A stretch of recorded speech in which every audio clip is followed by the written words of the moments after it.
the agriculture program, irrigation programs, implementation of other networks, greenhouse, smart cattle houses. All of that is aimed at the betterment of the situation, and the Ministry of Economy is doing its best to actually pay attention to the smart agriculture changes, and these ideas and strategies are also going to be aimed at the events of climate change. Thank you. Thank you. Այժմ ուզում խոսքը փոխանցել փոխվարչապետի գրասենյակի ներկայացուցիչ Աստղիկ Հայրապետյանին, ով ծրագրի ամբողջ ընթացքում մեկօքն է եղել եւ իր կարևոր խորհուրդներով աջակցել է ծրագրի իրականացմանը։ And now we'll have the representative of the ministry. Thank you, Lilith. Just as presented by my colleagues, I'm Astrid Karapetyan from the ministry, as representative of the vice minister, and I'm member of the standing committee. First of all, I'd like to thank the participants, the invitation for the participants of this event, and I'd like to thank our EU countries and EU country partners for their participation and for their implementation. 2020 was a turning event just in terms of the Black Sea Basin, and also it indirectly affected the implementation of the project for the online platform, and also it allowed to change the cooperation, the key principle of format of people to people, which is a key principle as such. And luckily in 2021, we were granted an opportunity to go back to the normal. And when it comes to this program, I would like to highlight that within the title of the project, we have climate smart and green agriculture. And this is seen as a priority, and a priority in terms of communication and cooperation of EU and European countries in general. And in particular, if we're talking about current developments, then we should understand that key ideas are for the European Union and also for the investment program as a main idea.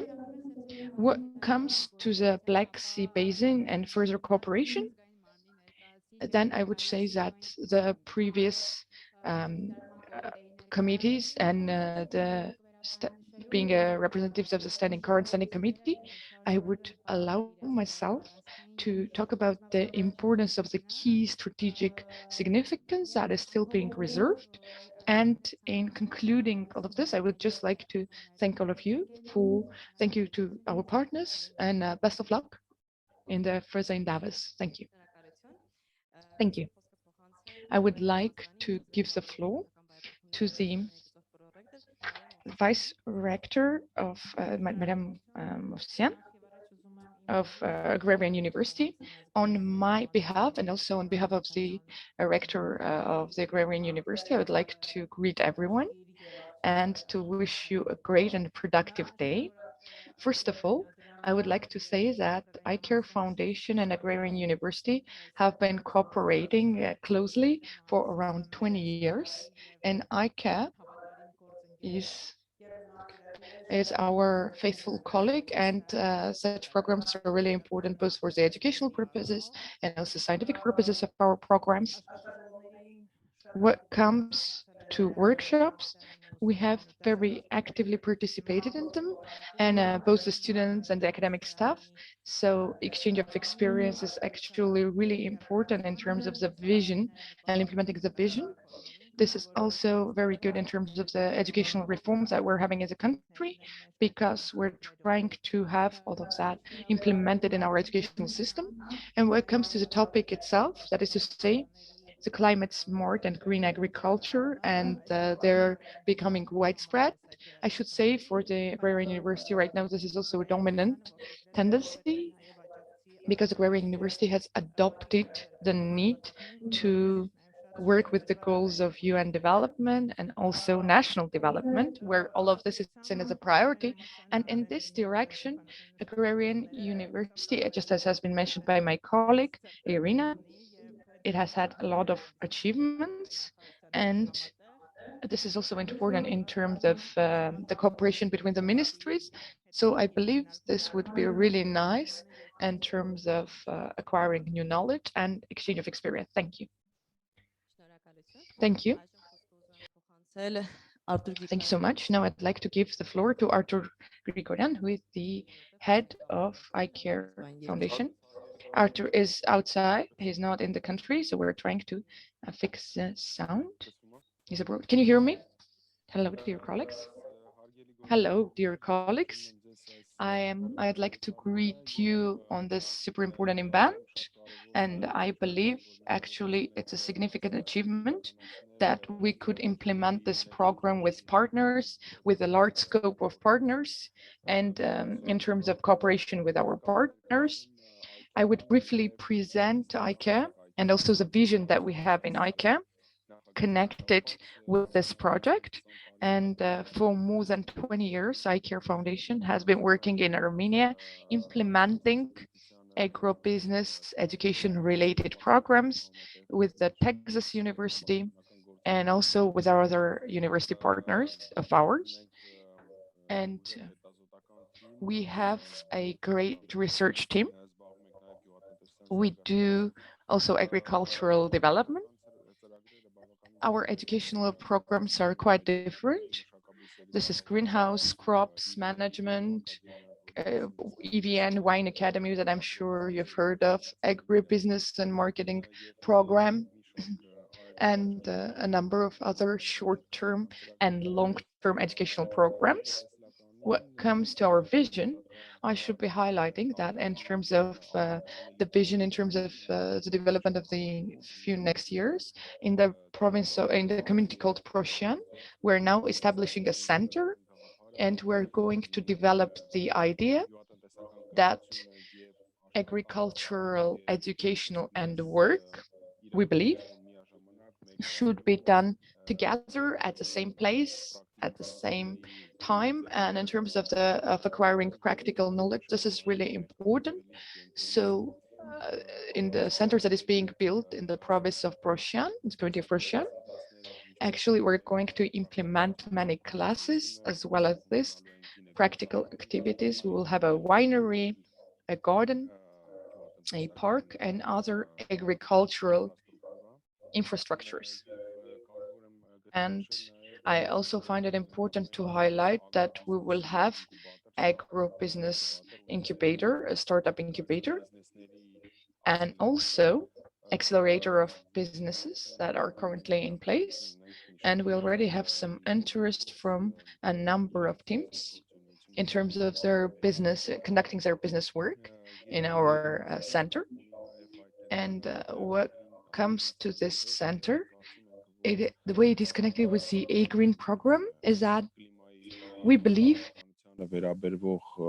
that in terms of climate adaptation and activities of climate adaptation, it is really of central importance to do testing. That is to say, maybe connected with new crops that would be more easy to adapt for the climate.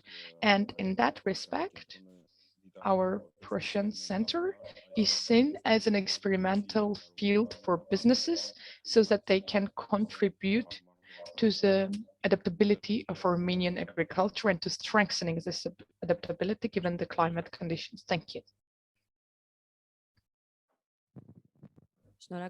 Thank you so much, Artur. Now I would like to give the floor to AGREEN project coordinator and a country representative, Ms. Violeta Dimitrova Nadenova, who will be telling about the entire program later on. But right now, just a few words of greeting, please. Hello, everybody. I will make this in English. Unfortunately, we could not learn Armenian in 15 minutes, even we tried very hard. Thank you very much for this huge interest of the event to date. And as far as I understood from the previous presentations, a lot of institutions, a lot of educational and research centers are already working on this issue and this topic in Armenia, and we are very happy to hear of that. And we are very happy that we have most of them presenting today. So we wish all of us a fruitful work during the conference and good luck. Thank you.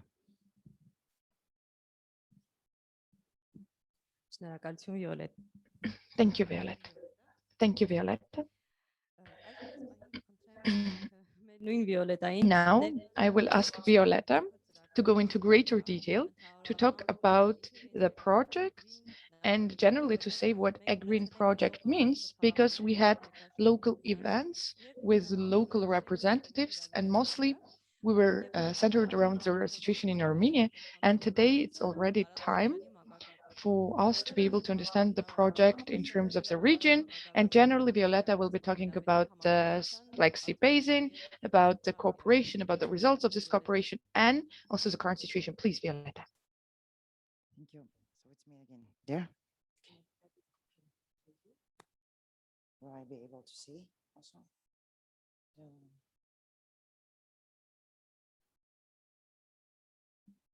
Yes.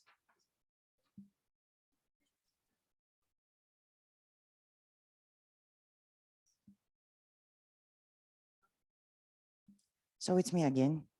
I hope I will not bore you today because I will need to tell you more details about the project, just to introduce the background, why we have decided to have this initiative at the beginning, and what we have already done and what is about to be done in the following months.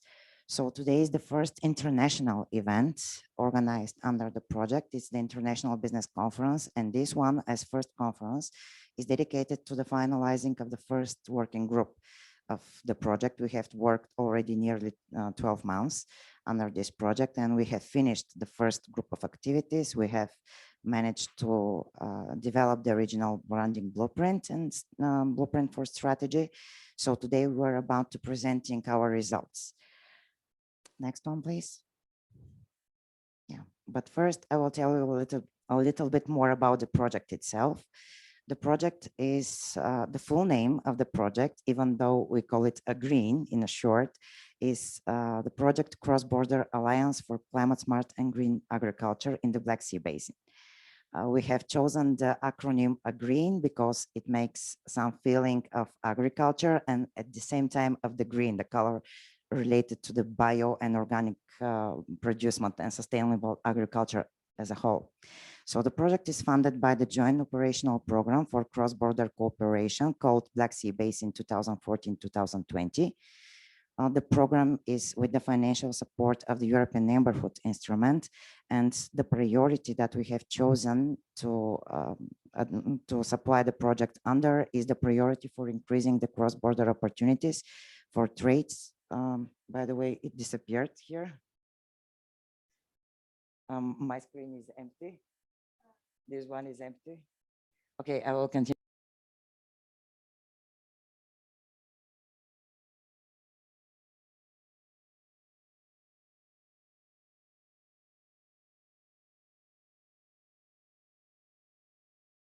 Has also other priorities dedicated to tourism and other things, but we have chosen the agriculture because we think that the agriculture is the near of common interest to our countries, the countries bordering the Black Sea.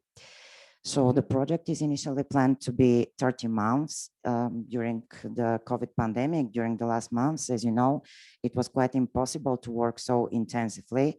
So it's quite possible also to extend the project at the end, but as of now, it is supposed to continue until October 2022. And this is or November, this is the initial period for the implementation. Next one, please. By the way, and next one. So here you can see the countries that are included in the cross-border program Black Sea Basin. This is the map, and what is a little bit strange for us, but it's a matter of policy decisions at European level, is that some countries like Armenia and Georgia, for example, are participating in the program with their whole territory. while countries like Bulgaria or Turkey, only a few administrative districts are included in the territory. So in this sense, the program is, how to say, kind of shortened for our countries, but lucky for you, it covers all the territory for these countries. So I have no no slides. Yeah. Next one, please. Can you also try to restore this one?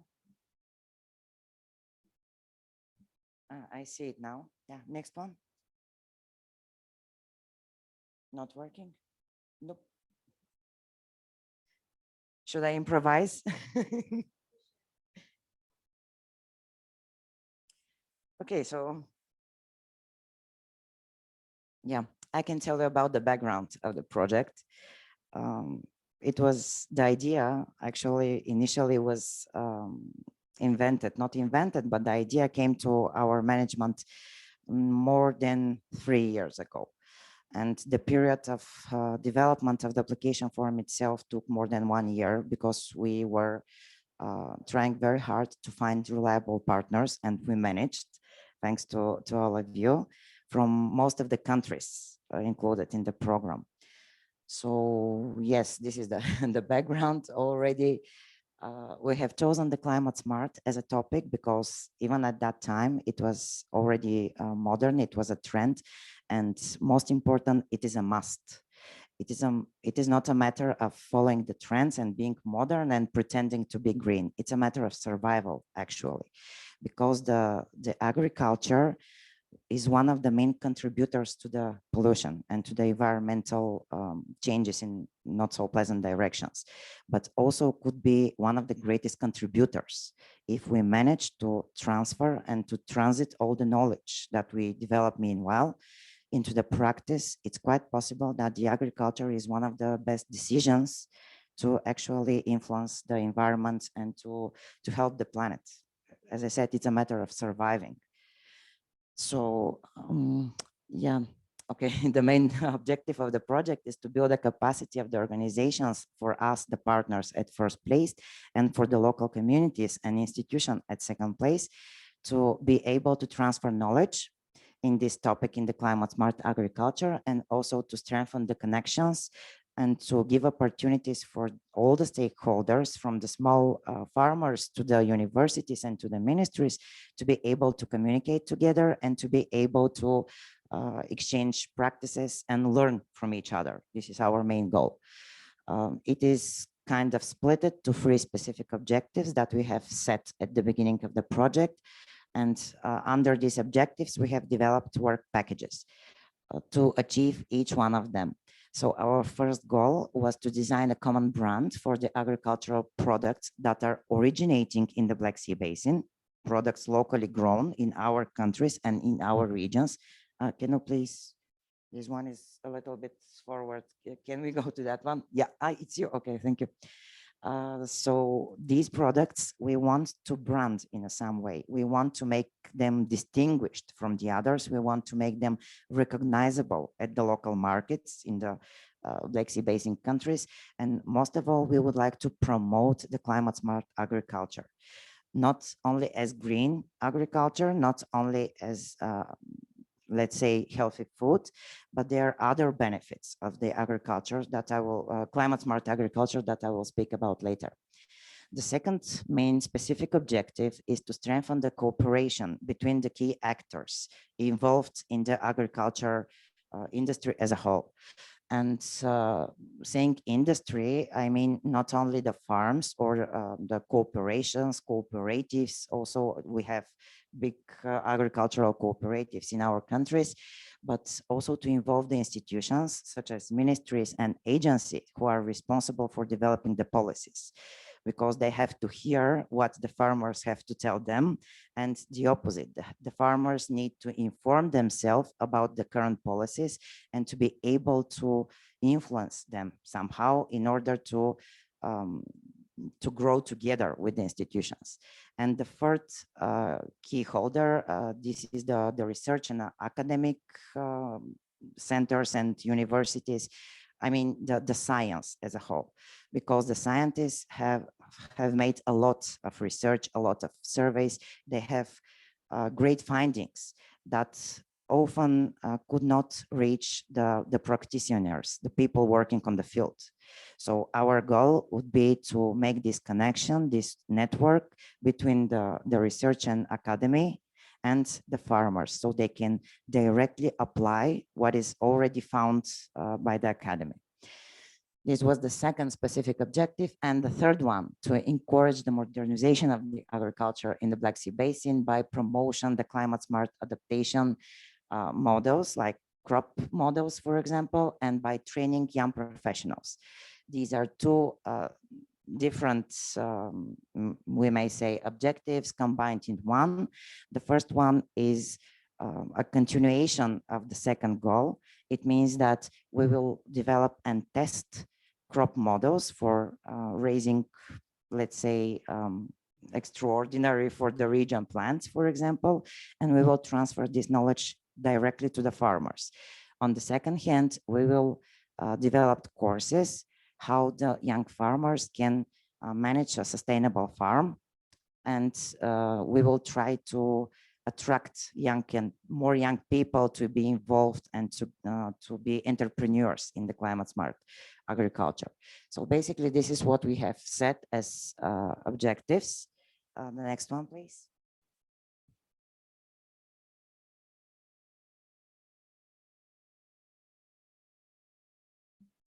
Okay, yes, I have prepared this slide just to introduce the topic and the definition behind the climate smart agriculture for the participants, for the local participants today, because actually there is no one official definition about the climate smart agriculture.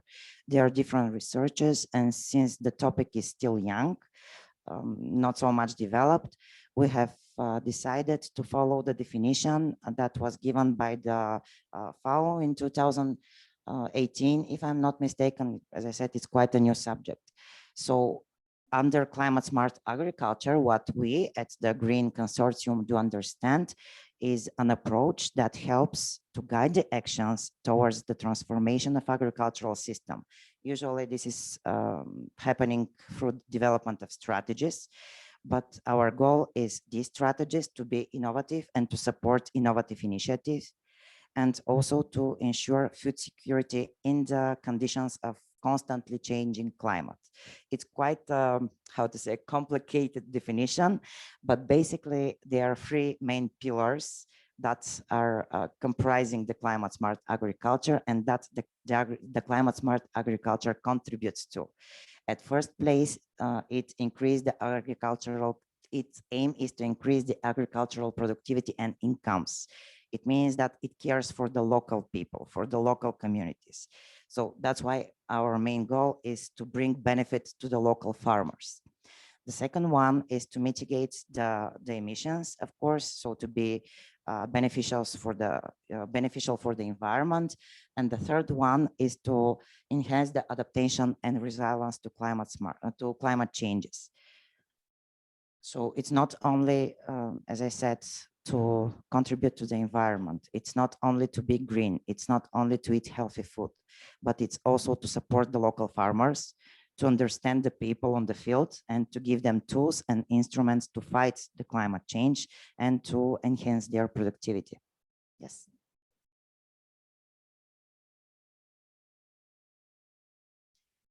This is the project consortium. As you may see, we are quite a colorful mixture of organizations coming from 6 countries. After this presentation, each project partner will be invited to present themselves and their organization. So here I will just mark the countries and the names of the partners. First, we are from Bulgaria, the leading partner, Dobruja Agrarian and Business School Association. Then we have also partners from Georgia attending here today with us. We have partners from Turkey, Greece, and Romania. They will be online attending the conference. Our Romania partners we also have here, by the way. Yeah, they are presenting, and our hosts from iCare Foundation from Armenia. 6 organizations, among which 2 universities, 1 sectoral agency in Greece, business support organization like the Georgian and Armenian partner, and NGO like us. Next one, please. I will not take more time because, as I said, each partner will present themselves. But this is the list of the partners. We are Dobruja AGREEn Business School Association from Bulgaria. From Romania is the first university, Ovidius University of Constanța. Constanța is on the Black Sea border. Then from Turkey, we have Tekirdağ Namık Kemal University. From Georgia, we have here today Biological Farming Association Alcana. AGREEn, you know them, I think, very well already, our hosts from Armenia, and the Development Agency of Eastern Thessaloniki local authorities from Greece.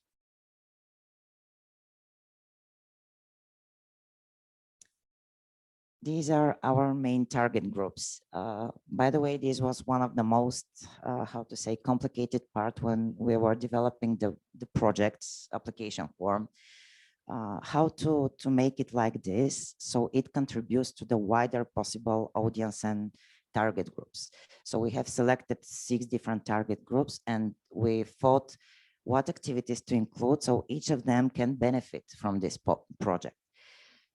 We have selected at the first place the local public authorities, but not only the local, also the national, because this project will develop suggestions, will develop strategies that if been adopted by the local or national authorities could be applied in the different countries, and in such a way we can support the policy reforms in these countries.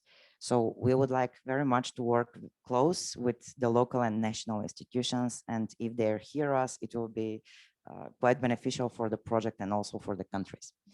The second one is the interested groups, including NGOs. This group is a kind of obligatory group to be included in all the projects covered by the Black Sea Basin program. And under interested groups, the program understands organizations, formal and non-formal, working on the specific topic, the topic to which the project is dedicated. So in our case, such type of interested groups could be NGOs, could be also groups of farmers like local communities, any type of informal unit of stakeholders could be called an interested groups. And what is more interesting, we have found that this type of official events, official announcement, yes, they do engage, for example, the authorities, they engage the media, etc. But the knowledge and the actual practice is transferred best when it's shared in an informal environment. It's like when you have guests, for example, or friends or family members visiting another place, you can learn a lot, and when you come home, you share it with your community. So this way of non-official transferring of knowledge and practice is the main approach to which we also would like to use very much to be able to engage the people to share and informally among themselves. The third target group is the higher educational academia and research. Of course, as I said, they are very important because we need them to make the research work. And on the other hand, we would like to give them opportunities to test their results, their findings on our experimental fields, and also to suggest solutions to the farmers, and the farmers to give them feedback.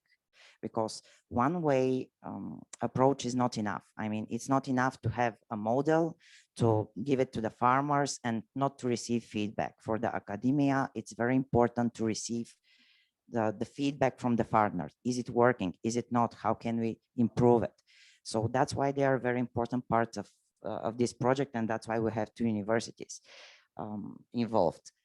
Then we have the business support organizations like Elcana, like AGREEn, organizations working with the farmers, because for us as a project consortium, it will be very hard to reach each separate farmer, each family business. That's why we are involving such type of organizations, you could say also local communities, so they can transfer all the project results and all the findings to the farmers, to the people on the fields, literally said. Then we have, of course, the general public, everybody who is interested in climate smart agriculture, because even people who are not one of these representatives, they could be interested how to find healthy food, how to, let's say, plant some plants in my own garden so I can supply my own family with pure food and to contribute to the environmental protection at the same time. So these we call general audience, but it's basically anyone who is taking care of the nature, anyone who wants to eat healthy food. And the small and medium enterprises, this is also a category which is, how to say, shaped by the program. Under this category, we actually do understand small family farms or small food production businesses, local businesses. Basically, we have everybody included, and this was our goal. I hope we managed to achieve it. And next one, please. The expected results from the project are grouped here.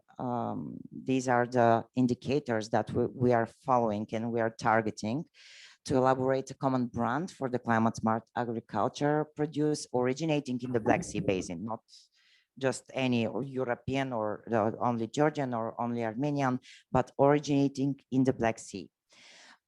Next is to provide better opportunities for cross-border cooperation and for trade in sustainable agricultural products, again in the Black Sea Basin. Our third expected result is to build a cross-border network of like-minded people, professionals, and also researchers, like experts, so they can exchange. Our fourth expected result is to enhance the capacity of the young farmers. Why are we so focused on the young people? Because we did realize that the young people are those who will understand easier these new concepts. This is on one way. The second thing is that the young people have they have followed these trends for healthy feeding, for example, for protection of the environment. So it's very important somehow to cultivate this culture in our young people. So in a few years, when they become entrepreneurs, when they become farmers, or maybe working in agricultural ministry or other agency, they will already have this knowledge as a background. They will already have this feeling that they need, they feel the need actually to turn to the climate smart agriculture. That's why we're focusing young people in particular.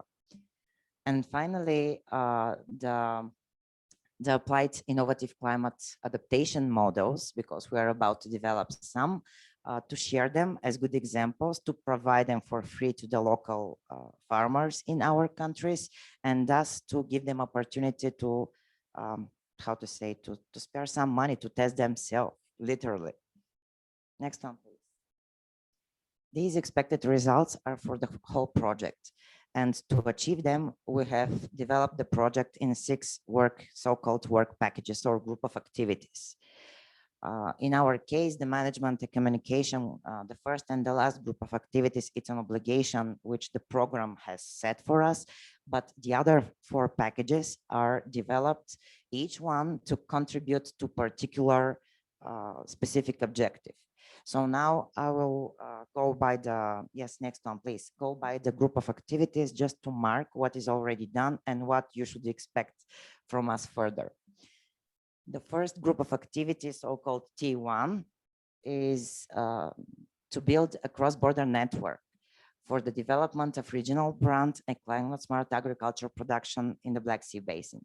This work package is actually finalized. This event is the last step to complete this working package. What we have done meanwhile is in each of the 6 partner countries, we have held sessions with focus groups, local farmers, institutions, also associations and other types of NGOs working on the topic.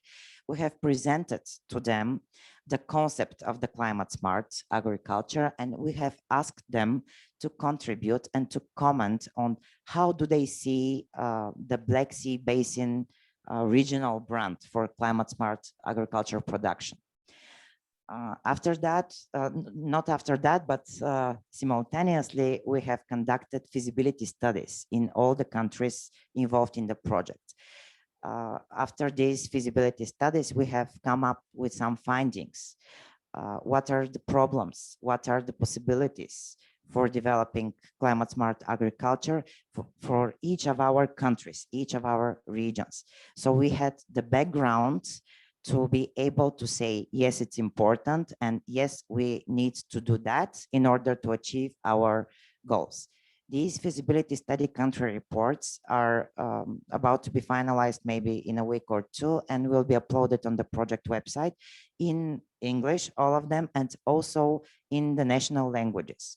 Each partner develops the report in national language. For example, Armenian farmers can read the feasibility study report in Armenian and in English, Bulgarians in Bulgarian, and so on. So if you are interested how the climate smart agriculture concept is already settled in your country, what is the state of art in your country, you can read it in your own language. After having these studies and after a series of discussions, we have involved a team of experts who were developing the regional brands and the blueprint for the branding strategy. Why we say a blueprint and not directly a branding strategy? Because a branding strategy is something supposed to be developed at national level, also international, of course, but it needs to be adopted by the local or national institutions. It needs to be recognized by the local producers and also consumers. So we are not in position, how to say, to force people to accept a strategy. We give a proposition. That's why our document that will also be published in the next days is called Blueprint. It's like a plan, a suggestion for regional brand and branding strategy. And each country can decide how to adjust it best, so it could be most beneficial for their country in particular, but at the same time, it also reflects the common features that we all partner countries have in our Black Sea Basin region. So these two are already done, they are finalized, they're about to be uploaded on the project website and available for free.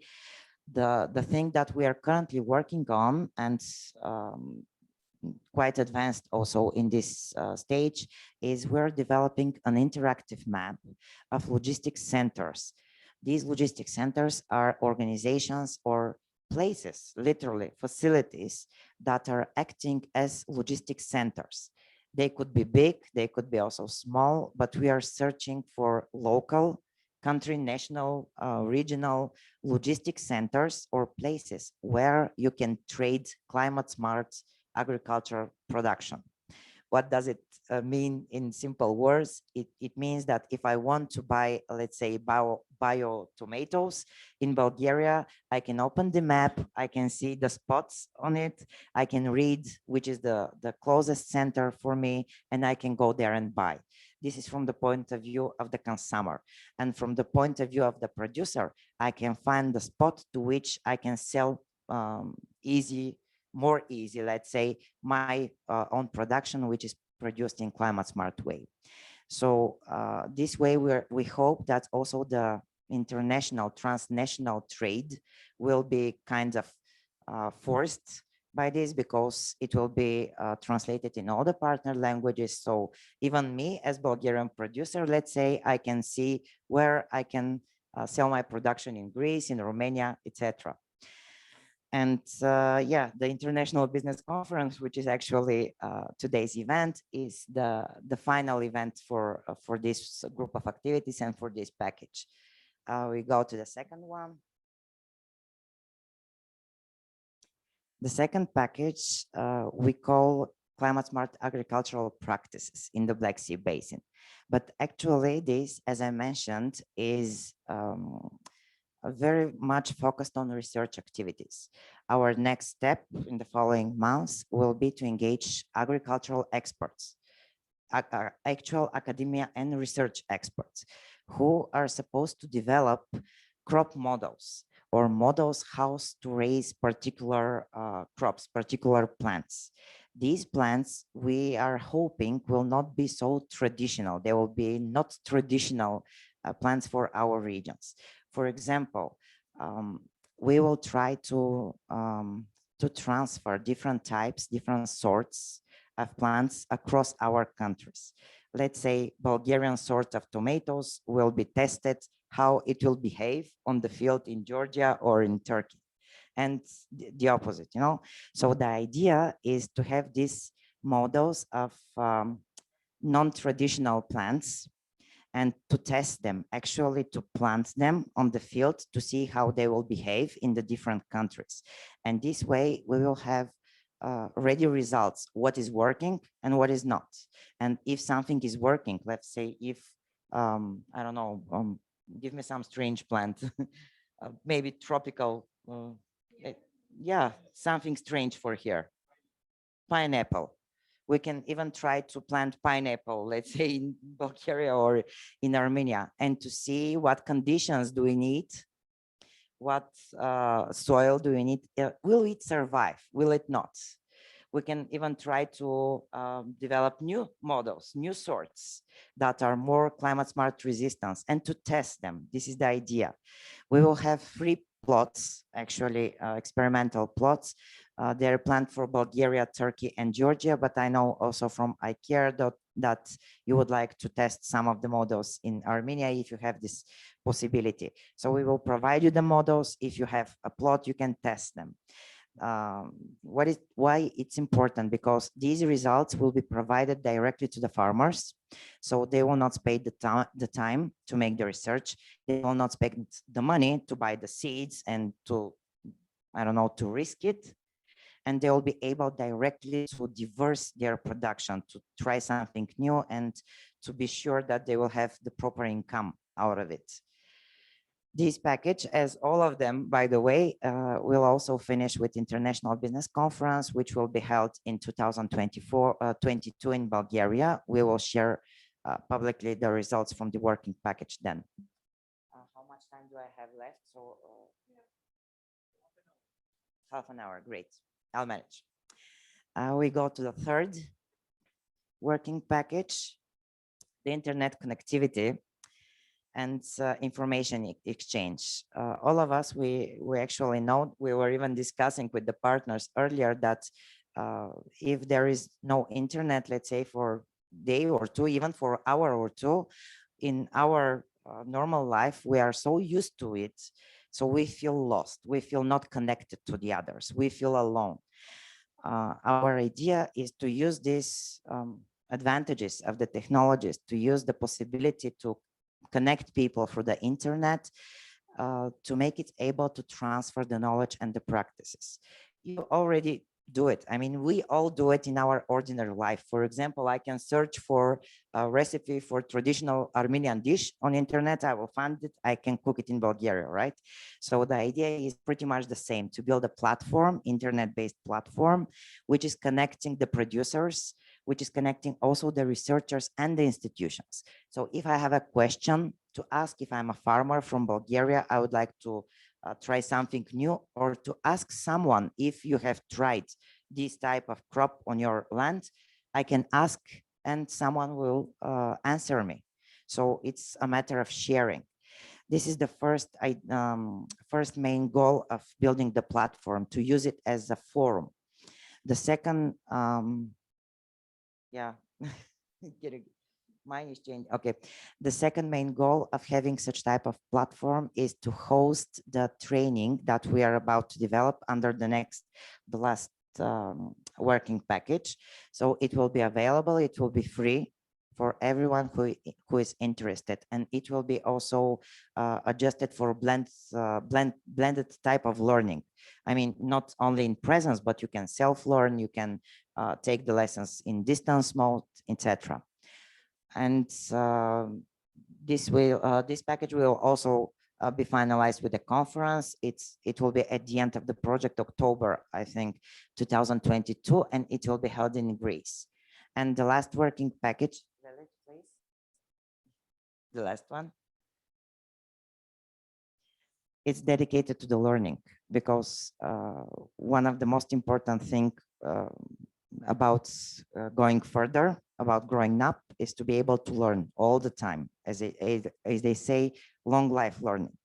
So our idea is to develop a course for integrated blended mobility, as I said, and to host it on the project internet platform. So it's available for everybody for free. And then in order to be sure that it will work, we have planned to have a piloting session, like small training course with international participants. Practically, this would mean that persons from each of the partner country will come to Bulgaria for a couple of days training session, so they can learn together, they can exchange together, they can visit the field and see how the crops are growing together. And this is the idea behind the course itself. We will test it and then we will provide it. After that, what we will expect from these 3 persons from each country, from their side, or as a payment from their side, let's say, it will be these people to go back to their countries and to organize seminars with the local communities, so they can transfer the knowledge, as I mentioned, in more an informal, like friendly or colleagues environment.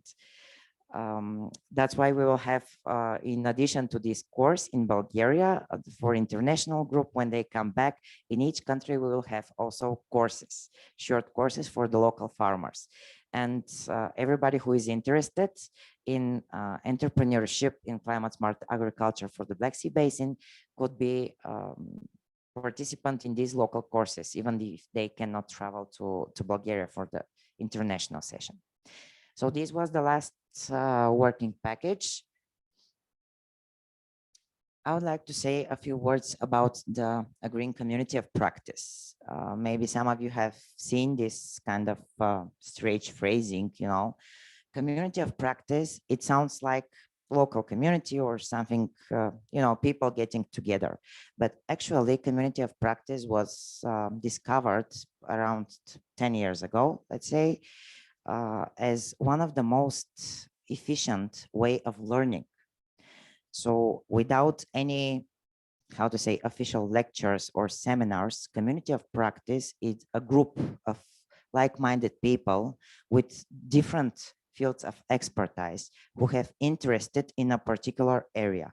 In our case, the idea is to build a green community of practice, or people who are interested, expertise, making research, or actually practicing climate smart agriculture in our countries. And more, in more, how to say, wide scope, we would like this community to grow transnational, not only local communities in each country, but communities that talk among each other. The platform, the internet platform will also support for this. We have started to build the community by shaping small communities led by each of the project partners. For example, Elkana is leading the community in Georgia. Ovidius University is leading the community in Romania. iCare will be your contact point for the community of practice in Armenia.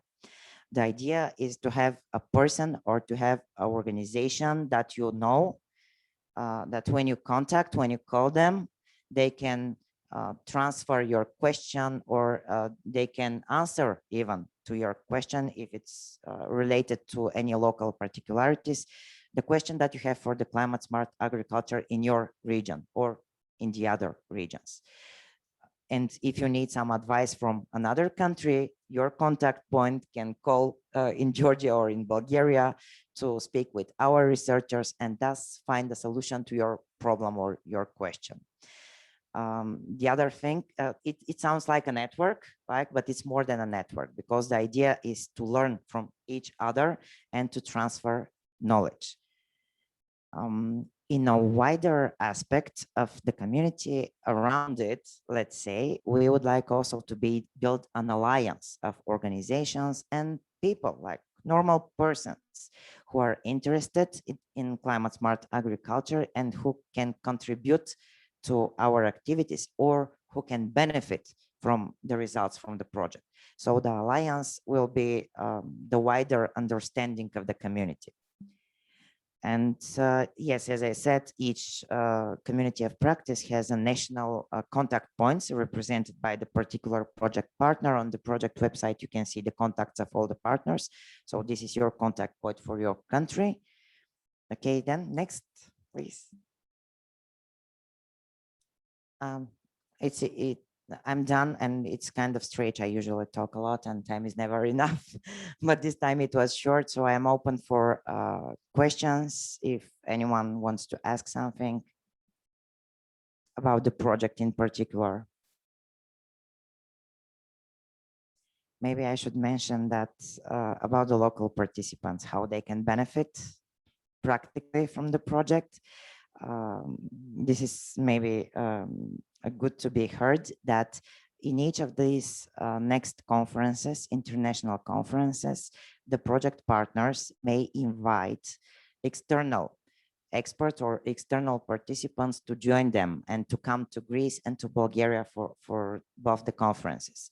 As I said, one of the conferences is dedicated to the crop modeling, to presenting of the new crop models. So if there are people interested, organizations interested in new crop models and testing, you can invite them to come with you to, let's say, to Bulgaria and also to Greece for the conference dedicated to the internet platform and the internet connectivity. You can invite 2 participants who would benefit from attending the conference. This is the practical benefit for the people, in addition to exchange of knowledge. So these are our contacts as leading partner, but as I said, on the project website, you can also find your local point. The project website, I'm afraid it's not visible here, but it's written over there. You can see our Facebook page. We're quite active on Facebook.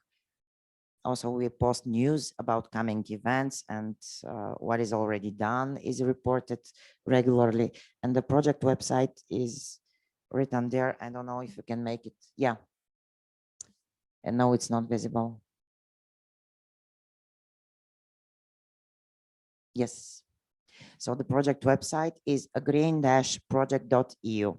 It's available in all the project languages, including English, and then we have Turkish, Romanian, Bulgarian, Greek, Armenian, and Georgian language. Okay, thank you very much. Am I now supposed to go to the next? Give us one minute to technically switch the presentations. You will show the website. That's great. Okay. As you may see, it's decided in green and yellow, which the topic is naturally suggesting. So there is more information about the project here. Also behind all these tabs, you can read the activities that I have already presented. These are the pillars of the climate smart agriculture, because we would like to promote this concept. As I said, it's not so known among the ordinary people. So these are our specific objectives here. And then we have news and events that will let you know when will be the next event or what is happening with the project. And if you go up there, we can show also the menus. I mean, just to mark the menus on the project website. This is just the basic website. I mean, like a landing page for the project. The internet platform itself, it's under development. It will be wider, let's say, software hosted on the project website, and the links will be built from the website to the platform, because it will have section for learning, for hosting the training and learning, another section for presenting interactive map of the logistics centers, another section dedicated in particular to the crop modeling. So it will be widened. For now, we have just this landing page containing the main information about the project. And maybe also we can show the Facebook group.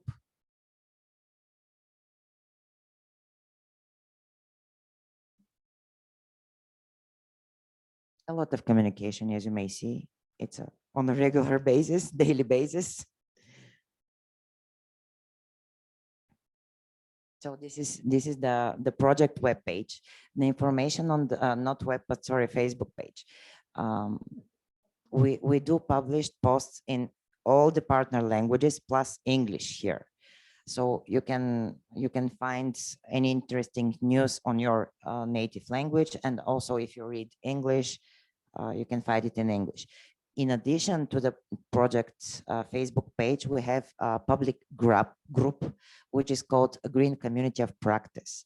And if you would like to join the community and the alliance and to follow the latest news and also to be able to chat, to communicate with the expert researchers and producers from the other countries, you can join here in our community. It's open, I mean, it's public and it's visible, so you're absolutely welcome and invited to join it. Yeah, you can see here, this is the Bulgarian focus group discussion that was held, etc. Okay.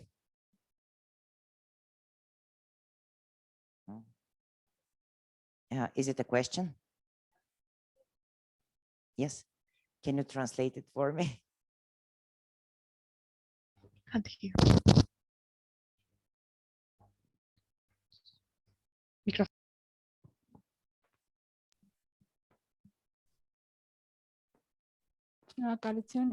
Thank you, Violeta. It was really interesting in terms of the contents as well. And for me, what is interesting was trying to understand, actually, was this also going to be the logistics centers? Are they also going to be electronical platforms? Did I understand it right for the production? Or no, actually, we are searching for existing logistics centers. We are researching them in terms of what are the terms that they are offering. Sorry, I hear myself. I should remove this one. The idea is to identify existing centers, existing logistics centers. For example, farmer markets dealing with bio and organic production, or other wholesale centers.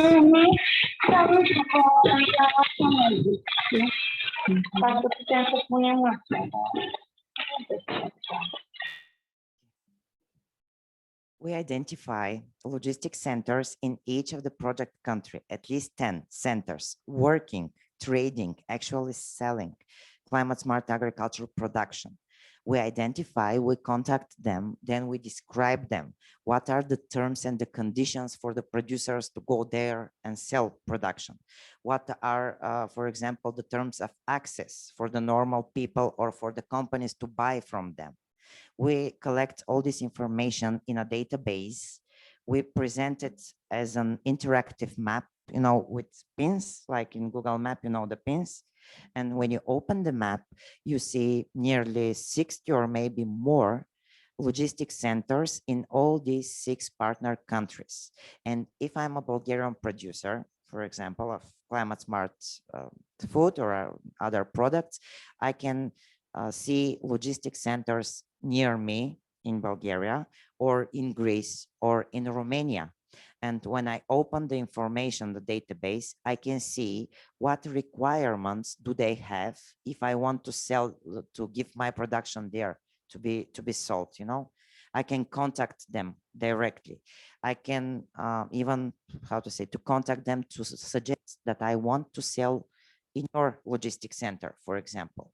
And the opposite, if I'm customer, I want to buy such type of production, I open the map and I see where is the nearest point to my location, so I can go there and buy. And on the other hand, if I'm I will give you a practical example, an issue that we have in Bulgaria, by the way. Let's say I'm a producer of cucumbers or tomatoes, but I'm a small producer. It's hard for me to go and to sell my goods in a big store. They would never buy for me because I cannot sustain the needed volume for a big store, for example. So the idea is, if all the local farmers of this type of production can see which is the nearest point, if they collect together they can contact the points and they can sell together as type of an informal cooperative. No, I'm not sure if you understand it, but we had such issue. That's why we developed the idea of having interactive map to be able to be connected together, the producers to see where they can go and sell, and the consumers to see where they can go and buy. It will not be actual trade, if this is what you're asking. It's not, there is no money exchange, like physical actual money exchange, just contacts exchange and information exchange. We're not allowed actually under such type of projects to develop like trade channels, how to say. This is just opportunity for the trade channels to be developed by the logistics centers and by the producers, not by us. Did I mention to answer? Yeah. I'm sorry, I don't hear.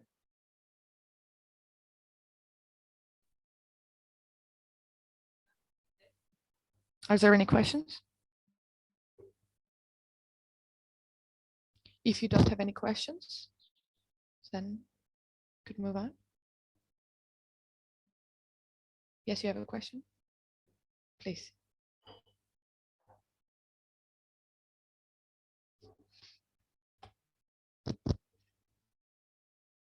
Sorry, I can't hear the question. I think there is a technical issue if he's speaking. The microphone is not working. Sorry, so we can't hear.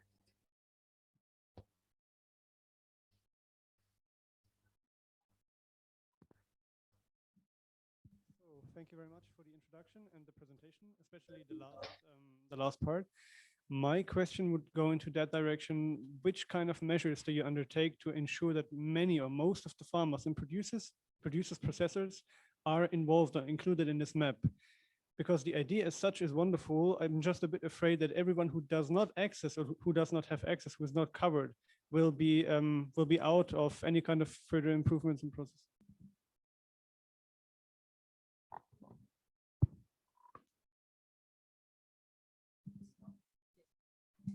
Thank you very much for the question. It's a nice one, by the way.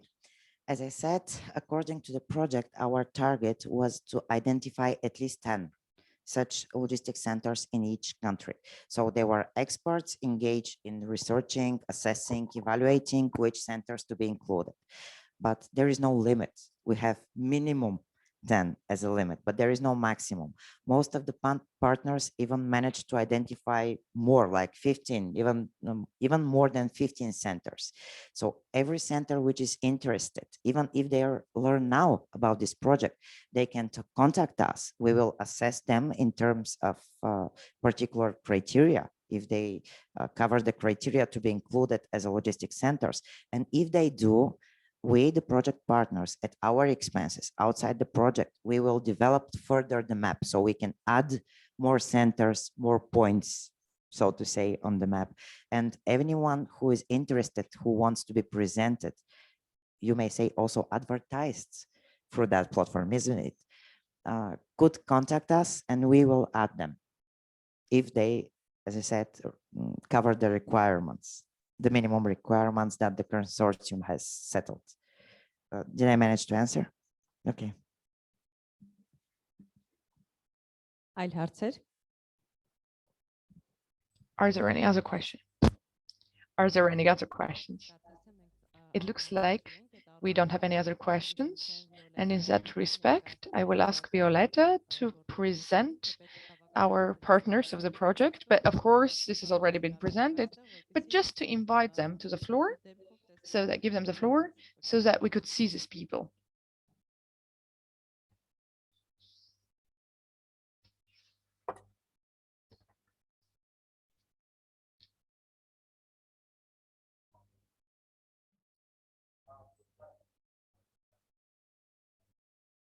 It will not be all day, only me, don't worry. This is the last part of my presentation. As I said, I have just marked the partners, the consortium in the beginning. because now each of them will have the opportunity to further present themselves. So I have the pleasure to, and how to say, um, the pleasure, absolutely, the pleasure to work with such nice people representing all these 5 other organizations except of us. We are a consortium from 6 countries. I have mentioned this already.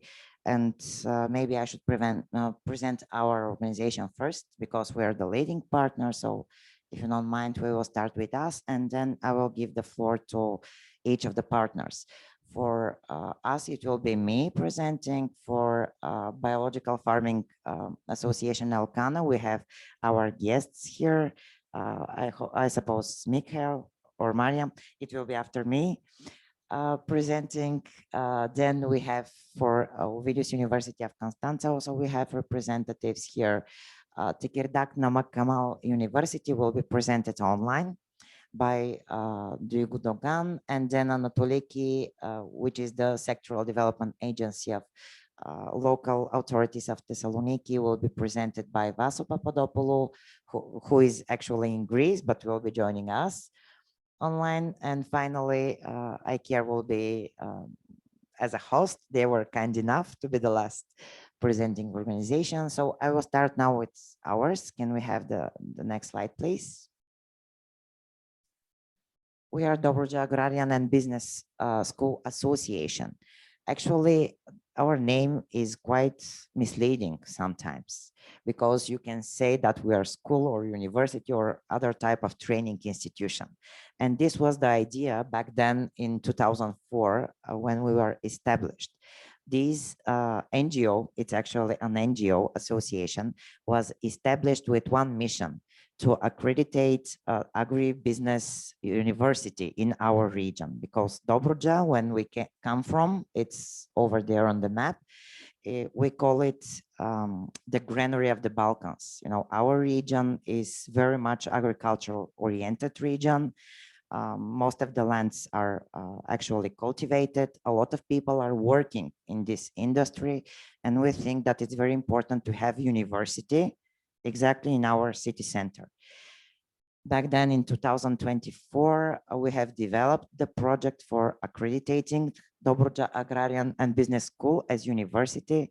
It was positively accredited by the Ministry of Education, but according to our legislation, there is one, how to say, kind of strange procedure that after you're approved from the Ministry of Education, then the government needs to issue an order to make it official. And now, nearly 20 years after that date, we're still waiting for the order. I mean, if we are accredited, but we don't have the order, it's kind of, you know, political issue, it doesn't matter. But we haven't dropped off the idea. One day we will have this university in our city. And meanwhile, we decided that we have the needed expertise, we have people willing to contribute to the development of the agriculture. And so we are focusing on developing and implementing different type of projects in support of the agriculture in our country and in our region. So yeah, this is where we come from. Can I have the next, please?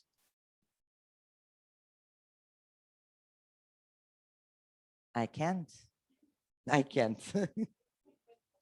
Is it me only that you're trying to sabotage, or what?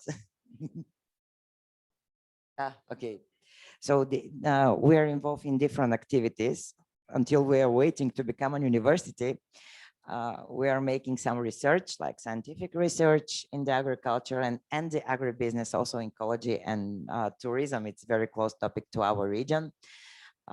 Then we are very much focused on developing different activities towards promoting the sustainability with all the 3 pillars of the sustainability, not only the environmental, but also the social and the organization, local community impact.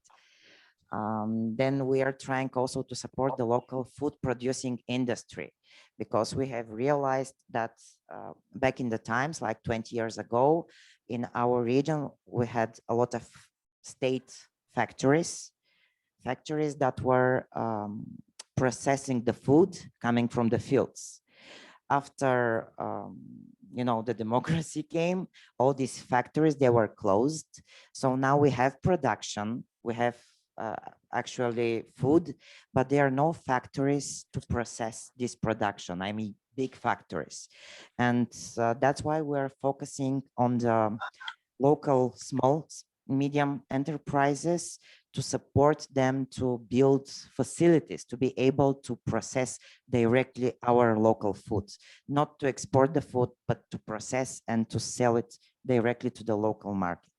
So this is one of our missions. Also, then we are organizing, of course, training for the local farmers, for the other representatives, entrepreneurs, people who would love to buy some land and to start growing something. And yeah, lastly, the projects that we are implemented, we have been selected twice by the European Commission General Directorate AGREEn, the one who is responsible for the common agricultural policy of the European Union. We were selected twice. I think 2010 and 2018, we had projects in which we were providing the informational campaign about the common agricultural policy in Bulgaria. So we built quite a wide network of organizations, farmers, and other interested institutions, resulted in this project today. Yes, next one, please.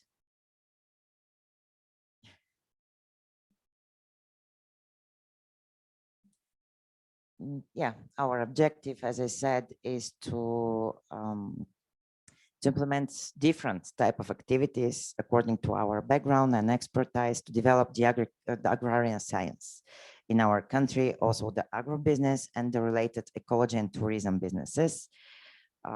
Mostly we are stimulating the education, the research, the transfer of innovation, and our mission is to become leading center, training and scientific center in our region.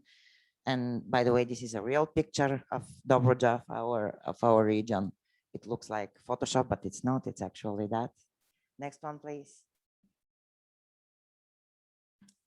And our achievements are more than 10. This information is old. There are more than 15 successful projects funded by European Union and other projects, other programs like this one, like the Black Sea Basin, for example, by the World Bank, by even private institutions are funding some projects with us. We have a team of over 30 experts in the field of agrarian science, but also actual, people working on the field, agro-entrepreneurs, tourism experts. We have trained more than 100 representatives of the Bulgarian state administration and the local municipality experts in different types of training, seminars, innovations, transfer of practice, etc. We have supported different initiatives. We have developed analysis, strategies, etc. The other thing is kind of boring. There are a lot of numbers to see how advanced we are, but practically this project, by the way, AGREEn, is the one that we are really proud of, because this is one of the very few projects in which we managed to to cover such a wide area of interested people, not only administration, not only that and that, but everybody. And we really hope it will work. Okay, so we can, yeah, I think again our contacts, but this is already our website, the organizational website of DAPS. And the next to speak, I will give the floor to Anna. I would give the floor, or you will give the floor to, I would give the floor. Next one, yeah, to our friends. We are already friends, all of us, the project partners, as it should be. To our colleagues from Biological Farming Association, Elkana. You will come here, Mariam. Okay, Mariam is here with us today to speak for Elkana. Thank you, Violeta. Thank you. We're proud to be part of this project. Paremzis to all participants. I'm happy to be in Yerevan. This is our neighboring country, and I always love coming here. It has been already 2 years since the COVID situation. This is also my first international travel to this type of meeting and after this COVID situation, and this also makes me happy that I came first here to Yerevan. It's about us. Organization Elkana. This is one of the oldest non-governmental organizations in Georgia. It was founded in 1994. First as an organic farming organization promoting on organic farming, but later on, as there were very few organizations working in the field of agricultural direction, we undertook different activities as well, like rural development, agricultural biodiversity, conservation, rural tourism, and everything that is related to boosting rural economy. At present, we have about more than 568 was the last record of individual members, but among those members are not only individual personals, but also different organizations and associations. So in total, we cover about 2,000 farmers all over the Georgian. Next slide, please. Our core, this is a map where you can see involvement of our distribution of our farmers and our activities in different regions. We have a farmer mandated. We operate actually in all regions of Georgia. And beside the main office, which is situated in Tbilisi, we have also 2 demonstration plots, one in South Georgia, in near Akhaltsikhe, another in Kakheti, which is near Tel Aviv. And both those plots are related exactly to climate smart activities that the project implements.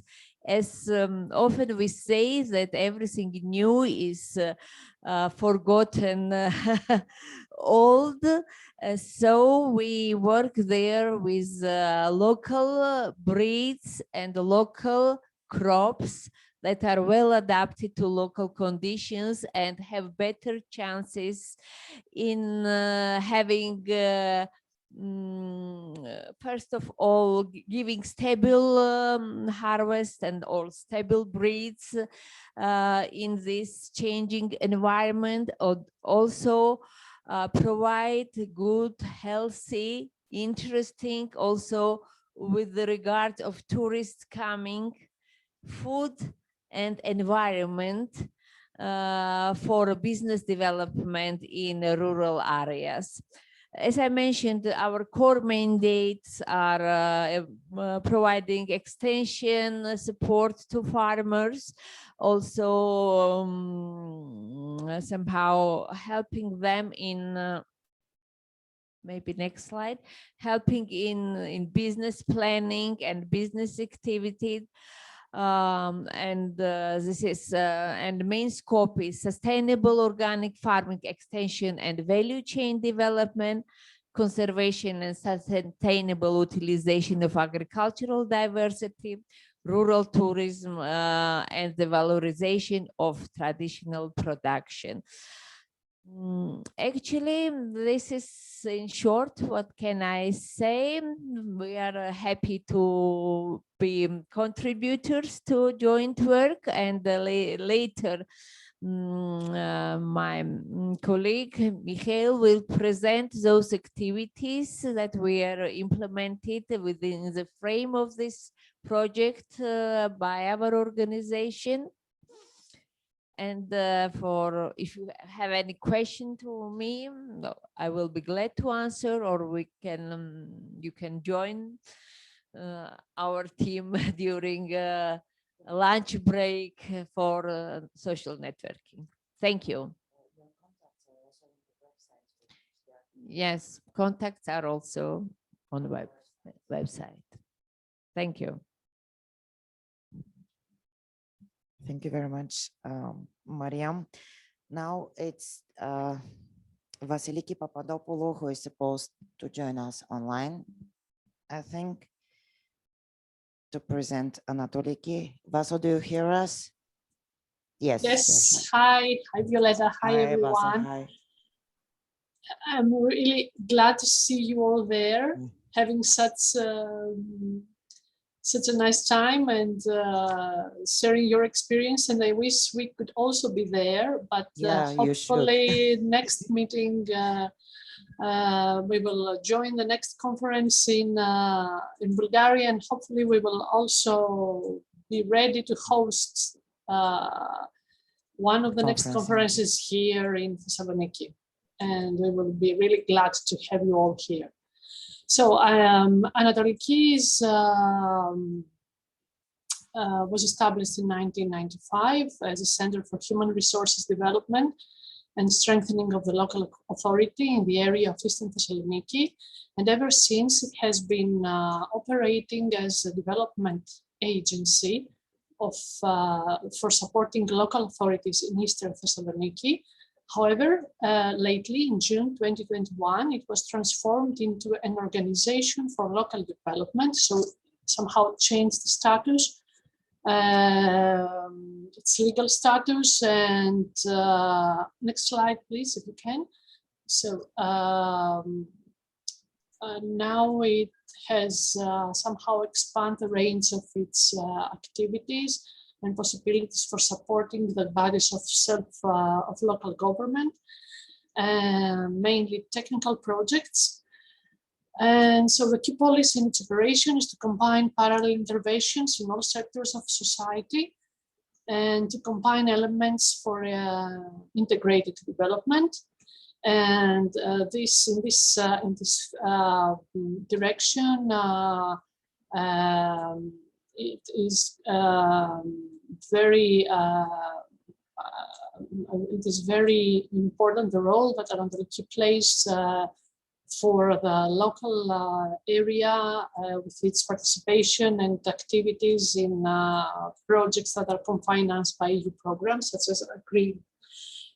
So Anatoliki is participating in this project as a partner, but together with Anatoliki, we have a collaborative organization, which is the agricultural cooperative of Vasilika. Vasilika is an area that belongs to the municipality of Thermi. Municipality of Thermi is a municipality situated in this eastern part of Thessaloniki, and it has a unique characteristic, which is that it combines rural and urban environment.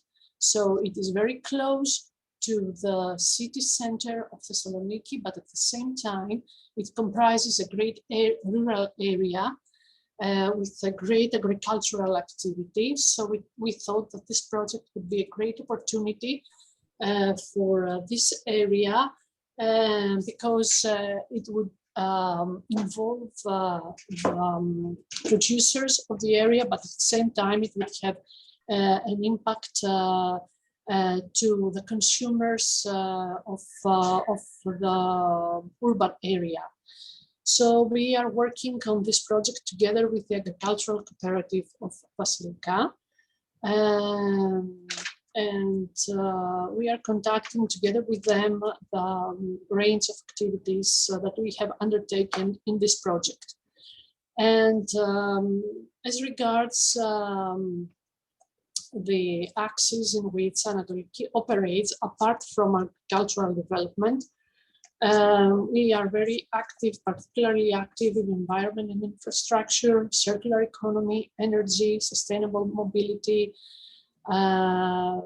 environmental education, support of school communities, mainly in the area of environment, circular economy, sustainable development, recycling. And we are also active in the area of entrepreneurship, employment, social economy, sustainable tourism.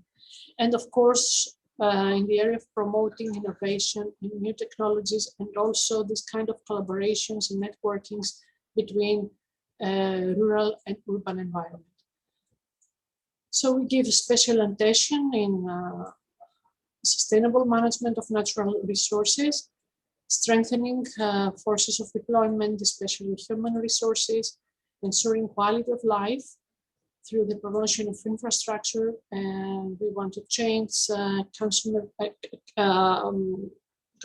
patterns and enhance information and cultural development, the exchange of know-how and introduction of innovation in the production process, to promote cooperation between public, private, and social sectors, promote the goals of sustainable development, and finally, most important, to support local authorities for their further development in all the areas and axes that I mentioned before, under which Anatoliki is operating. So we are really glad that we are part of this consortium, and we keep going, we keep working, and we keep targeting it even better results.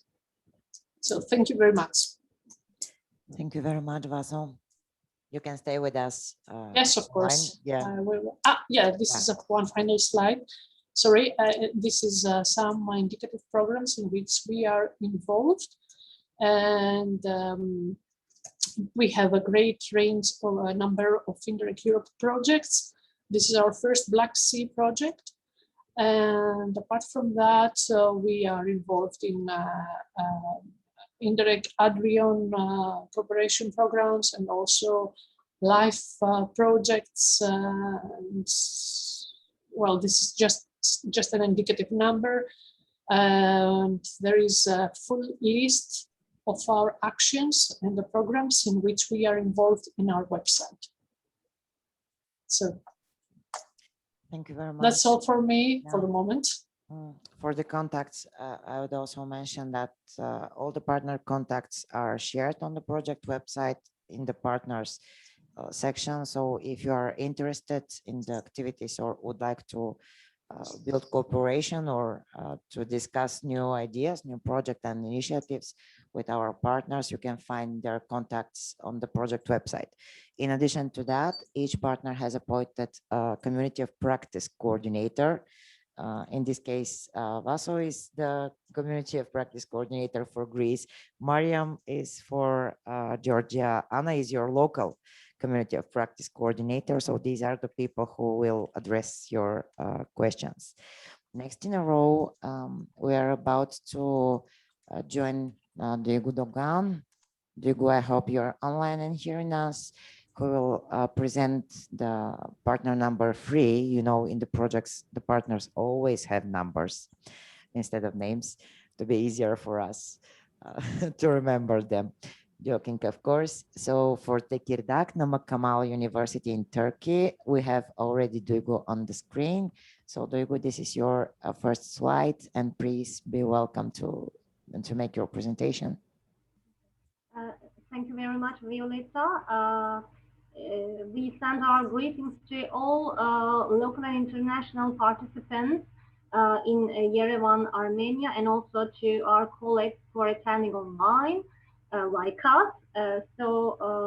I'm representing Tekirdağ Namık Kemal University, one of the partners of this project, AGREEn project. Diego, sorry for interruption. Can you please speak a little bit louder, because we don't hear you very well here in the room. Can you please try louder? Thank you. let me tell a few words about the region where we are located in, and a few words about our university and our research areas.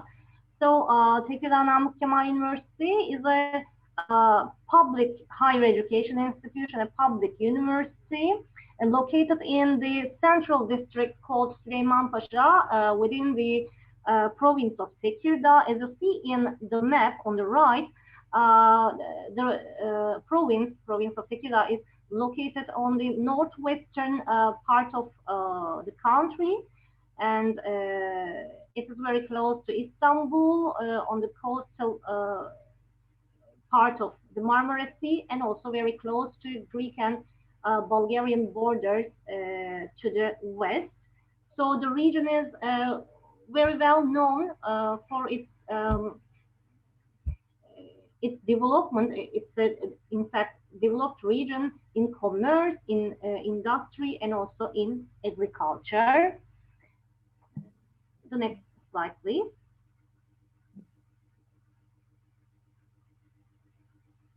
Yes. So our university was founded in 2006, so it's a relatively young university, although the roots go back to the establishment of our oldest faculty, Faculty of Agriculture, in 1982. And also the experts, our experts are all from this faculty, so we have a very large contribution of this faculty, its research and expertise in this project. And according to UNIAR assessment program, assessment scaling among student-friendly cities in Turkey, Tekirdağ, the province where we are located in, is ranked the 8th student-friendly city. So we are also proud of our infrastructure, research, and teaching quality in higher education. As you see on the right, we have 10 different faculties offering bachelor's and also master's and PhD programs, with 3 graduate schools for postgraduate studies, and we have 3 schools. They are very similar to faculties, but in a different form, of course, and they also offer undergraduate and graduate studies. We have 1 music conservatory with 11 different vocational schools offering associate degrees, not bachelor's, but associate degrees, and they are all located in different districts of Tekirdağ. And research is also a very important component function for our university. So we have 11 different research centers working on multidisciplinary studies as well, with the technology department office as well. Next slide, please. And you can see the details of the faculties and also research areas, just to give you some brief information on which fields we are teaching students and also researching on. And you see the Faculty of Agriculture is the oldest one, as I have mentioned before, and Faculty of Engineering, Çorlu, Faculty of Medicine, Economics and Administrative Sciences, and Fine Arts and Architecture and Arts and Sciences faculties are also the largest ones, and we have some younger ones with which you see here as Faculty of Theology, Law and Dentistry. They are the youngest faculties here. Also, we have schools of foreign languages and schools of sports education and School of Health Sciences, which are offering again postgraduate and undergraduate studies. And you can see here on the right, we have more than 40 master's programs offered by different institutes and 25 PhD doctoral programs here. And I would like to say a few words about our research achievements. Next slide, please. A few words about the statistics about non-key minors and our research achievements. On the left, you can see some figures. We have a large number of central and departmental laboratories for research in various fields, in natural sciences, health sciences, and also social sciences as well. And we have more than, I think, 1,131 academic staff. It is written here, but now it is the number is increasing with 980 administrative staff and about 35,000 students, in which we have a distribution of postgraduate students, about 3,500. These are the latest numbers, of course, latest figures. So we are considered as a medium-scale university in terms of Turkey, of course. A few words about the research achievements we had since the foundation of our university in 2006, in the 15 years. We have a lot of small, large, and medium-scale national and international projects, of course, by different expertise fields and also different groups of researchers. And in total, today we have 859 projects which have been granted or co-funded by different program schemes, and also through our own university funding. As you see, 731 institutional research projects have been completed by our researchers. And we have a very good collaboration with TÜBİTAK, that is the Turkish Scientific and Technological Research Agency. They grant small, medium-scale projects in different fields. And we have completed and also working on 18 projects, EU-funded projects, as you see here. And in the part we have Horizon 2020 schemes, cross-border cooperation program, the Black Sea Basin cross-border cooperation program, PRIMA program, and co-fund program, and also Erasmus program, which have already granted different projects in various fields like agriculture, climate smart agriculture, in veterinary sciences, in social education, and also sports education, and some other fields as well.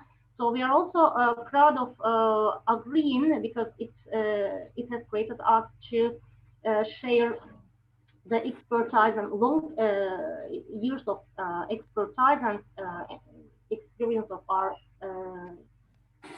academic staff in agriculture.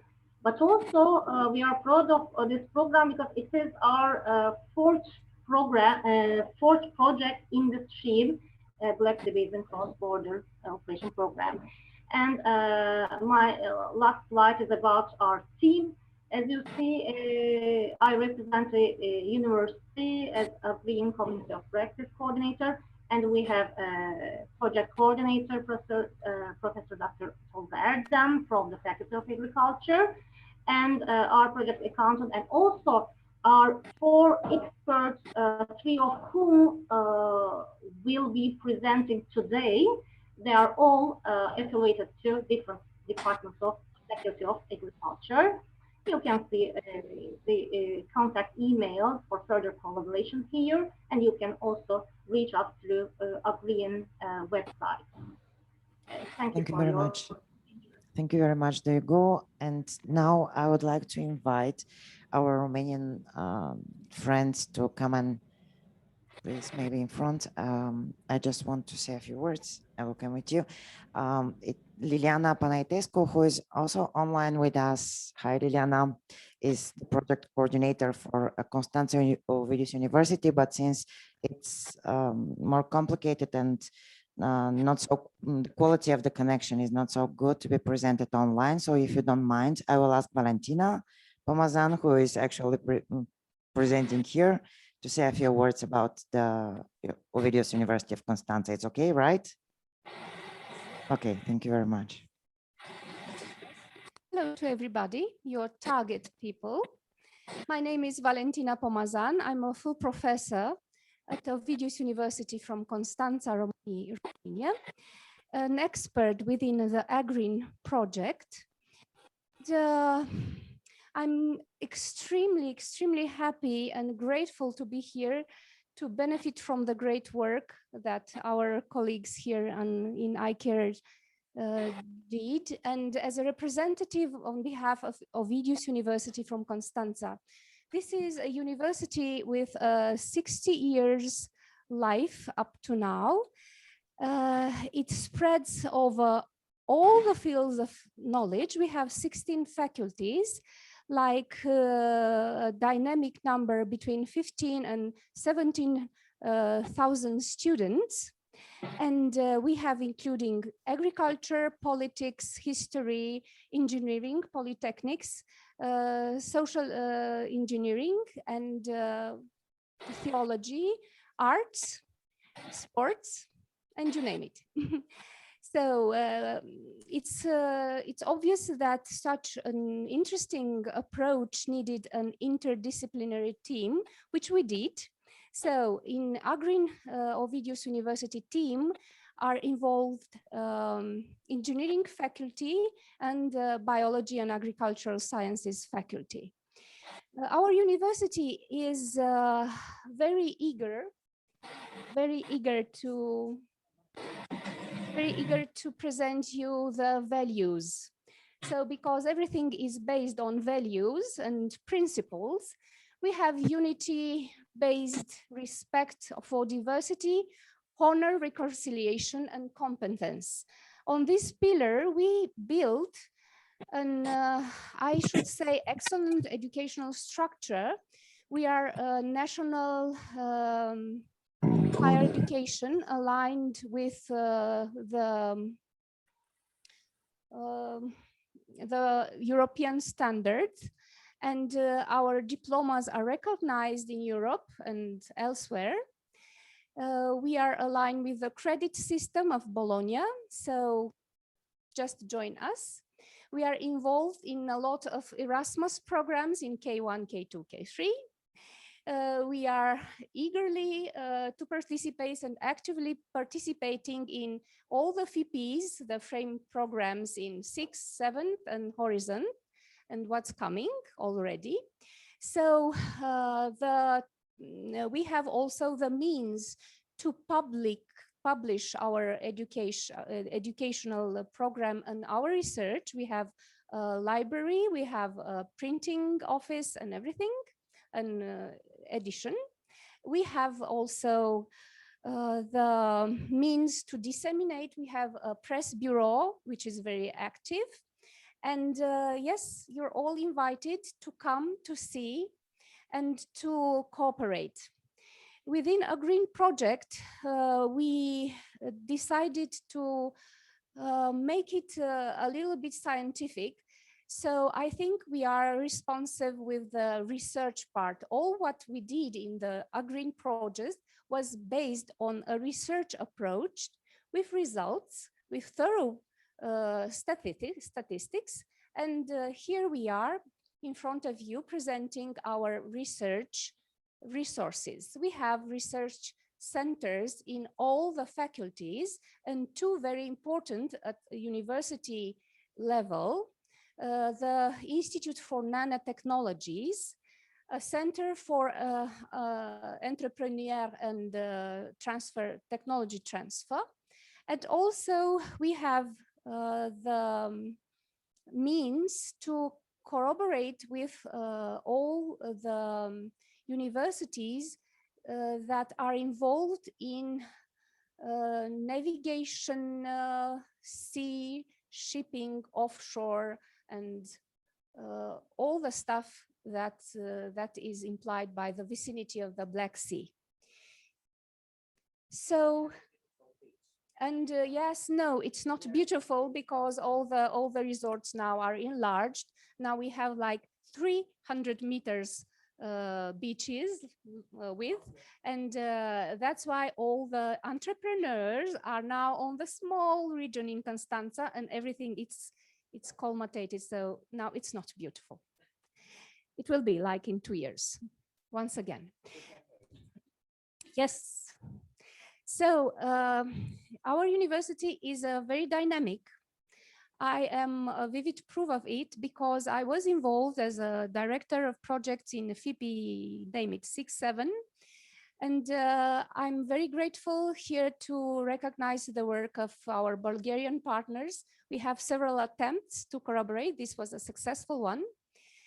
And here we are, your question regarding what are we doing? Who are we? If you are interested, just reach the site of the university. And I think we can cover almost any kind of your question or need because we have good experts that are validated with research prizes. And that's all. Thank you very much. Have a successful conference. Thank you very much, Valentina. It's always better when you have the person face to face to listen to. And lastly, I will give the floor to our hosts, actually to Anna, who is the COP coordinator of AGREEN for Armenia. Thank you very much. Շնորհակալություն շատ. Yes, Thank you very much. So first, I had to show and present iCare Foundation, but actually we've already talked at large about the foundation, and I understand that you know the foundation in great detail, so I will be very brief in describing the cooperation mechanisms that would allow us to further work within this program. So let me talk a little bit about the COP community. We have talked about it at large, but right now I'd like to say that among the cooperation countries, they are here. So within many different programs, they are also looking for also cooperation partners. So during lunch, please come up so that we can discuss and see within which programs and which projects we'll be able to collaborate together. And also for further collaboration, please keep in touch with us so that we can involve at different stages, and also in terms of research that is being implemented and being conducted, and also, and not less importantly, regarding training and exchange of experience. I believe this would be it for now. Thank you.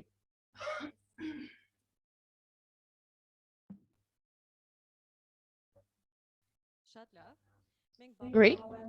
Actually, we had quite a long period of presentations at the beginning of the meetings, but we think that it was still important so that we could get to know each other and recognize each other, because we've not only gathered together to understand the results, but also to get to network, to find new colleagues, new friends. And right now, I would be happy to present our first panel meeting. We're starting with the knowledge-based part, and our first panel discussion. Actually, these are the speakers. Please come up here for the panel discussion. Those who are physically here and those who are listening to us online, please join up. Violeta, Mariam, Basiliki, Fatih, Yushu. Okay. Irina, Irina, and Natella, please. So our first panel discussion topic is climate smart and conservation agriculture in the Black Sea Basin, problems and opportunities. Please, Madam, Michael.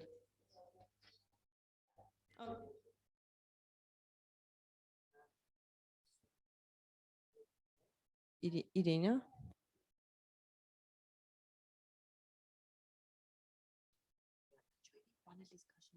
Panel discussion one, Irina. Yes, you are joining there. This is the panel discussion one. Please join. Okay.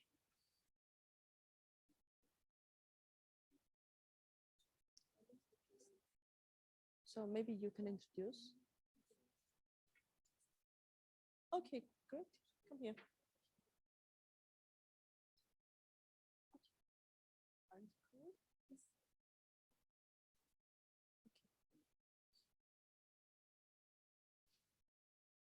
So we have one more panelist.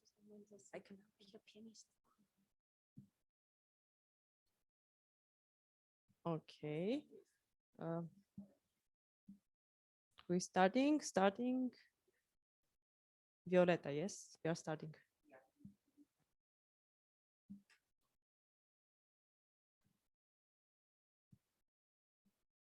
I suggest we make it quick, colleagues. Yeah, not to bore the people too much, but just to briefly share the findings from our research, which we have conducted across the countries. I have already mentioned about these national feasibility study reports that will be published soon, but here we would like to highlight the main findings, our common background, what we have stepped on when we decided to move further to the branding strategy development.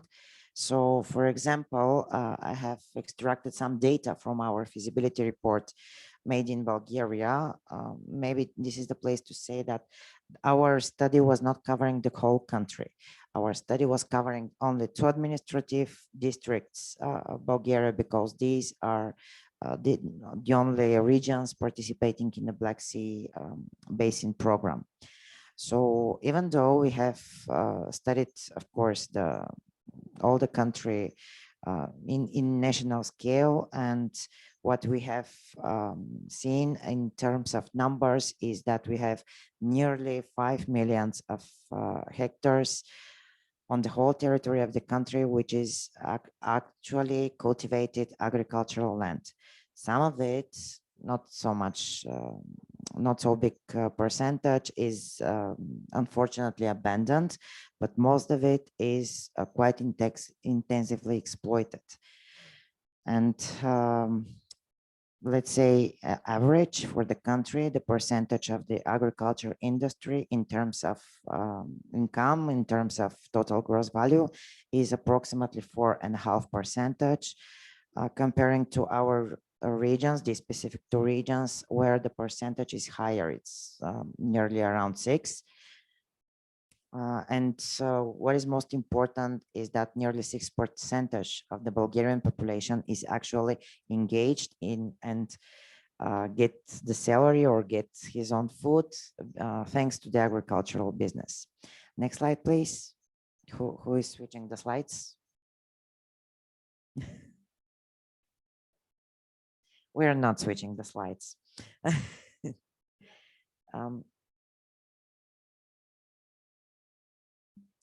So what is the most maybe distinguishing thing in the structure of the Bulgarian agriculture industry is that we have 2 extremes. In terms of the scale of the producers, we have a lot of small farms, like very small farms, family farms with less than 2 hectares of cultivated land on the one side. Usually these are the farms that are green, bio and organic producers.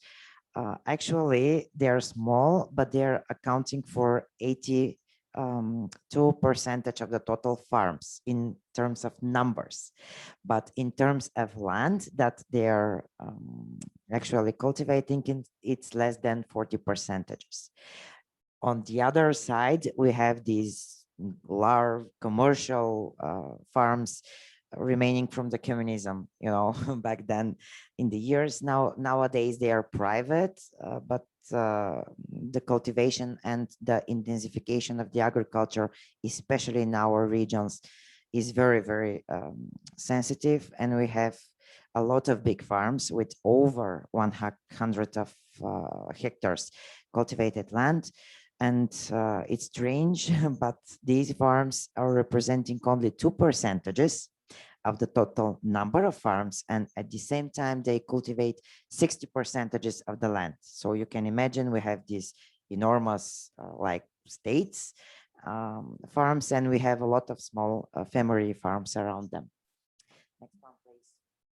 This was important for us to understand how we can engage each of them, how we can approach the small farmers, and on the other side, how we can approach the large farmers.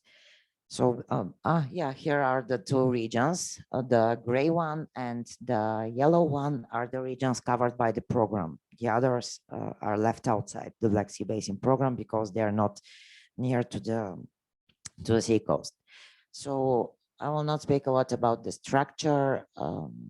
There are quite a lot of numbers here, but what is important for us is that the agriculture, especially in these two regions, is crucial in terms of share in the gross value, and also in terms of jobs for the population.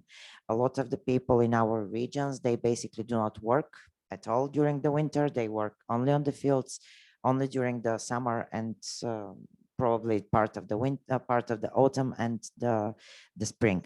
So agriculture is crucial for the surviving of the local communities in our country in particular. That's why we're maybe the partner who is most focused on the social impact of the project, not so much on the environmental. Next one, please.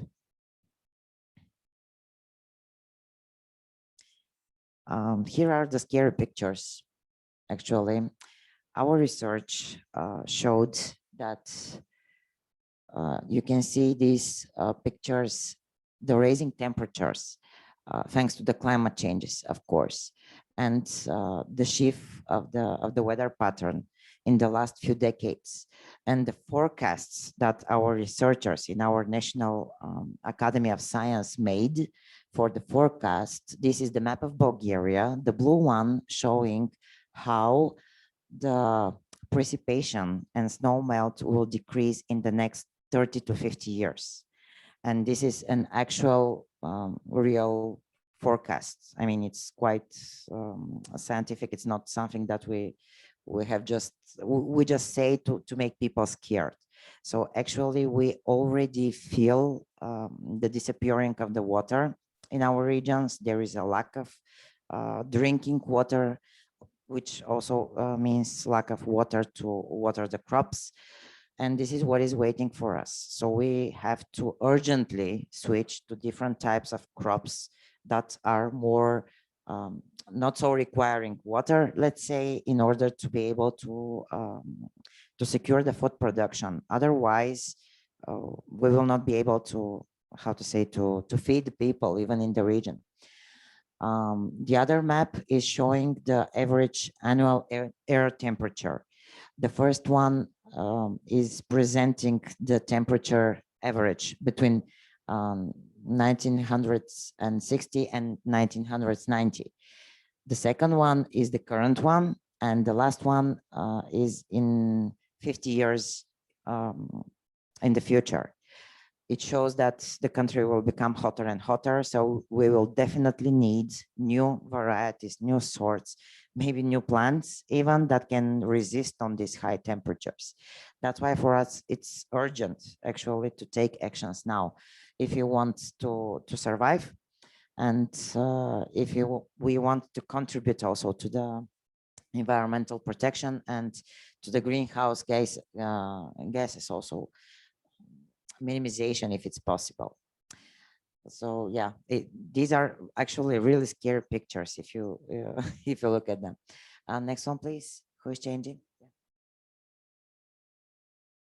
I believe it's pretty much the same in all the partner countries. So based on the research made in the countries, we have identified the strengths, the weaknesses, the opportunities, and the threats in front of our climate smart agricultural development. I will highlight just the most important out of them. For Bulgaria in particular, the agricultural land is more than 50% of the territory of the country. That's why we are so eager to introduce this new type of agriculture in order to try to at least transfer a small percentage of this land. It will be already felt.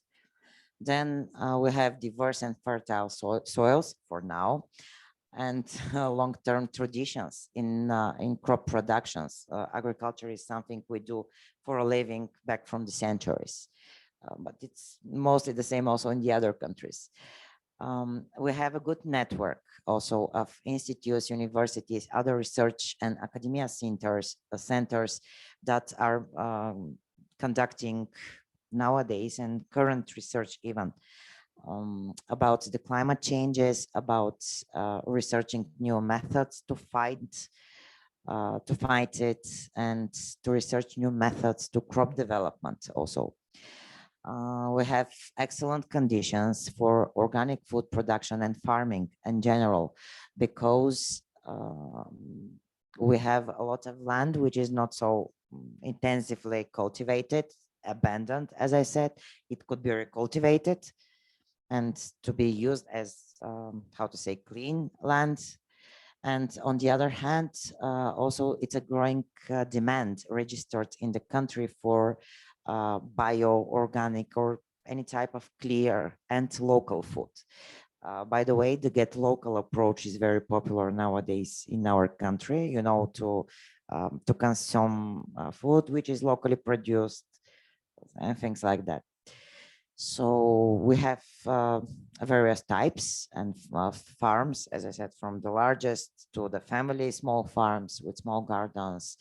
We have many European instruments.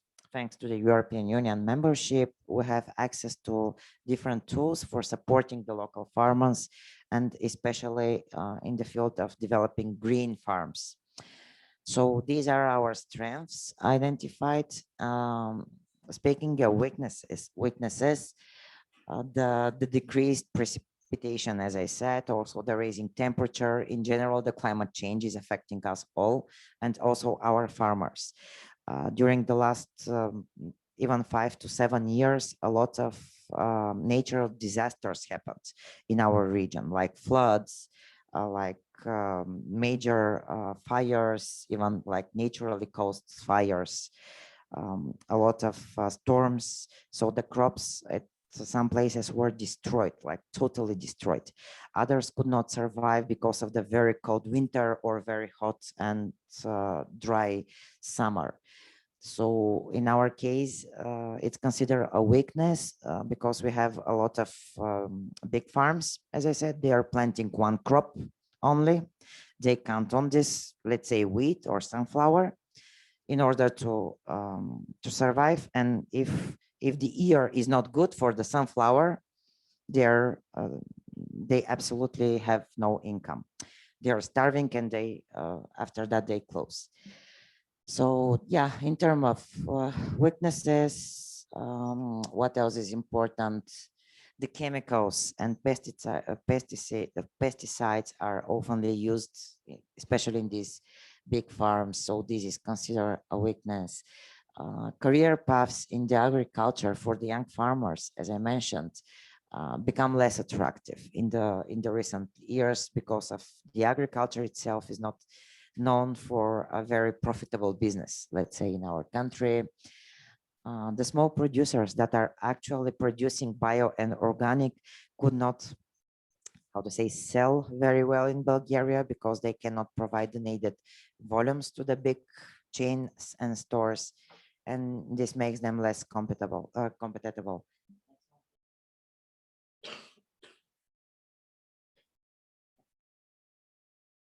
In terms of, this one is not changed, but there is no, yeah, opportunities and threats.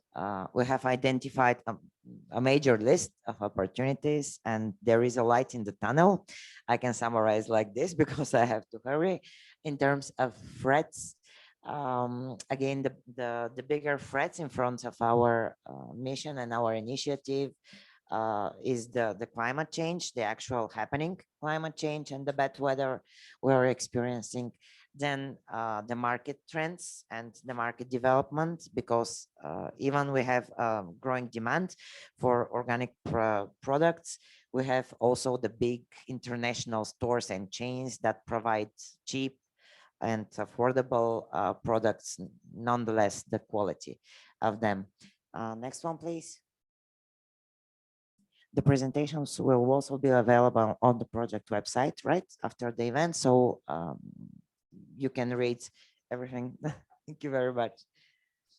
The state of the organic farming, we have tried to also to identify, and I will briefly mention that as advantages in Bulgarian agrarian sector, we have favorable national conditions, usually, for cultivation, wide variety of crops, any types of fruits and vegetables. Even the last years, we have tried some exotic fruits like kiwi, you know, something extraordinary, and it happened that it grows. Then we have farming land, a lot of farming land, more than 50% of the country territory. Then we have large diversity of clean, fertile, and unpolluted soils because they were abandoned. Then we have high health and environmental protection standards because we have to, we are adopting the European rules and we were obliged to follow also the standards. But at the same time, Europe provides support for our farmers through the different funded programs and instruments.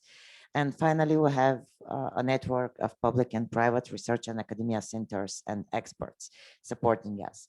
In terms of national capacity for developing sustainable agricultural practices, the organic production in Bulgaria is developing rapidly. It's kind of trend, it's modern, but there is a demand for it. Young people are starting to get interested, by the way. It's starting to get kind of fancy profession to be young farmer, family farmer. People are coming back from abroad after studying abroad, buy a small village house, buy some land, and try to do some organic and sustainable agriculture. And yeah, basically the others I have mentioned already. Another slide. Yes. No, for us, no. Yes, so I can now pass the mic to Nadia. Yeah, to Mike.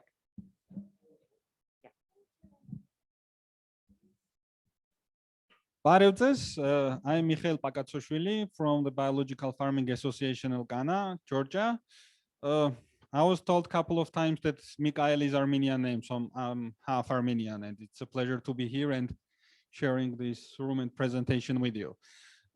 As Violeta explained, the idea of the feasibility study was to try and understand where things stand in agriculture on the national level. Then try to look at what the climate change effects are on agriculture, and then see the trends and potential of its development. So we used a mix of both qualitative and quantitative methods in the research, like everybody else. But as always, we operated on the limited resources. That's why in case of Georgia, for example, we were able to interview only 120 people across the country, which is statistically insignificant, but it gives us at least some ideas of how things work. Now about some general trends in agriculture. In Georgia, the population is 3.7 million, give or take, around that. Out of these, almost half of the people live in rural areas, and we have more than 600,000 agricultural households, which is quite large for such a small country as Georgia. And more importantly, the average size of the plot in case of 90% of farmers, that's slightly above 1 hectare, while approximately 60% of farmers have less than a hectare. So we're talking about small scale subsistence farming, really, which is mostly a safety net for most of the farmers rather than orientation on the market and being market driven. Just to talk briefly about the agricultural land, it occupies approximately 44% of the total area of the country.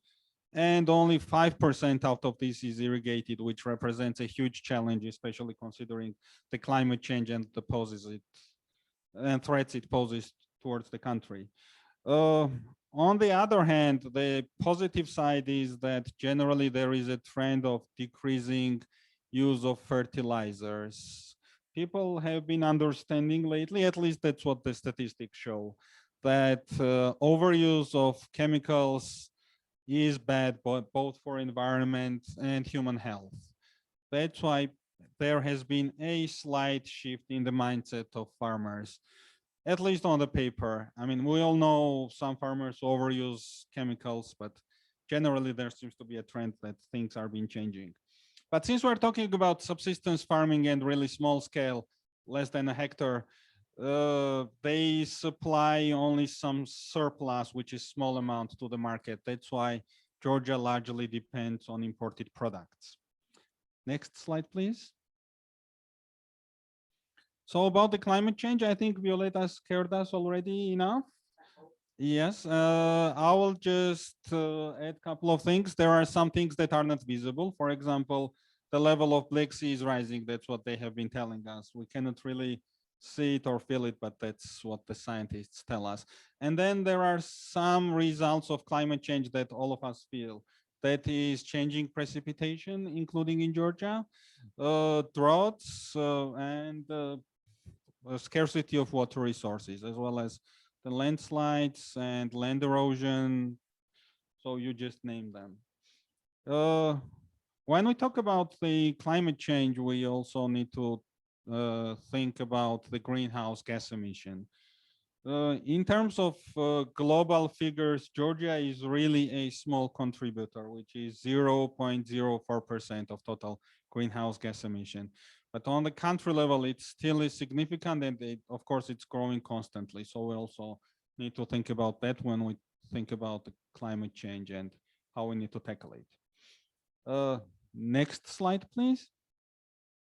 And then when we consider the general trends in agriculture and the climate change, we approached people asking them, how do they see the development of climate smart agriculture, whether it is important for the country or not.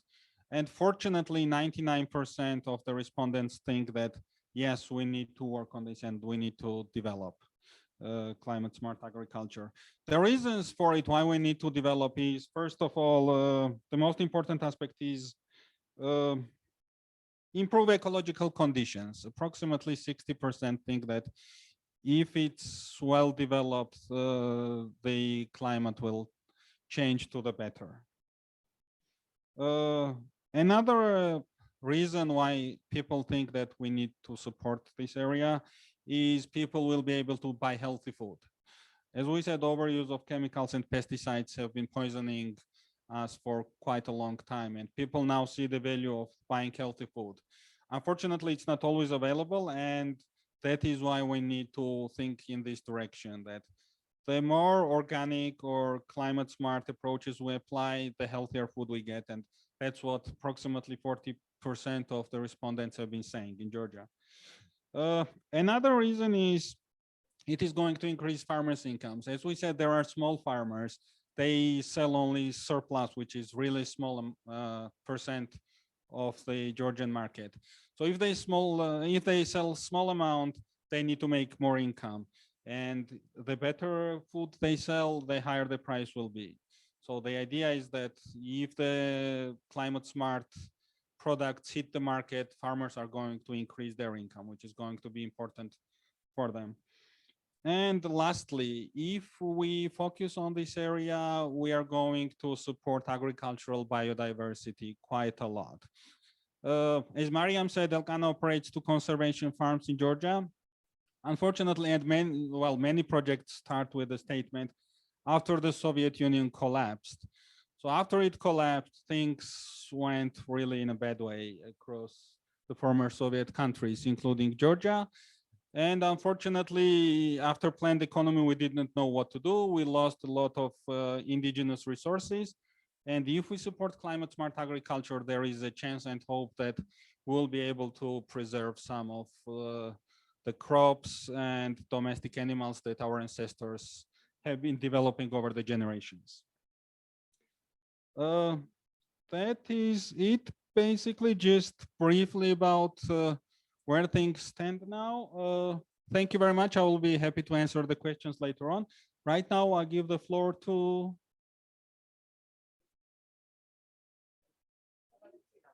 Oh. So hello again. Because my colleagues covered the statistics, I recommend you to read the Romanian feasibility report, which is a very, very thorough approach made by our colleague Romeo Măgârdicean, which has an Armenian ascendance, yes.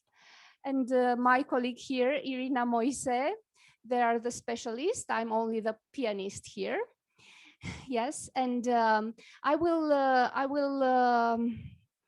intend now to provoke you with the conclusions.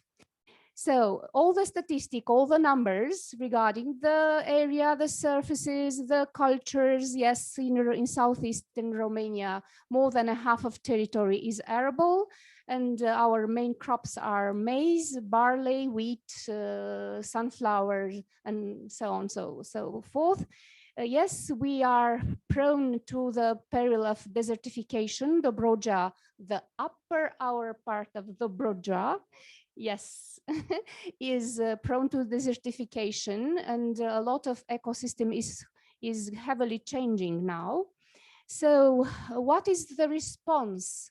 What are the data that we collected via a very thorough poll that we posted for response, and collecting all these responses for like 200 of young farmers? The conclusions are: in Romania, farmers are rather poor. They do not afford the price of the chemicals. So in Romania, the chemicalization of the food is less than the European media. Hence, the Romanian products are healthier. There is a heavy response towards the climate changes. So everybody is shifting like 2 weeks the sowing process in order to avoid the development of foliar diseases. They tend to decrease the number of intervention in order to keep the water in the soil and not to disturb the very scarce ecosystem that is developed with little water. There is a huge need for a higher level intervention for the irrigation, because very small approach to the irrigation is not efficacious. It has no efficacy. So in conclusions, there should be a higher level of involvement and restructuring the irrigation systems. This is done now by the wealthy ones who can afford all the fancy systems and own like hundreds of hectares, but they definitely do not cover all the need. It's a tendency. Another finding is that there is a highly tendency to reach the current existing water. In Dobroja, we have a huge basin, like 2,000 years old water that is fully available for us, but the pumps and the regions we can access this water are like very scarce, and we need to do something about this. Another finding is very interesting finding is that we have an evolving ecosystems, and Irina here just suggested a question for you: how we should define our terms? What is the optimum? What is this project do finally? We heading for the climate optimum approach. Optimum from what point of view? From ours as consumers, from the environment, from the political and fancy and political correct point of view. So you policymakers, you the maker of our food, should respond and return us your answer. So this is very important, and I heavily hope that you will return your question with questions and answers. Yes, also it's very interesting that in Romania, the organic and bio food is under legislative prevalations, and we have everything stated. And also there are strong signs of feeble implementation of smart agriculture, even climate smart agriculture, but not under this name. So young people, young farmers are doing this under our eyes, and such a project as this one seems very, very, very in time. In terms of legislation, they complain about, okay, we are doing, okay, this is our money, we do this with our own funds, but for God's sake, legiferate, promote our work, promote our effort, and support us. Our agency for payments and support in agriculture, APIA, is a fancy name, okay? And APIA is has some tentatives to support this kind of agriculture, but I know farmers that that are complaining of the following: they this, and nobody says what kind of effort is involved in such an approach. Okay, so these were our main fundings. We did rather heavy research on this, our results with statistics and everything, not only the ones that are prelevated from the official data, but the live one, the real one, cropped directly from the farmers, are available on the project site and the project documentation.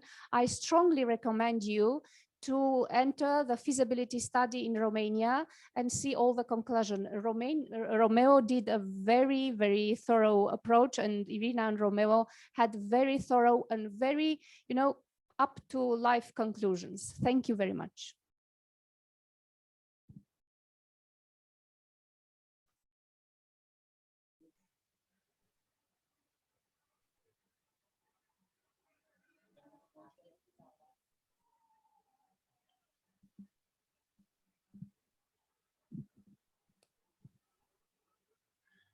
I'm sorry, Mr. Fatih. Yes. So the floor is yours. Okay, 10 minutes. Thank you very much. And hello, everybody. I would like to thank to Armenian team for this organization. My name is Fatih Konukcu. I am the expert for feasibility studies in Turkey. I will present my speech into three parts. First, the agricultural potential of Turkey, including organic and good agricultural practices. Then how the climate change affect the agricultural production in Turkey. And finally, practical solution within the concept of climate smart agriculture. Turkey has totally 77 million hectare area, and of this area, 23.1 million hectare is agricultural land. Total irrigable land of Turkey is about 8.5 million hectare, which is 1/3 of the agricultural area.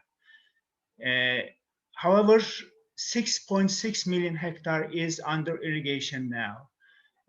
The main crops cultivated in Turkey are 70% cereals, for instance, wheat, barley, and rice. 85% is legumes like lentils and 77% are oil seeds, mainly sunflower. 8.2% industrial crops like sugar beet, tobacco, and 1.6% is tuber plants, which are potatoes and onion. Agricultural sector in Turkey is very important for national economy because 19% of the total employment of the total population is from the agricultural sector. 3.1% of all exports, which is amounted to $5.3 billion, and 6.5, and I can't see the bottom of my presentation, but around 6.5% of the GDP, which is amount to about $50 billion, is from agricultural sector.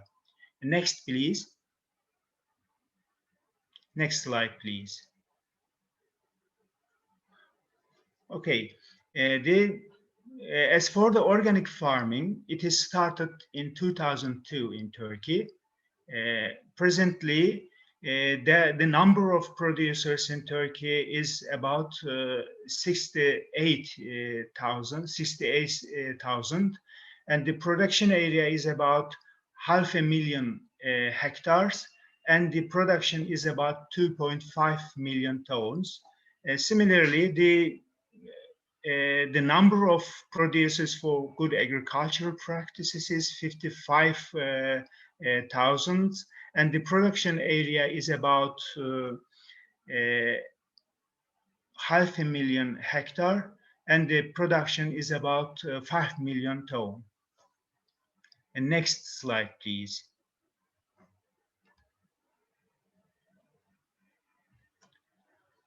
Okay, Turkey is located in the Mediterranean Sea basin, which is affected from the climate change mostly.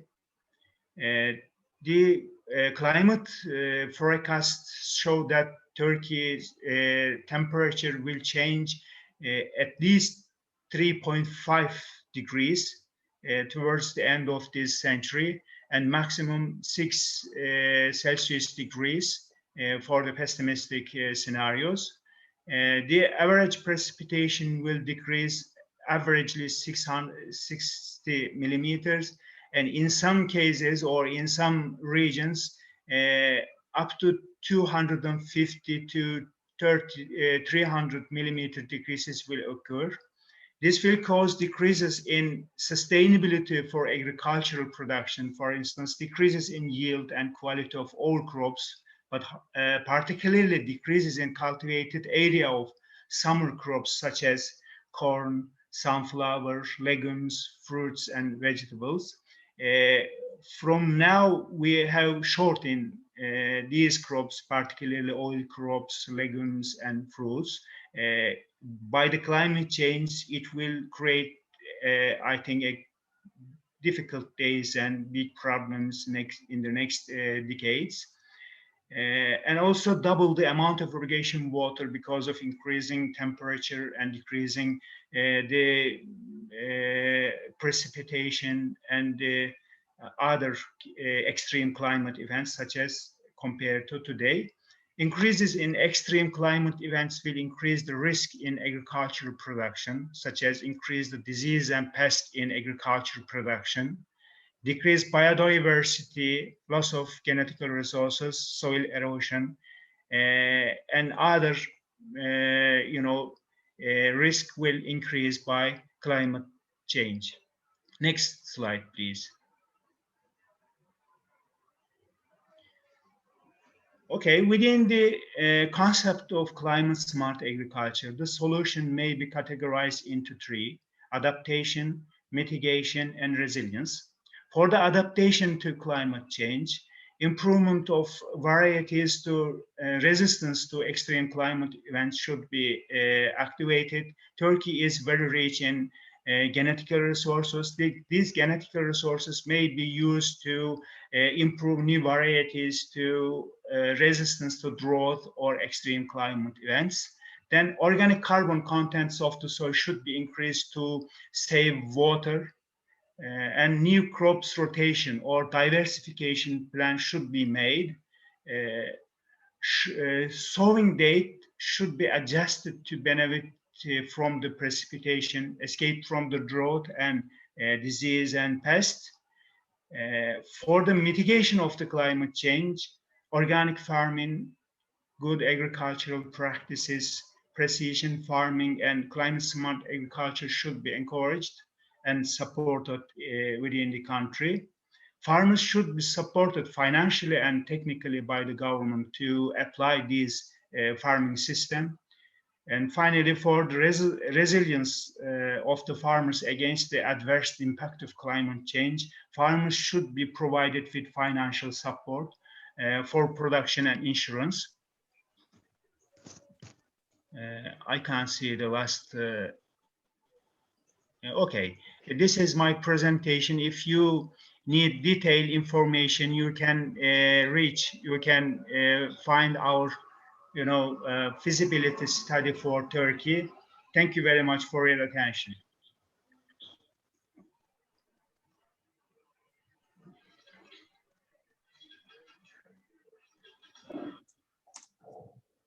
Now, So, I would ask Vaso. okay, hello again.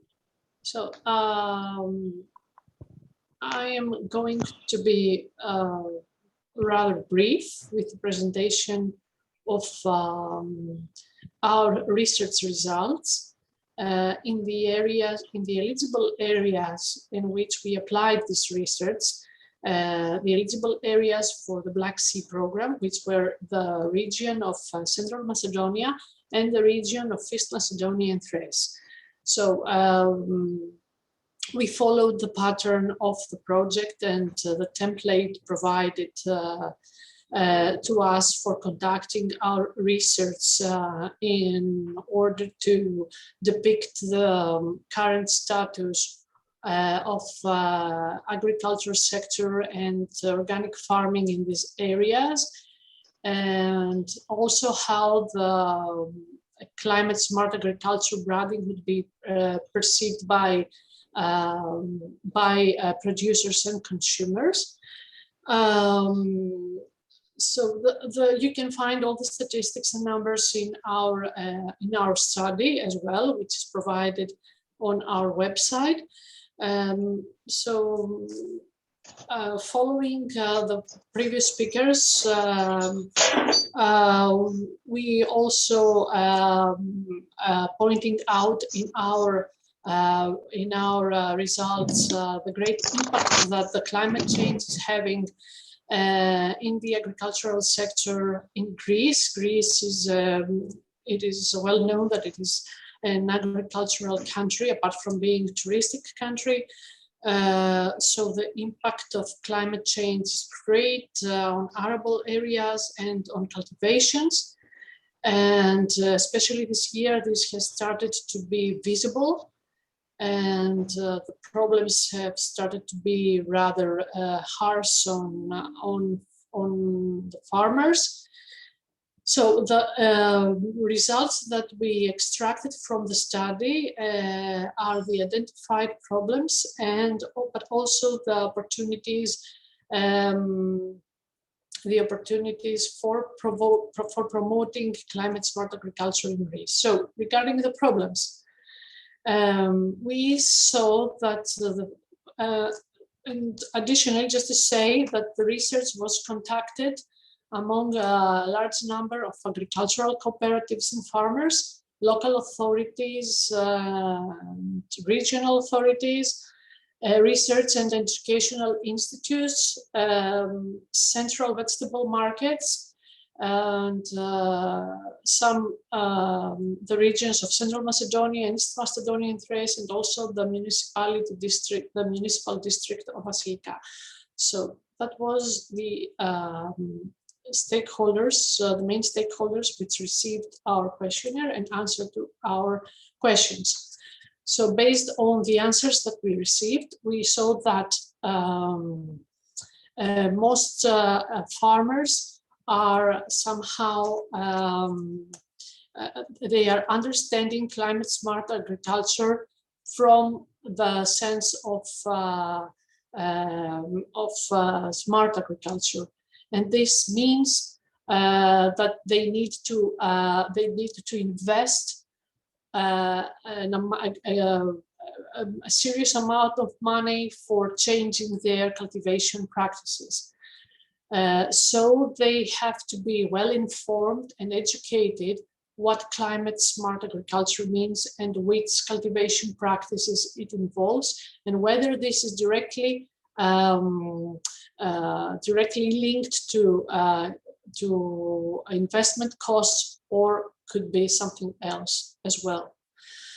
So this investment cost, it's identified as a main problem for turning to climate smart practices. The small and scattered farms is one of the problems as well. And also the aging rural population and the aging population of farmers, which are showing an inelastic attitude towards new cultivation practices.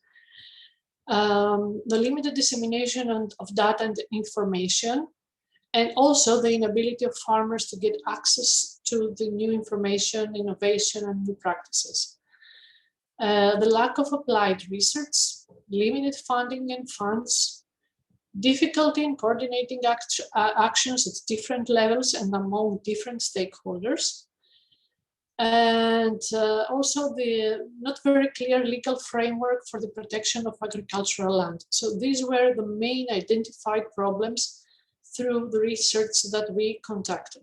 And the next slide, please.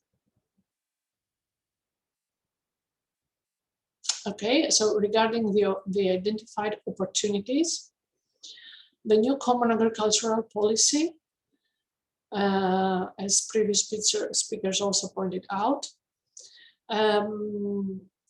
the organic culture, sustainable agriculture, smart agriculture, precision agriculture, which are all concepts that are very welcome among mainly the consumers. And these are concepts that are quite popular, and this gives the floor for new brands under the name of climate smart agriculture.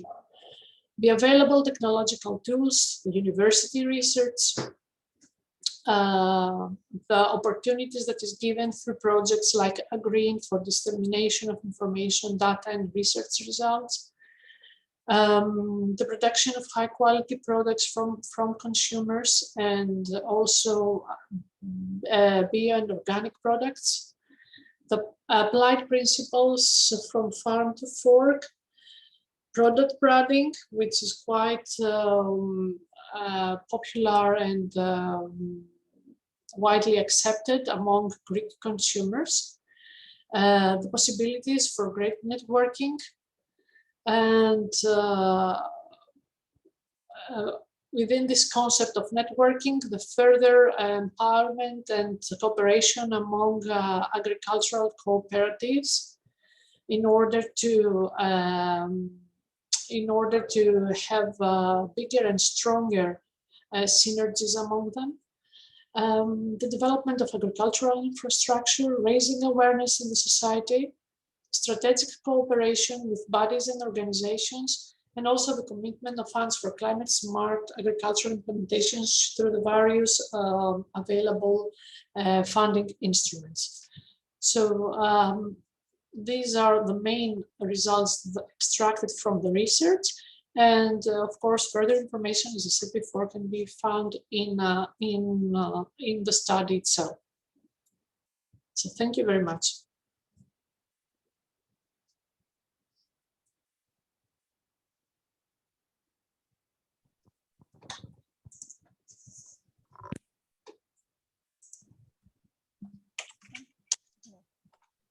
Okay, now Natalia Musin will present our Armenian part. Hi everyone, I represent the iCare Foundation. I'm the last presenter, so I was hearing my colleagues from all over the world, and it's like Black Sea Basin, and we have very, very common challenges and opportunities. I wasn't even aware how common these are. So there's a big hope that we might be able to deal with this together.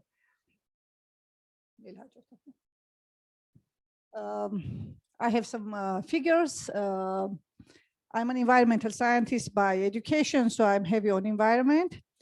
I have to say that agriculture is a big part of Armenian GDP. It's 13%. It used to be 20%. It decreased a bit.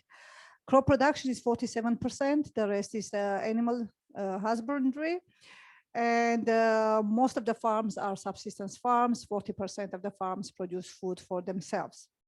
What we are expecting here to see in terms of climate change, you can see on the left graph, basically the kind of challenges that we are going to expect with climate change in Armenia in different regions. By the way, the effect of climate change on agriculture in Armenia is pretty well investigated, mostly by international organizations, specifically UNDP. And most of the graphs are from them. I didn't put the references. We can see that we are already seeing up to 2019 the increase in temperature. We are expecting in average 2.2 degrees Celsius increase by 2050. This is by average. Some information says 4.7 up to, and precipitation is decreasing, and we are expecting also a strong decline, 2.7 2040. This is not a long distance when we think about it. It's almost 20 years from now on. The right graph actually is a very new data from UNDP. I didn't put the reference, but this was actually presented a few days ago. There was a study that tried to model what will be the effect. So for the right, left two slides, three slides basically, we have to think about the adaptation strategies. Right? We have challenges, we have high temperature, we have precipitation, and we have to think about how to adapt the agriculture to these challenges. On the right slide, actually, we are talking about greenhouse gas production from agricultural sector in Armenia. Agriculture is the second biggest emitter in Armenia. And as our Georgian colleagues said, it's compared to the world, it's almost nothing, but it's quite big for Armenian scale. And the left one, you cannot see the entire picture, it's 2017.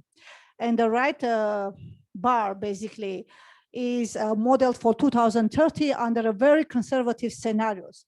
And you can see that there is a 94% increase by 2030 if we do nothing about agriculture in Armenia. And the gray one is an animal husbandry, and you know that livestock is a big emitter. The yellow one is actually manure management, and the green one is plant production. So we have issues for adaptation, and we have issues for mitigation. Next.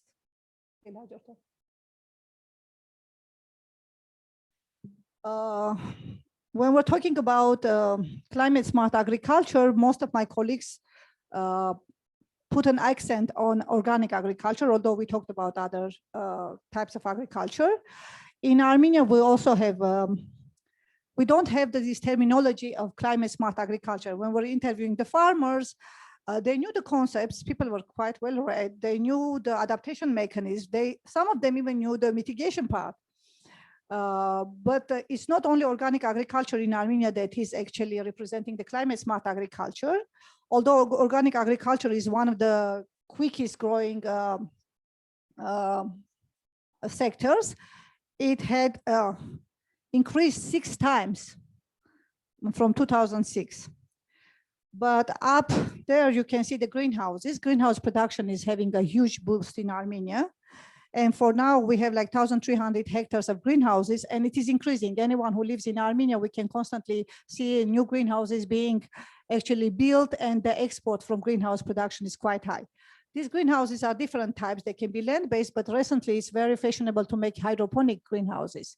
And the climatic effects of greenhouses in Armenia are quite low, specifically because country is very sunny. We have a lot of warm days. We do not need to heat. And the hydroponic recirculation system specifically use almost no fertilizers. There is almost no emissions. And the third picture actually shows the intensive production. This is also increasing.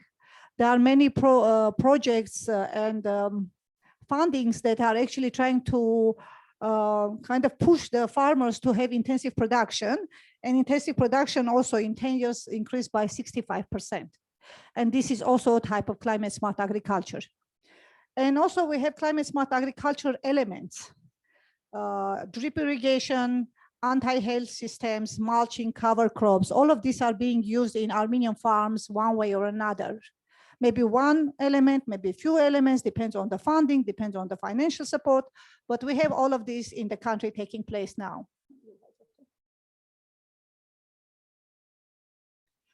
Since we had to have 5 slides, this is quite intensive.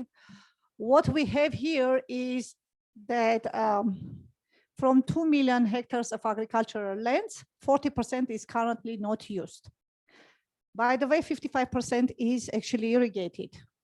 Why it is not used? Many different reasons, but the main reason is common for all our countries. We have very, very little farms that was actually privatized after Soviet Union collapsed. So people who never did agriculture all of a sudden got farms that are less than 1 hectare in size. And I personally have many relatives living in village, and most of my relatives had higher education in engineering or literature, and they had absolutely no clue what to do with the farms. And currently they have to actually work with these farms to feed their own families, because there was also a huge unemployment in the countries during the blockade and stuff. But lands are also very degraded. Part of it is actually because Armenian lands, mostly like the Ararat Valley, that is a huge agricultural area, it was initially semi-desert area. It wasn't a really good, black, beautiful soil to start with. But also there was an industrialized agriculture taking place during Soviet Union. And so we have 43% of desertification, 82% of lands are one way or another actually degraded, 3% anthropogenic pollution, and 1% salinization. I have to be honest here and say that some of the lands are polluted not anthropogenically. It's actually naturally. People who drink jermuk, they know it has high level of arsenic. You cannot actually export it to Europe. But we like it, we are used to it. I don't know if we are getting sick of it, but this is not anthropogenic. It is the lands are just rich with this. And this is one thing that can hamper the organic production, by the way. But when I'm thinking about lands and I'm connecting this with the climate smart agriculture, I'm seeing this as an opportunity. Because if you can actually here do greenhouse production on these lands that can produce nothing of good quality, then you can actually have a good produce and you can actually import it or export it, excuse me. Sorry, we import the greenhouses, by the way, the constructions, but you can export it to Europe because you are having a closed hydroponic greenhouse, for example, or soil that you are bringing in, which is clean.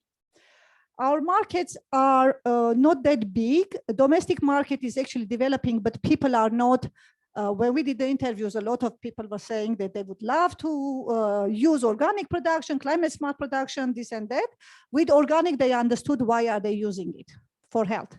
With other climate smart things, not really. Youth was more responsive to climate change. Adults were not. That much, not that they weren't responsive, they were not very aware. So I think we have some education to do here to say people that, you know, it's not only our health, but also the planet's health. The markets are mostly for organic products, and we have a big market for greenhouses. It goes to Europe, Russia, Kazakhstan, Asian countries, and now Arabic market is quite interested in Armenian products. We have in terms of the stakeholders and institutions, we have many, but this is very unconsolidated. I don't know, it's not unified. What I'm meaning by this is that we have Ministry of Economy, we have Ministry of Nature Protections, many agencies that are taking care of at least checking the quality of soil, air, water, doing food. We have a lot of advisory services, we have NGOs, country is quite active, to be honest. But as I talked about the UNDP event a couple of days ago, we do not have one unit that actually is coordinating all of this. So it is kind of sporadic and hectic, and a lot of times also depends on where is the funding coming or where are the people, like motivated people. I see Lucine Albanjan, I want to present you. She is the head of the Organic Agricultural Association of Organic Agriculture. Lucine is one of the people who single-handedly started doing things with, I don't know if she got any funding, I have no clue, but these are like people who are motivated. And you see also businessmen who are motivated, right? Because these people want to have produce that they can actually export. So money is a big deal here. And we have funding from different countries. Armenian diaspora is one of the motivated also funders in this sense. We have also greenhouse associations in Armenia, so the sector is very active. And we have policies. We do not have a policy that says climate smart or climate change in it at all. But we have many policies that in one way or another are related to agriculture that is environmentally friendly and also climate smart. Because I didn't have enough space, I didn't write all of them, but I want to write the incentives. These incentives are from Ministry of Economy from 2019. I apologize, I cut down the titles of the laws simply or incentives because I didn't have space, but I left the keywords. We have incentives for modern drip irrigation systems, a very beautiful climate smart adaptation technique. Specifically, you saw this year what kind of drought we had and what is the issue in agricultural sector in Armenia with water. Armenia is not a water poor country yet. But the way we use it is, I'm sorry, it's my country, so I allow myself to say it is barbaric. We can do much more with much less water and we have to take care of it. And I hope government will pay attention to it. The other incentive is of construction of an update for small and medium-sized smart livestock farms. If you remember my first slide, I thought that manure is a big greenhouse gas emitter, the biggest one. And now we want to make farms that will at least collect these manures and have ventilated systems, at least cooled and ventilated systems. I know that we are starting some international organizations are starting manure biogas system research. Hopefully will work out, should work out, nothing hard there. We have incentives that are subsidizing anti-hail systems. We are establishing vineyards, but they are modern technological intensive parts. And we have also small and medium-sized farm support. So we basically have all the pieces of mosaic. We need someone to sit there and put it all together and maybe coordinate, which might be a very hard work in the current state. If we do this, we can have a couple of benefits. And the first one for me as a person who lived most of her life in Armenia is socioeconomic benefits. We all know that we have a huge immigration, specifically from rural areas. People go to Russia mostly or abroad to make money, sometimes return back and use the money in Armenia. And so this would actually provide some employment and development of rural areas if we do that. But also we can do is actually organic products and exported products are more expensive than the regular products that are also not climate smart. So basically, if our farmers can produce these products and sell it, they will be financially more independent. Specifically, one of the issues of climate change that we are always talking about is that we are having the change of growth areas, areal change 400 meters. This is actually kind of weird because if you are someone who grew wheat, now grows apricots, it might be hard. But if you get the technology and you know how to do it, you basically can make more money from apricots that are now growing in Gerar Kunigmars and never grew there. We know like last years, we grow all these subtropical fruits in Yerevan area. And these are expensive. And I remember my childhood, it was coming from Georgia. We were buying it from Georgia. Now we're producing it even for Armenian market. I don't know what are the volumes. I'm not sure that it is the volumes to be exported, but climate change here can be our friend, to be honest. If we can provide our baseline production plus produce something more. What would be the environmental benefits here? I talked about reduced greenhouse gas emissions, but most of all, water and soil. And the degraded soils can be actually easily revitalized if you do proper agricultural technologies. If we have lands that cannot grow anything, let's put greenhouses on them. They could actually also work. So we can actually save our lands, and the lands that are not saved can still be productive. And this is very, very big. Also, we can have reduction of fertilizers. In Armenia, also the fertilizer import is decreasing. But the problem is we import only nitrogen fertilizer. So you just, whatever the plant feels, you give it nitrogen. You do not give it phosphorus, you don't give it potassium, you do not understand what's happening, it's nitrogen, nitrogen, nitrogen, and this is very unhealthy for soil. So it's not that only we should reduce these fertilizers, it might actually bring in a fertilizer that the plant needs, and this might actually help a lot. The other thing is actually biodiversity, and here I want to talk about bees a bit, because we know bees are threatened all over the world. I mainly live in United States. Most of the population, I think 80% is dying. Honey costs fortunes. Good honey costs much more. In Armenia, we still have bees. We have flowers for bees. We can actually produce honey in agricultural sense, but we can do agriculture that can actually save the biodiversity. We have 252 wild ancestors of plants, for example, wheat in Armenia. They are growing in the fields, in the mountains. But if climate change happens, these genetic resources might disappear. So this might also help us with this. And I am not, is there more? Yeah, and the main challenges here, we have different challenges, and this is all in the report. But all of the challenges come down to one thing, that 60% of farms have less than 1 hectare size. So for a farmer to make any investment, to bring in, for example, anti-hail system, to bring in, for example, irrigation system, is actually not worthy, because investment costs, installation costs are more. And if they had bigger area, installation costs and operation costs might be actually cut off, and they could actually make benefit.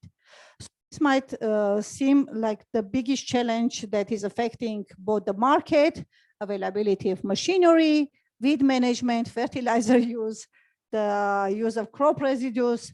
And this is something that has to be actually controlled and fixed before we can talk about investing in climate smart agriculture in Armenia. I think this is all. If you have questions, I'll be happy to answer. That's it.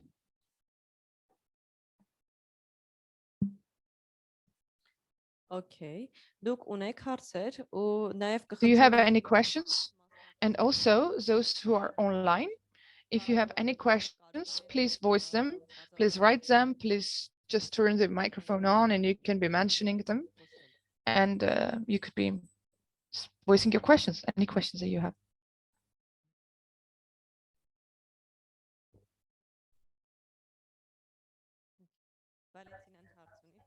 Valentina has a question. Please, Valentina. Yes, my name is Valentina Pomazan from Constanța, Romania. I have a question not only for myself, but from all my team. Mainly to our colleague in Armenia, you very thoroughly emphasized that you are changing, the climate change might be in benefit from the view of the crops.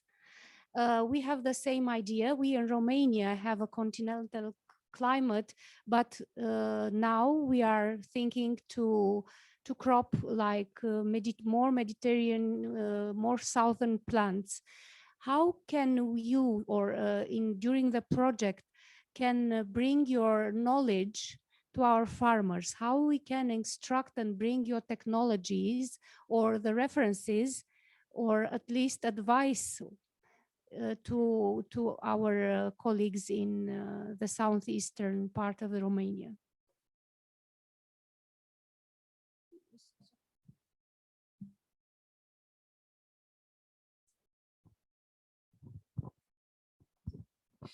I did the feasibility study, so I'm not a farmer. But I think we can actually communicate after the seminar and try to figure out and actually pinpoint the farmers that actually we have some statistics. I know the apricot statistics for sure. I know the Yerevan statistics. I think we can maybe try. I don't know at this point, but we will. I promise to make an effort to do this. In Armenia, it's very interesting because it's mostly word of mouth, because these farms are small. And then if your neighbor is actually doing right, and this is actually why the things, so if your neighbor grows kiwi in the same village, you will grow kiwi too. because you know that the market price is high, and at some point when you get to saturation, the price might actually drop, and then the people are starting to compete on other levels. So this was something I'm very proud of. There's a continuous creativity in the country. Also in the jewelry market, by the way, if you go to vernissage, every week you have new types of earrings. Because one makes something, everybody buys, oh, it's a new thing. And then the other ones make the same thing, and then the price goes down and somebody gets creative. So the same way is in agricultural level. How to do it as a scientist, I would actually think to model the temperature and to figure out with the agronomists what can grow there. The other thing I could advise also, but we can talk about it later on, is seeing the traditional indigenous methods and approaches. Armenia has, I think I might be wrong, correct me, 6 climatic zones in this little area. So we basically grow everything all the time. We have such a variety that if now in Geralkunik we have weather for apricot, people in Ararat Valley already know how to grow this apricot. I'm thinking that some of the crops might actually get out of the country zone simply because their areas would not be supported by weather. But again, we can talk and we can try to come up with some methods of transferring what we know. Let me also add something. And also for these questions, we have actually our community of experiences. And this is one of the questions which we can all discuss together. And why not? This can also become a way of expanding our further cooperation. So in this respect, we can try to talk about this when we finish this conference and to discuss more opportunities for the future. Okay. In English? Actually, if I may add, this was one of the idea of the internet platform and the building of the community of practice. So this community will be open for people like Valentina to ask, guys, I need new crops that would grow in my climate, and you as scientists from Georgia can answer, okay, we have this research available, and this is the idea how it should work, the community of practice between researchers and practitioners. Of course, it will be great if the COP coordinators and the project coordinators facilitate this process, but also such type of gatherings could be arranged in an online mode and could be developed further in another, let's say, project proposal for the next programming period. Why not? Absolutely welcome. Thank you. Because actually we have come to a logical lunch time, I would actually suggest having 2 more questions. And also those who have joined us online, please ask the questions if you have any questions. Please turn on the microphone or write in the chat. In the chat, we don't see any questions so far. And then the participants also, if you have any questions, please, 2 more questions that we can take before lunchtime.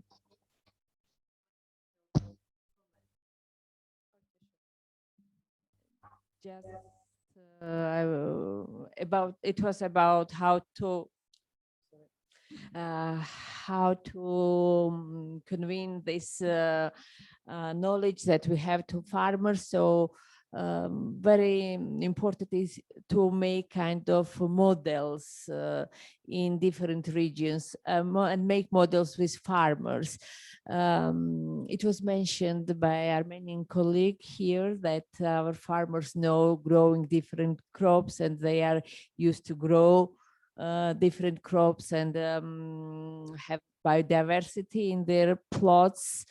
But what we observe, for example, which is problematic, sometimes they can't get out from the type of traditional or somehow dictated manner of farming, which was during Soviet type of management, when they were expecting some kind of order how to manage this type of crop. And this makes sometimes our farmers very weak in adapting changes.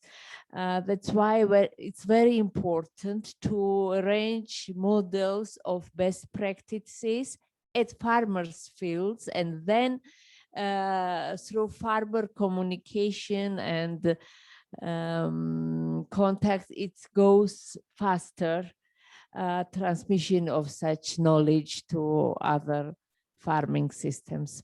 Thank you.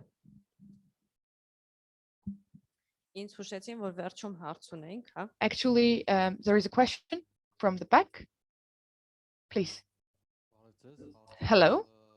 My question is that apart from Armenia, it's aimed at all other countries. But actually, we saw all the challenges that we saw for the agriculture in Armenia. But in your country, if you had the same challenges we had in Armenia, I would ask you to share your experience. Thank you so much. I hope the question was audible. I will just repeat. If you had a similar challenge in your country as we had in Armenia, could you share the experience of how you have tackled, tried to find a solution? Thank you. The question is for our partners who has had some type of challenge in their countries that is typical for Armenia, and you have overcome it, and you would like to share your experience. Maybe any example?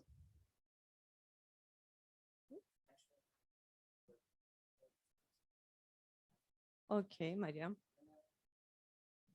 Again, I will make a small intervention about that. So of course, we have similar problems because we are coming from the same past, and same problems we have in our fields, which is a small scale agriculture, very not competitive prices often on them.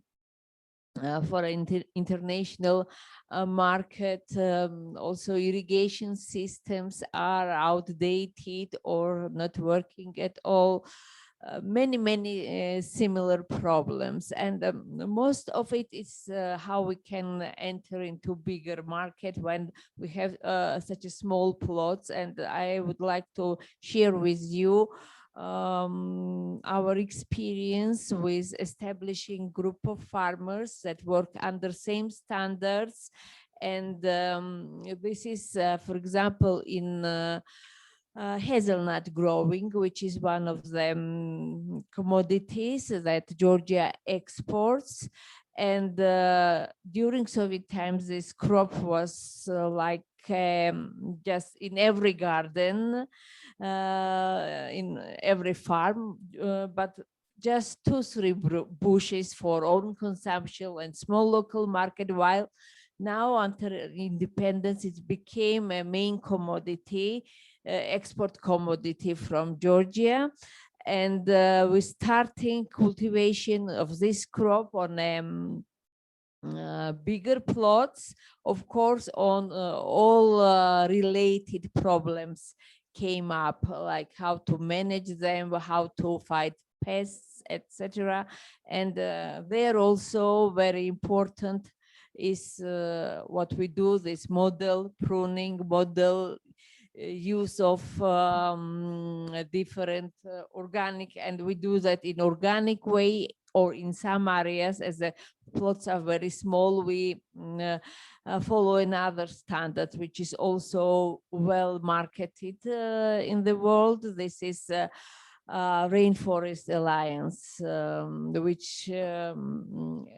which accepts use of some pesticides if there is urgent need for that, or allows some type of small contamination if general environmental standards are followed.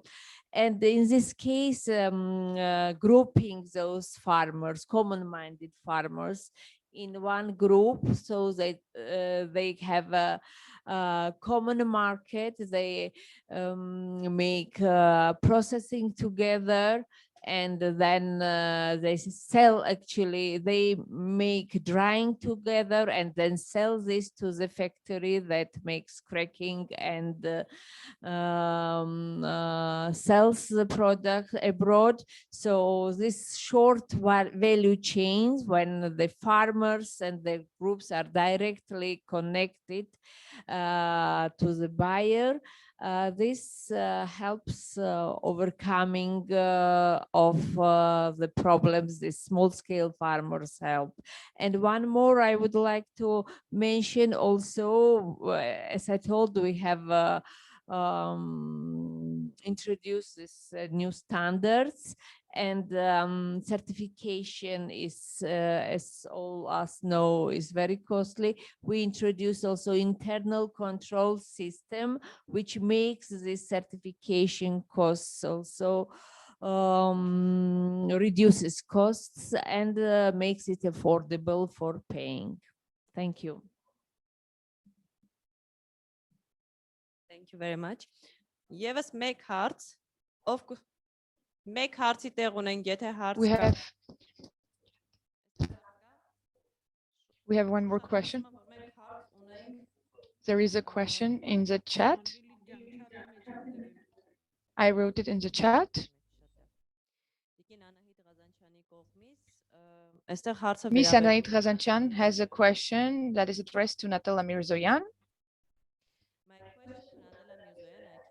Have you estimated how much land that is eligible for cultivation we lost due to the invasion of Azeri troops in Gerarkuni, Garat, and Sunik Mazes? We lost patches of bordering villages. Maybe you should. No, I didn't, because I did the study much earlier. And also, I don't think this is a done deal. So, I mean, we'll do it when the Okay, thank you. situation is more stable. Let's make it that way.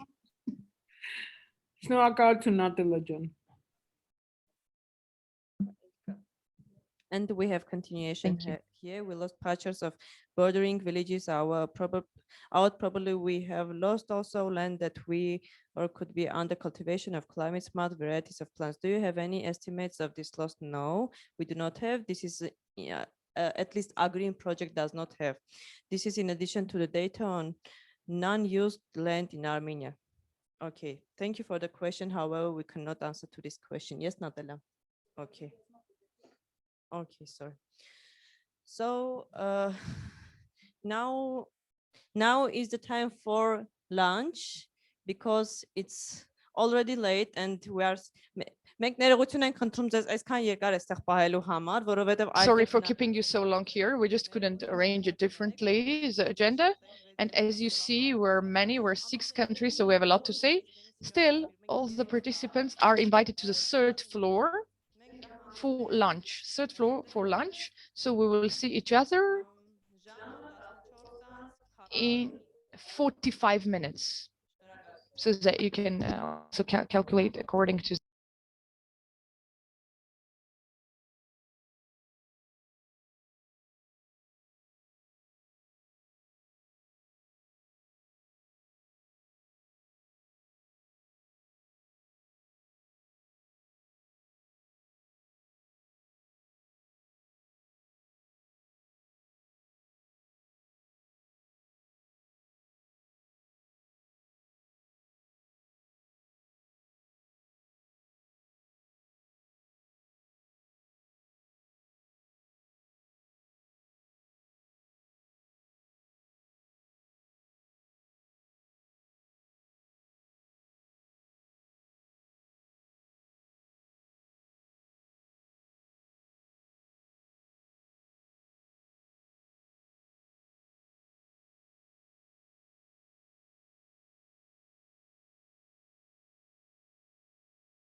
Okay, մենք սկսում ենք արդեն հանդիպումը, որովհետև ինչպես մենք հիշում ենք, մենք ունենք գործընկերներ նաև առցանց հարթակում, ովքեր սպասում են մեզ։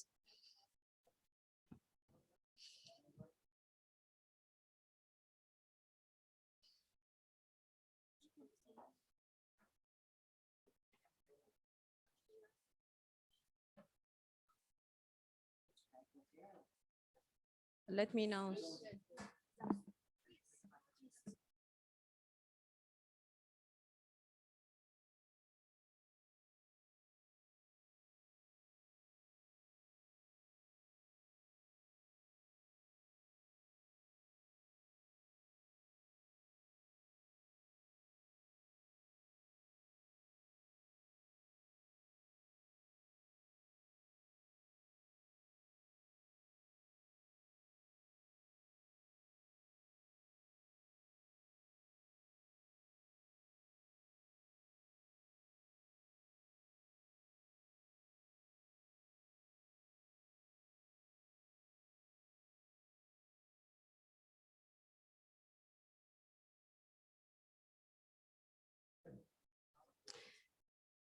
Շարունակում ենք հանդիպումը եւ մենք առաջին պանելային քննարկումը վերջացրել ենք, անցնում ենք երկրորդ պանելային քննարկմանը, որը նվիրված է Սևտովյան ավազանում կլիմային ուղղված խելացի գյուղատնտեսության տարածաշրջանային բրենդինգին եւ մենք տեսնում ենք, որ մեր թարգմանիչը կարիք ունի տեխնիկական աջակցության, որպեսզի շարունակի. So for those who wanted to learn Armenian okay.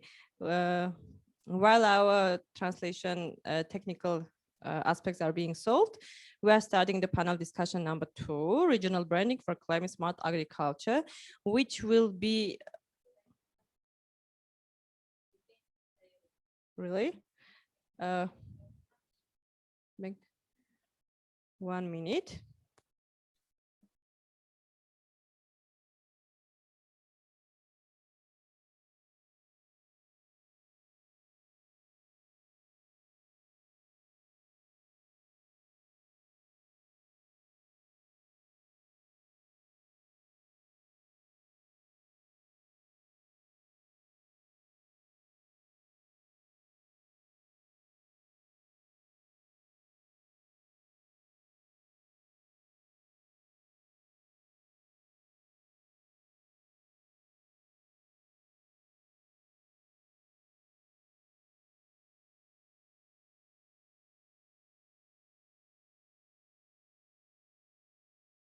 Հիբրիդային քննարկումների ժամանակ շատ իրական տիպական իրավիճակ է ստեղծվում։ Ես արդեն չեմ հիշում, քանի հիբրիդային քննարկման եմ մասնակցել եւ տեխնիկական խնդիրները դրանք մեր աջակցող եւ ուղղորդ. So in the English channel, I would say that we're having many problems currently and technical. Do you have sound now? And we're checking if our online participants have sound. Please let us know. Okay. Yeah, great, great, great. People are hearing me. Great, thank you so much. So we start the second panel discussion, just as I was saying, which is based on the regional level climate branding strategy. And I will actually ask Miss Violeta Nadinova to come. Please join us. Please guide us.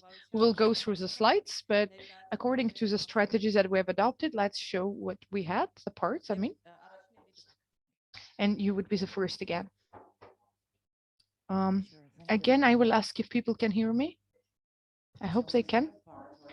Panel discussion will be dedicated to the presentation of what we have done in terms of suggesting a common brand for the climate smart agricultural production originating in the Black Sea Basin. I will tell you just a few words about how does it work. I mean, the process behind the development of the blueprint for this branding strategy. Can we have the first slide, please? So basically, we have agreed around a common structure. What should the branding strategy contain or comprise? And these are the main, we call them chapters that we have developed. since it was supposed to be a a joint work, we have decided that each partner will take care of one of the chapters and will develop further. But in order to be able to understand, let's say, the audience profile for all the other partners, each of us had to present a brief summary or the main findings about the profile, about the go-to-marketing strategy, about each of the chapters in his country, or the country specifics, we call it. So basically we had one additional research to find out what are the country specifics and issues that we have to have in mind during developing the strategy, and then each partner has developed his part. So now we have arranged the next slides in a way that they will follow the structure of the document we have developed, the blueprint for the branding strategy. And each partner who is responsible for the particular chapter will present his work. Since the first two parts are ours, I mean, the mission and the brand position statements were entrusted in us at Dobruja Agricultural and Business School Association, I would invite Professor Vasilin Blagoev, who is already online, to say a few words about our chapters. Just I will need the next slide, ladies, for him to. Okay, so Vesco, if you hear us, the previous one, it's one ahead. The previous screen, please. And the previous one. This one, yeah, that one. So we will start with the vision we had about the climate smart agriculture, and Vesco will guide us through his slides. Then we will pass the floor to the next developer, to the next project partner. Vesco, are you on? Do you hear us? Probably he don't.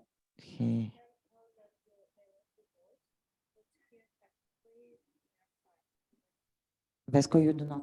Vesco, I'm also talking his English channel to see if you can hear us. Vesco? While we're trying to solve the issue, I can share on his behalf, if it's possible, of course, the aim of the branding strategy, why we have decided to have such a document, because we think that the efforts towards making the climate smart production recognizable on the market should be described in terms of rules, in terms of standards, in terms of any procedures that should be followed. To that end, we have developed this additional survey that I told you about, and we have decided that our vision for the climate smart brand for Black Sea Basin production should be first to raise the awareness of the consumers that there is such type of production. Because from our researches, I think most of the countries actually found out that people, even if they implement climate smart agriculture practices, they do not realize it. They do not recognize them as such. So our first goal would be to raise the awareness, or to let people know what is this climate smart agriculture and are they fitting in this profile of such type of producer. Our next goal is to get the community support. And by gaining the community support, we are thinking of exactly building that network of people working together at local level and then transfer at international level, this recognition. And third, evoking direct and immediate response of the agricultural and food sector. We want to provoke the producers and also the institutions to apply structured strategies towards making all this production recognizable and the people to want to buy it on the market. So are you with us already, or should I continue? Okay.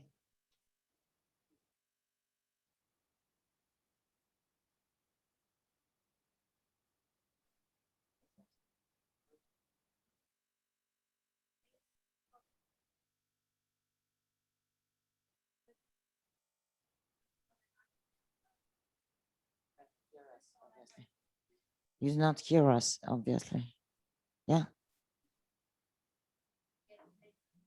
No. Okay.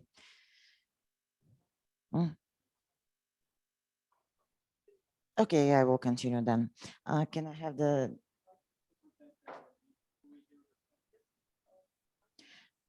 can you write him to try to speak?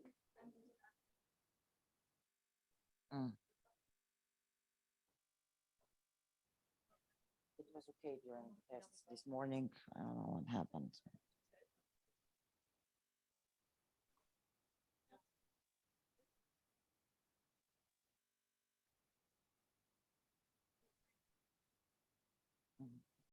Give me my next slide. Not to lose time because you said I have 3 minutes, so I have to make it quick.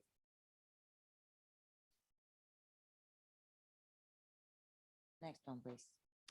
Okay, so here are summarized the values that we stand behind, or the values that we have identified, asking for the potential consumers of our climate smart agricultural production. So among the values, these are the most important for our potential consumers.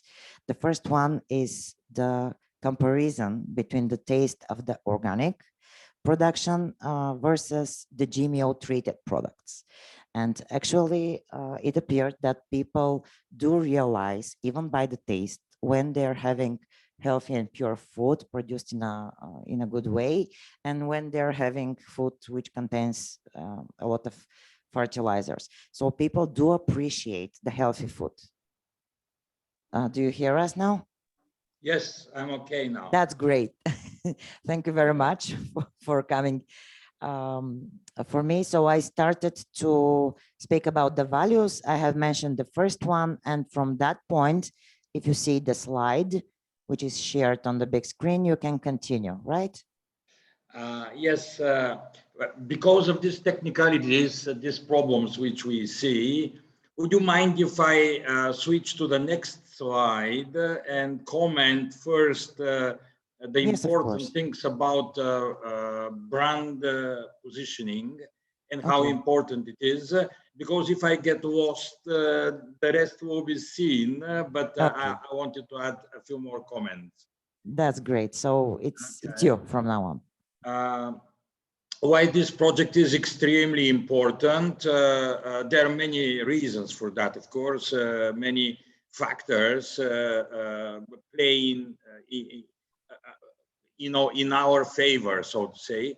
But there are three things which, from my point of view, are extremely important, and they will be underlining what we'll be proposing, and after that, what our people will do in the real life. The first thing, which is very, very important, whether we comment it openly in a written format, or we only share it between ourselves, but there is a great battle, a real war, which is going between our farmers, our agricultural workers, and what the big GMO companies are doing. Practically what they are doing, Monsanto, and I'm mentioning only one of those, they are practically substituted the genes and the origins of all the agricultural products with things which are genetically modified. Practically, if before we did have hundreds of types of tomatoes, now in quite many countries, it's one and the same rubber type tomato, which is available in the stores. And this is a great battle, negative against our interests of all the countries which we are representing in this project. So this thing will continue. And if we want to protect our agriculture and our farmers and our economies in this area, we have to very enthusiastically and very actively try to position ourselves as something which is different, non-rubber, so to say. The second thing, which is very, very important, it is the great reset which has been planned in Davos and in quite many big economies, which is based on active use of artificial intelligence and robotization. When we understand that sooner or later the agricultural companies will be enlarging, they will get more and more hectares to use for agricultural production. This will go together with robotization. So quite many things, operations in these farms, in these plots, on these plots, will be done with robotized tractors, robotized cultivators, etc., etc. And this will mean that quite many people who are now working in those companies will be left unemployed, and they, whether they like it or not, they will be forced to get into production of these agricultural products for themselves, to feed themselves, their families, but also to try to sell them. And for them, it will be extremely important to have the protection, the marketing protection through branding. And the third thing, which is very important as well, the farmers are farmers, it's okay, but then the buyers come, the consumers, and the reality is that quite many of the consumers do not bother too much to study what is done to produce this product, agricultural product, and what is good for the health, what is not good for the health. So practically they rely on the brand to very high extent, trusting the brand and not the technicalities which we practically understand and presume will be applied, will be used in the agricultural field, in that production. So we have to understand that altogether these three in combination lead to extremely pushing up the importance of the branding. As far as the branding will remain for many of the consumers and for many of the active buyers, the most important factor to convince them to buy this kind of product. So when we understand this thing, of course, we have to find ways to present it even in a better way, more actively in the project. I have to say here that the people from the 6 countries, each one of the researchers who contributed to the paper so far, have done a great job.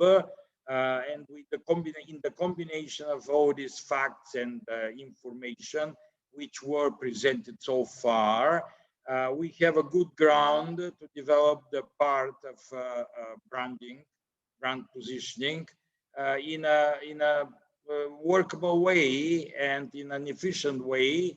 When I say efficient way, I mean our project has to lead to something which really will protect our people, the farmers, the agricultural industry, but also it will protect the consumers, our buyers, if we can offer them a more healthy, a healthier food, which will be the best ground and the best protector for development of this industry as we plan it.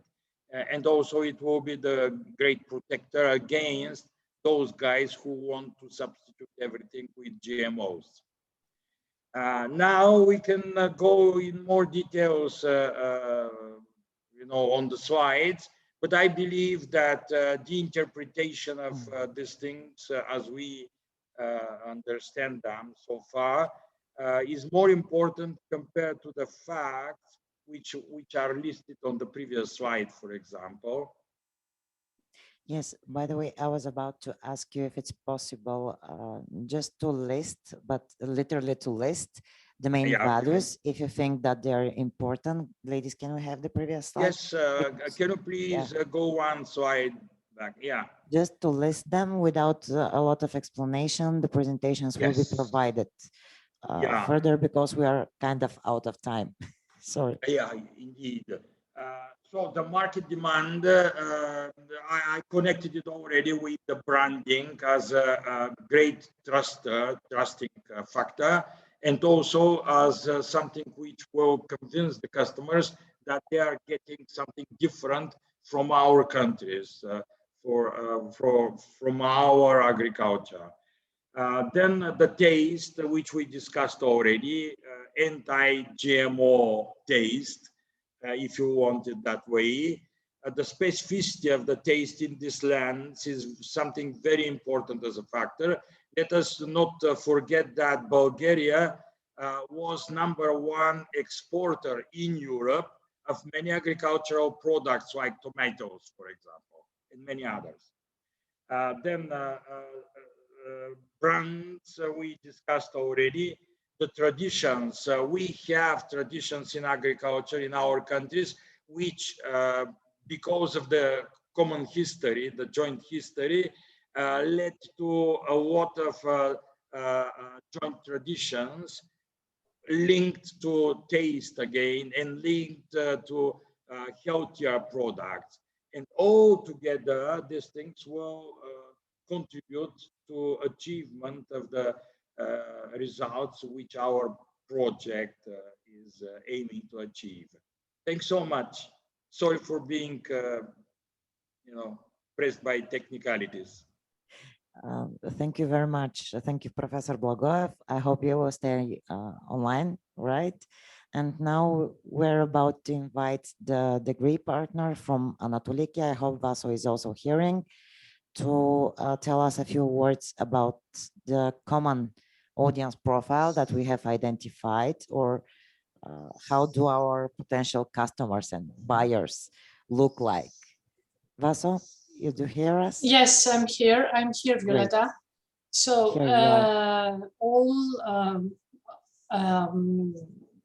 yes, this is a couple of slides because this chapter for the audience profile was quite extended.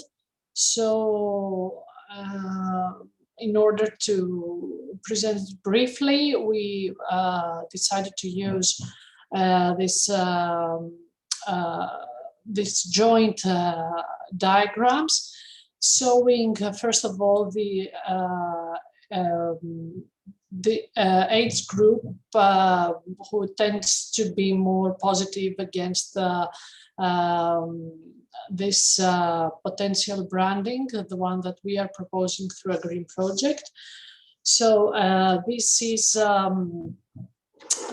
although I can, the diagrams are showing the distribution among ages, and as a general result, we can see that the group ages which are among 25 to 45 are more keen to buying products that are produced under climate smart agricultural practices and are more willing to buy products that could bear this the proposed brand name. And other demographics identified are that this group of people are mostly university graduates with medium to high income, and families with toddlers and young children that are most concerned for their healthy nutrition without chemicals, simply speaking, and also people who prefer to buy from their products from local markets. So more or less, these were the common characteristics among the consumers. And these results were extracted from, in some countries, from researches with this specific target to identify the consumer's profile. In other countries, like in Greece, there was a short poll for the identification of this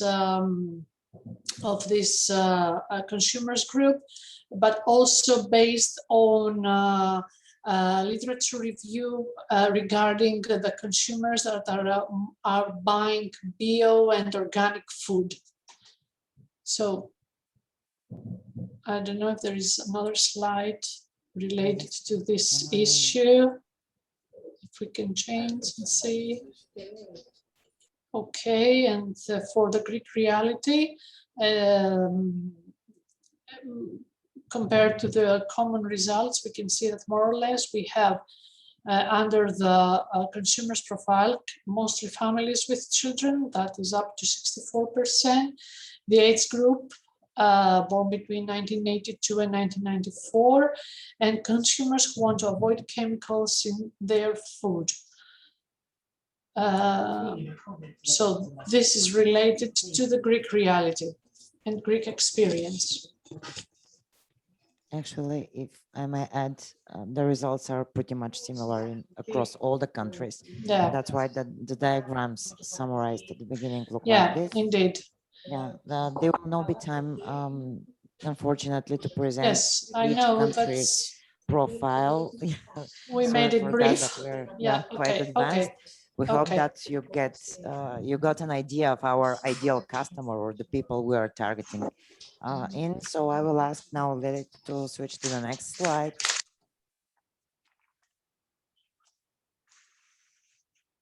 Okay, so from now on, I would invite Valentina, who is actually the author of the next two chapters, to present the Romanian parts. Yes. Hello, everybody. I think it's time to wake up a little bit after the lunch. Everybody is dizzy. So I want you just to make an imagination exercise. You buy something new, something touchy, something sexy, interesting. What are your fears? Just close your eyes. What are your needs? Why do you buy? What are your fears? And what are your expectations? So, who knows? We are so different and so common. As you will see, in all around the Black Sea coast, we all have even the same symbols, even the same needs, even the same hatred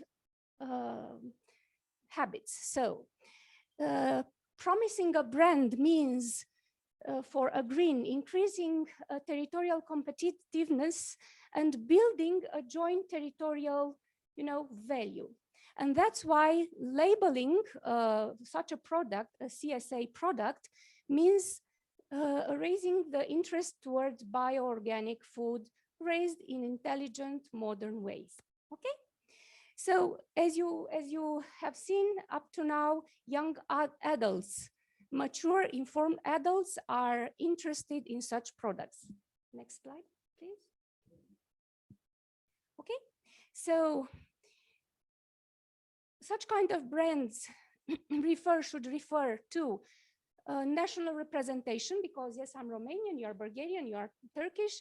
You need to be represented somehow within umbrella, this umbrella brain, as Professor from Bulgaria very nicely put it, is a regional brand who addresses the need for safe food, nice food, healthy food.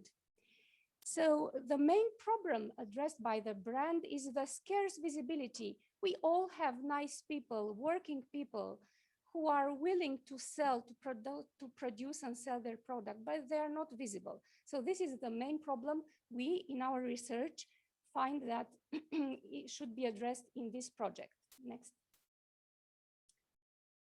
So how a customer feels, we need to, within a brand, we need to recognize the inherent economic value to encourage greater use of our potential, to offer marketing opportunities, and to support small businesses. Next.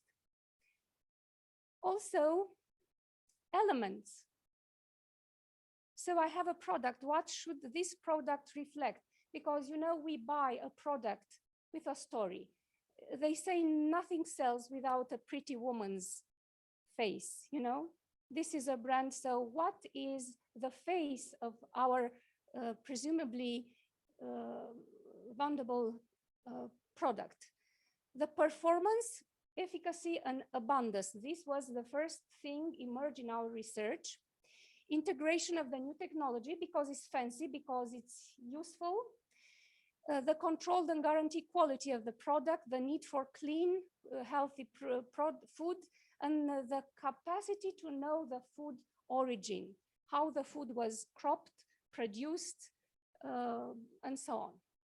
Also, the need to protect the environment, because more or less all the young adults, which are the core target of this brand, are aware of the current environment issue in the Black Sea Basin. Next.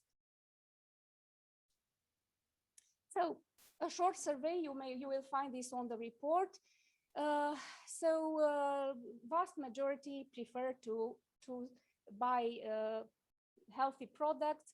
The strongest element were the need to promote the regional values, the pride that I'm Armenian, I'm Romanian, and I want my product, my idea, my culture to be embedded in this brand. This is the first need. Very interesting. The value proposition refers to the product and customer. What do I want? I want health, clean food, and so on. My needs are the following, and I fear to be you know, tricked by the producers. Okay, this is, thank you.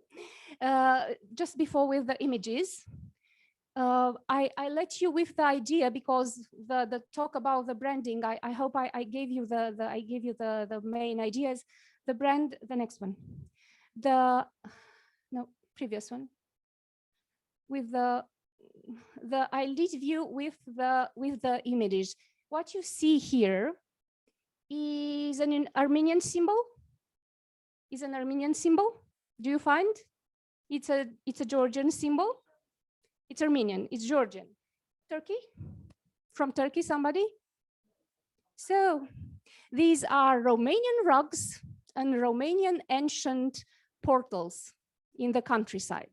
Okay. So quod erat demonstrandum. Thank you. And let's hope we'll have a national representative smart agriculture brand.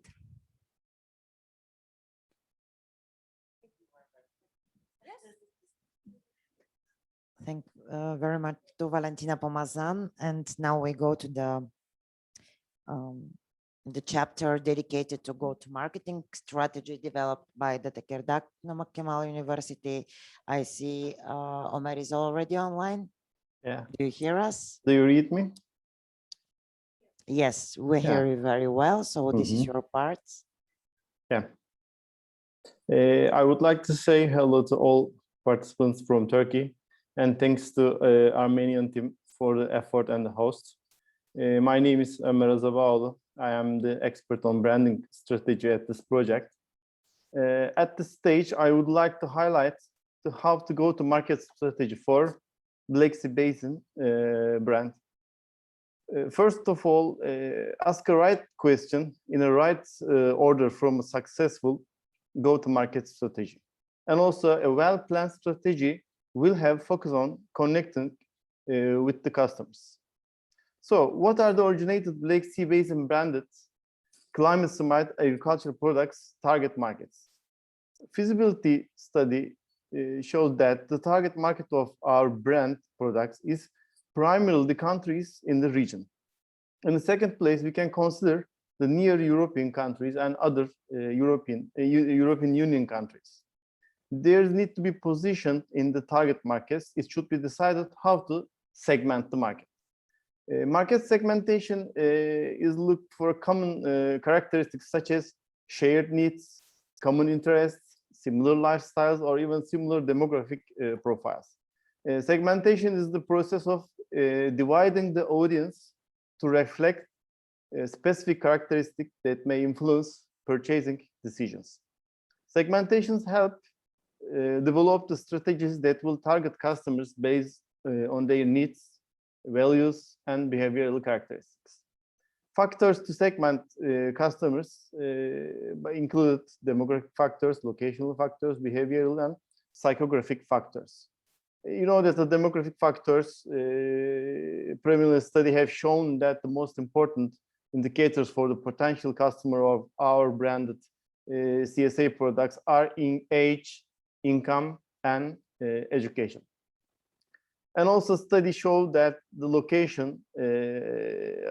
our target population living in the urban areas, especially residential places.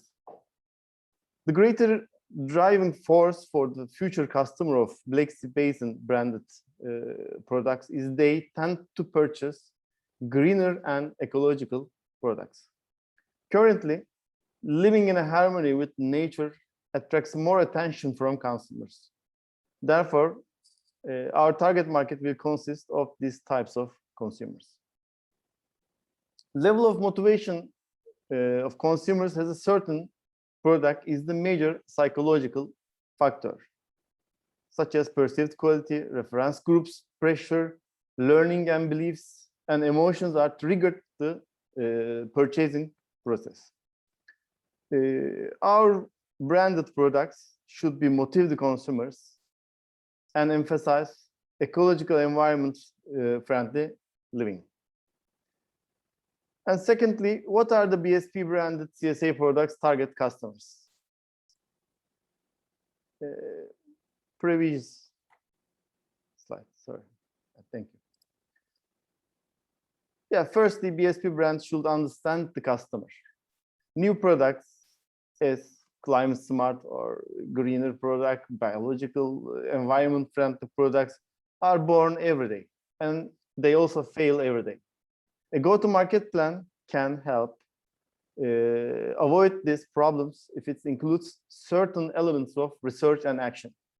Feasibility researches, which conducted by all the partner countries, indicated that BSP branded CSA products target customer groups are living in urban areas, middle-aged, higher income groups, and highly interested to green products. But when it will decide the product line of BSP branded products, it would be necessary to conduct the detailed marketing research to measure target customers' behavior and attitudes. And also, market trends research should also be made. It would be predicted the market, the BSP brand is entering into a stable or growing market and how saturated the market is. The last phase of research, how to flexible to coordinate new product development occurrences. Particular climate smart agricultural products should be testing on the market, determining a specific profile of our branded CSA products for early adopters, uncovering the reasons why they would buy the product, and more importantly, why they will choose it over a rival's offering. And the third one is the BSP brand position. Black Sea Basin brand, propose the brand. A brand positioning designed to develop a sustainable competitive advantage on product attributes in the customer's mind. Positioning is crucial for new product as BSP brand CSA products. When consider a BSP brand positioning, those questions should be answered. What products are BSP brand offering? What is BSP brand unique value to offer to each target customer group? How will BSP brand connect with their target customers? What are the BSP brand abilities to demonstrate or communicate in this difference to the target market? And lastly, how the CSA product is different or better than competitors. Marketing literature indicated that a few methods for evaluating brands' current or potential positioning. These methods are multidimensional scaling, factor analysis, discriminant analysis, and conjoint analysis. Before enter the market, marketing research should be conducted and reveals the gap in the market segment for our brand positioning. And lastly, what are the BSP brand offering?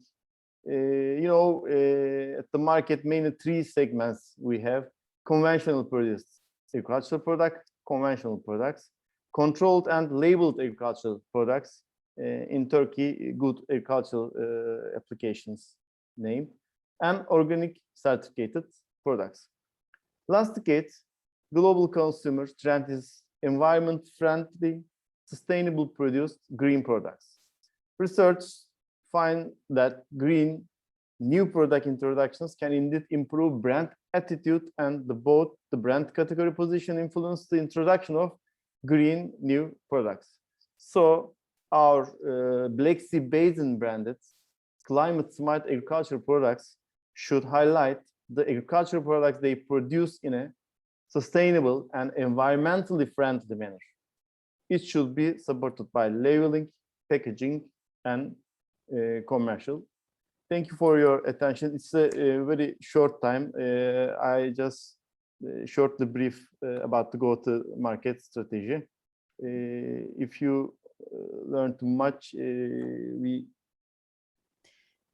Thank you very much, Ömer. enlargement to go through I that. will ask you if it's possible to stay online, because if there are any questions at the end of the branding strategy presentation, you can address them, right? Yes. Thank you very much. Right. So we move now to the next. Someone has to change the slide. The next one is the Georgian, but we will need the slide, but still Mikhail will speak from here.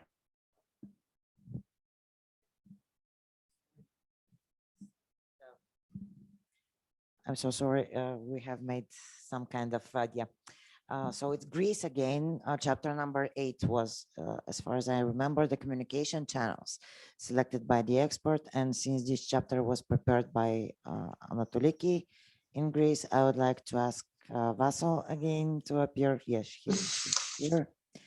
And to, to share with us the selected channels and probably a few words about the approach that we have identified will be best. Thank you. Okay. So here I am again, one of the usual suspects today. Okay. So we have identified the most important communication channels that can be used in order to promote a new brand. So they are mainly categorized under three main titles, which are the digital marketing channels, traditional marketing channels, and other communication channels. So most of them are well known and are the first that are coming into mind. And they can well support the purpose of the necessary promotion of a new product. But there are also some others which are also very efficient and adequate for sharing this new idea and product. So under the digital marketing channels, we have the content marketing channels. So these are actually marketing strategic marketing approaches which are focusing on creating and distributing relevant and consistent content in order to attract and clearly defined audience. So under these content marketing channels, we have the brand's website, which is the most important marketing channel and one of the first things consumers see when they are seeking for information. We have the video production and posting, which is a very commonly used format due to the fact that people tend to like watching videos, and The most common types are brand storytelling and promotional videos. And then we have the blogs, which are one of the three main forms of content produced material, and blogs can increase the product's website traffic and empower brand awareness. And finally, we have the podcasts, which are expected to grow a lot and fast over the next few years. And the podcasts are considered one of the best platforms to raise awareness and talk about important topics in a more entertaining way. The second subcategory is the search engine optimization, which is by far the best method of promoting a product's website or company's website on international level. And it requires a lot of time to be developed, and in order to bring results, and requires methodological and careful steps in this direction. Social media is one of the first things that are coming to mind as a communication method and channel, and it is they constitute the best and most widely used communication channels, appealing to the vast majority of the population and mainly young ages. So using social media is a pretty big chance that targeted customers are is a big chance of reaching out targeted customers because they are already using social media to get informed. So this includes Facebook, Instagram, YouTube, Twitter, LinkedIn, so on. Then we have the email marketing. This is also a common way, a common channel of selling products and promoting products. And here we can also add the mobile-friendly emails, which could also be taken in consideration, which are most of the users of mobile phones, smart mobile phones, opening the emails through their devices. And finally, we have the paid advertising, which is the method through which you pay for an ad space in exchange for some space on the web. And this way can be very specific in the sense that it can reach, you can define rather detailed the profile of your targeted audience. So this could also be very efficient way of reaching out potential consumers. And now, after analyzing the digital marketing channels, we have the traditional marketing channels, which usually refers to what it is not online. And this means printed material, broadcast, direct mail, phone calls, outdoor advertising, events, and so on. And these traditional marketing channels are most appealing to older people, which do not make use of digital means so much. And then regarding the other communication channels, we have the word of mouth and influencers. Word of mouth can be very powerful. The Armenian expert said before that farmers tend to do what their neighbors do. So this has a great power in it, and it is traditional. In traditional way, this is how it is done, based on recommendations of friends, neighbors, colleagues. And then there is a more modern way of doing it, like targeted efforts and naturally occurring instances where users share their satisfaction and their experience with others, but being made in a more targeted way. And finally, we have the influencers, which is very modern. It is very mainstream and very popular, and it is quite popular among consumers because they tend not to trust so much the marketers, but they tend to trust influencers, which are actually more common people sharing their experience through social media. And these influencers can have a great impact in the society, and mostly to young people.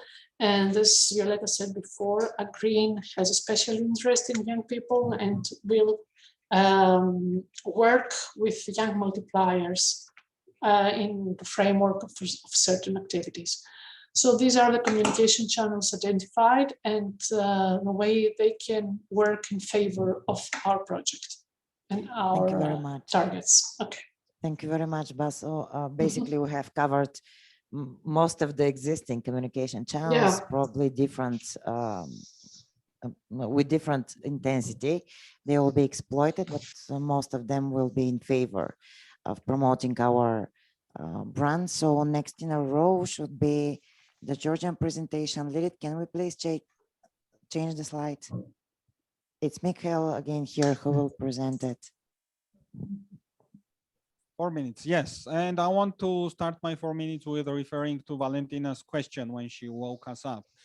So if you buy something and what are you afraid of? One of the possible answers among many others is allergies, right?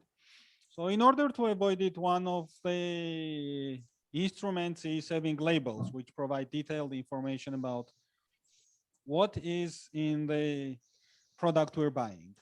Our project tried to look into how we can approach common labeling in our countries, in 6 participating countries. And there are 2 aspects which we need to consider. One is legal. So state approaches this as a precondition to consumer protection. And what are the requirements that state provides us? And then there are private aspects as well, which is more about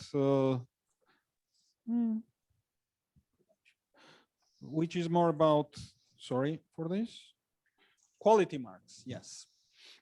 And so to start with the legal aspects, can we go to the next slide, please? So legal requirements, sometimes they are good normally and they protect consumers, but sometimes they are used by the states as technical barriers to trade. If countries often change requirements, importers often fail to keep up with it, and then their products cannot be placed on the market. So we try to look into what the participating states have written down in their legal frameworks. And in case of Armenia, for example, there are national regulations, but there is also customs union, which has its own requirements towards how the product should be labeled. Right? And so this is one block. The second block is European Union, and there are 3 countries which are members of the European Union. It's quite centralized. There are lots of different regulations that say how product should be labeled. And then there are Georgia and Turkey, which in case of Georgia, we have deep and comprehensive free trade agreement with the EU, which means that we need to align our legislation with EU requirements, and we're moving into that direction. Turkey, as far as the research could tell, is also aligning with the European Union requirements. But having said that, it doesn't mean that the 5 countries have the same requirements. In Georgia, for example, small producers are not required to have labels. They can directly access markets without any labels, but that must be a small production, household production. So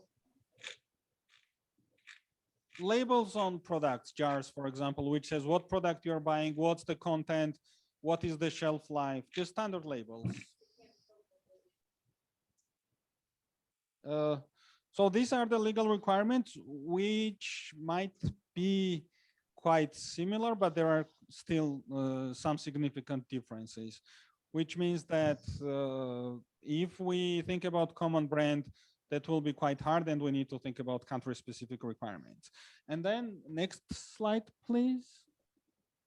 When we think about quality marks, Those are voluntary, and it means that organizations or producers do not need to comply with it. It's just certain standards, and if producers comply with them, they are able to obtain trademarks. For example, organic products or geographic indications. If people think that this will benefit their businesses and they will be able to sell for a higher price, they can comply with certain requirements, and then they can obtain the trademark. We also thought whether it would be applicable to use it in our 6 countries. The challenge with it is that this is a process and entails a process of verification, whether products have been produced in a climate smart way. And of course, in our 6 countries, there is no single organization that can work on this. However, there is still a potential that if at some point we have a common methodology, then some organizations within the country can take this and can issue trademarks. So there is a potential in the future, but at this stage, there are some restrictions, that legal restrictions specifically, which makes it hard to think about the common labeling. Thank you very much. I think it was 4 minutes. Perfect. And we end up with the last chapter, the Armenian part. Hasmik will present it today. Thank you. I love being the last presenter in the panel because at that time everybody is already asleep. Hello, good morning. Before I go to the inauguration, which is quite theoretical part of this study, I want to present myself. Aside from a little bit working on this idea of branding, I am involved with right now EU funded and Austrian Development Agency funded Gaia project, which is for promoting green and organic agriculture in Armenia.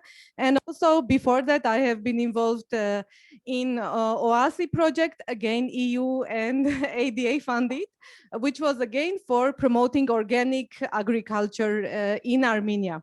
And because of this huge experience in organic agriculture, and because I hear that many countries bring a lot of parallel with organic brand here when talking about climate smart product brand, I want to give you a very sad news here, because these 2 categories of products are very similar, and they are ultimately in the market.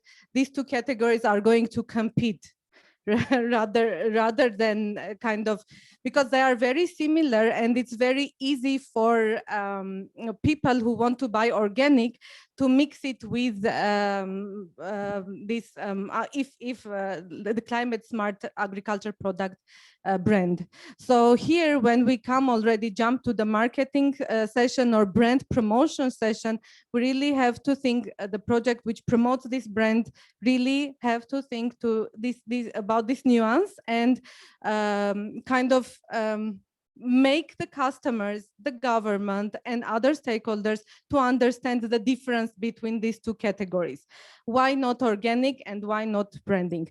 Another sad news that I want to give is that when we talk about climate smart product brand category, unlike organic brand, this category of product is not institutionalized yet.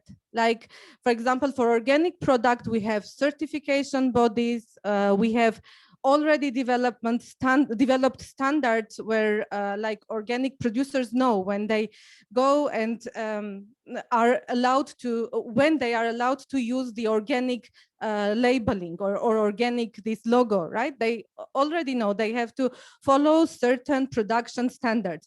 And the consumers also are aware that this product which has this logo on it they follow this particular standard in organic.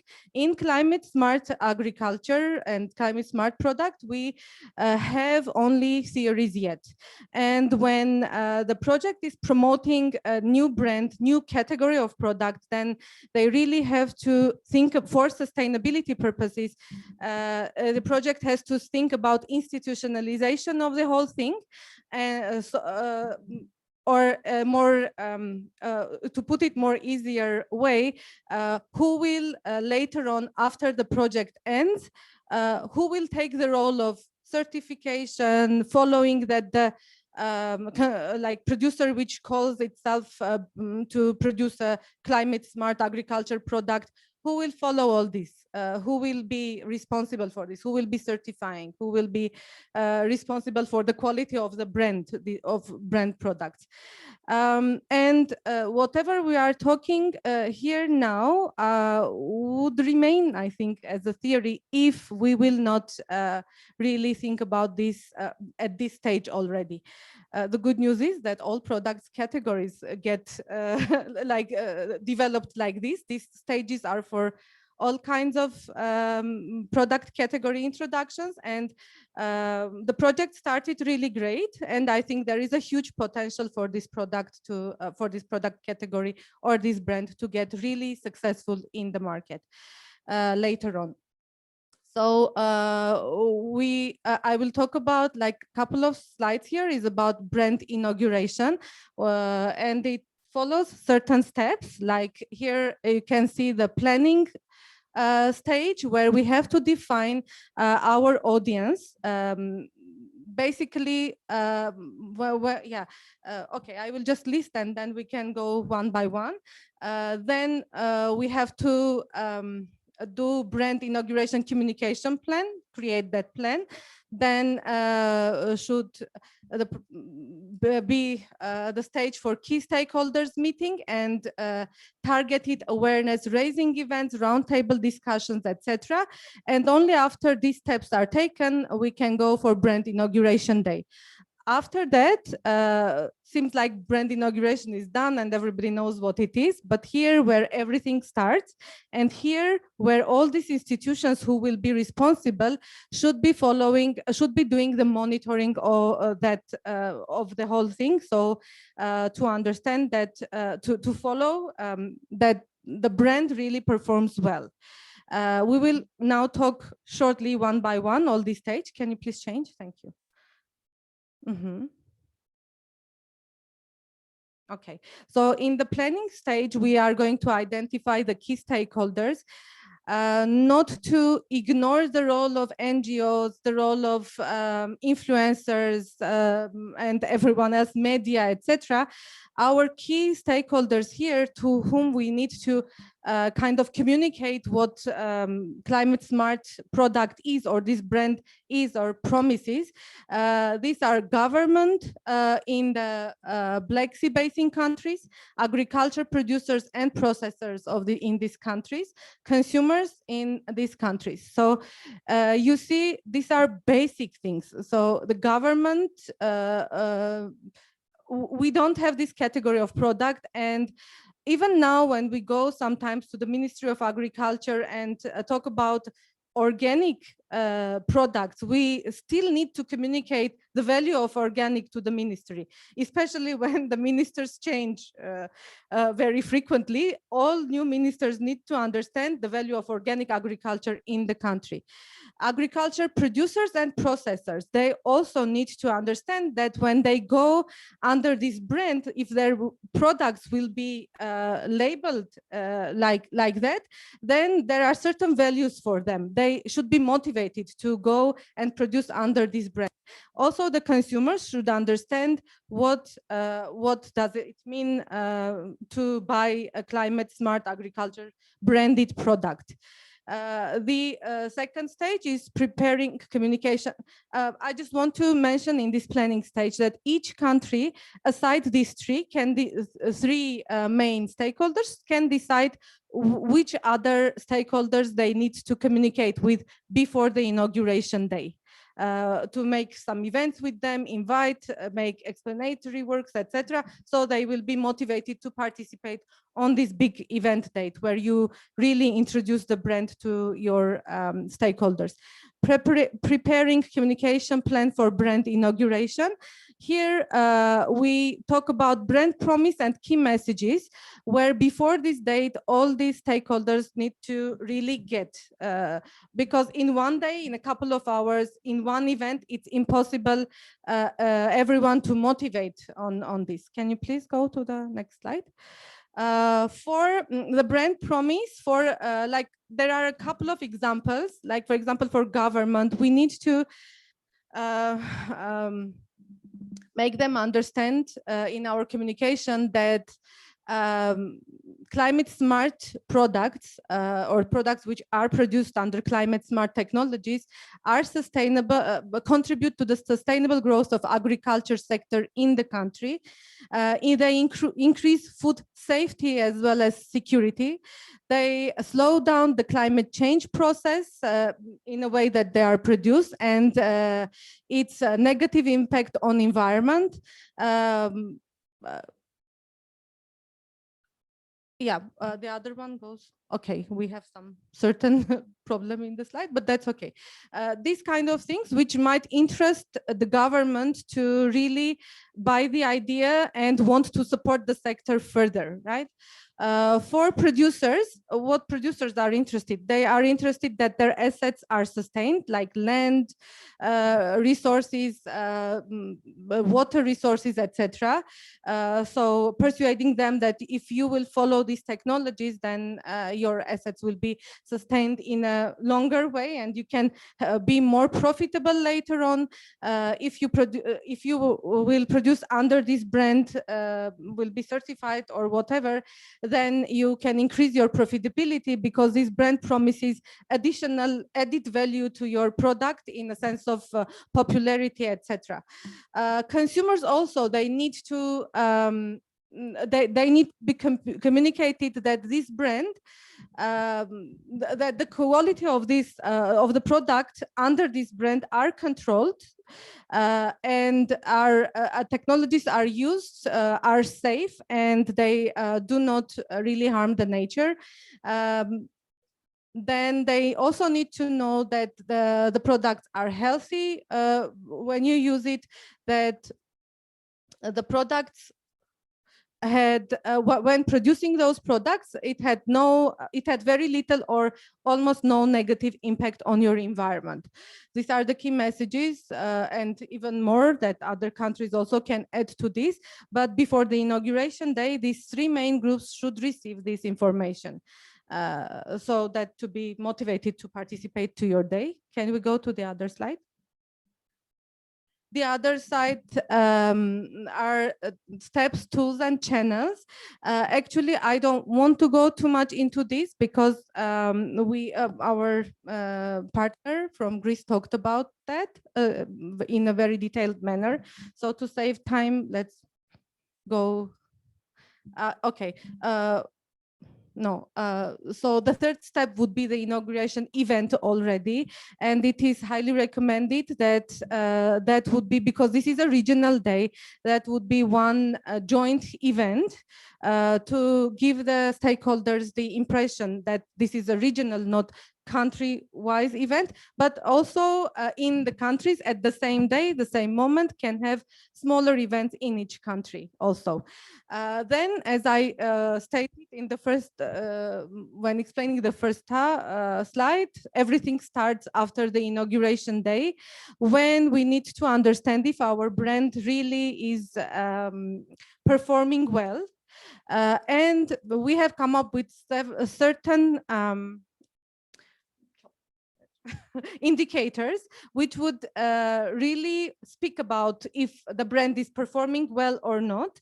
I actually right now cannot tell who will be following. Maybe in the first stage, it would be the project, but after that, the institutionalization process will show which organization will take the role. It might be, for example, the certification body, or it might be another independent body which will be following this, but it should be there, and it should follow that the awareness on CSA products in BSB societies are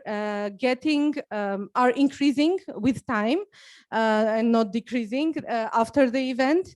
Number of farmers using CSA technologies and wanting to get to operate under this brand are increasing over time.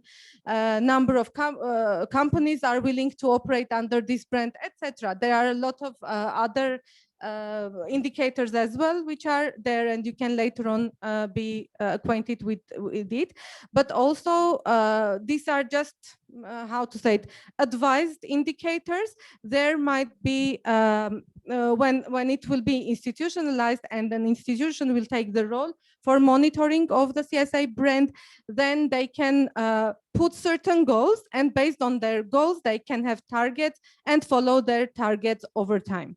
It will depend on many factors. On the goal set first of all, and on the pace of development of this. But again, I want to mention two main things: that there should be very visible difference between organic and CSA and climate smart products. So just like when we say now organic, many people understand what it is. Many people should understand what CSA means and how it is different from organic. How it is larger, how it is green, etc. And also we need the projects which are supporting this idea to think about institutionalization and giving the role to proper how to say private sector organizations, which will really make profit out of the whole idea and be interested in continuing and inputting in this great idea. This much.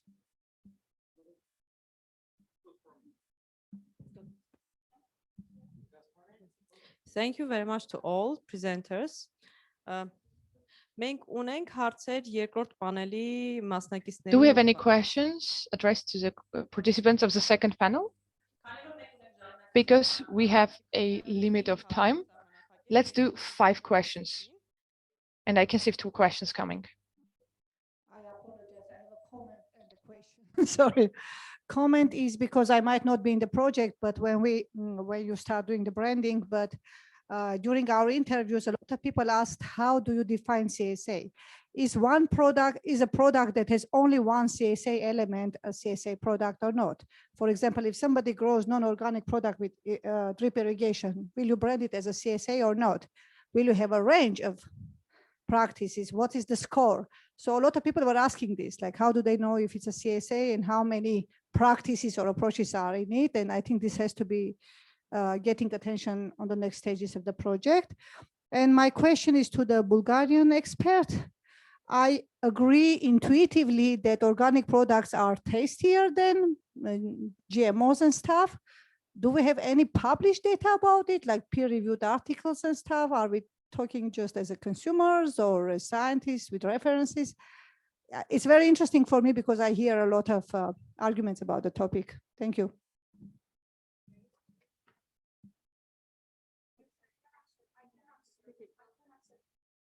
Okay.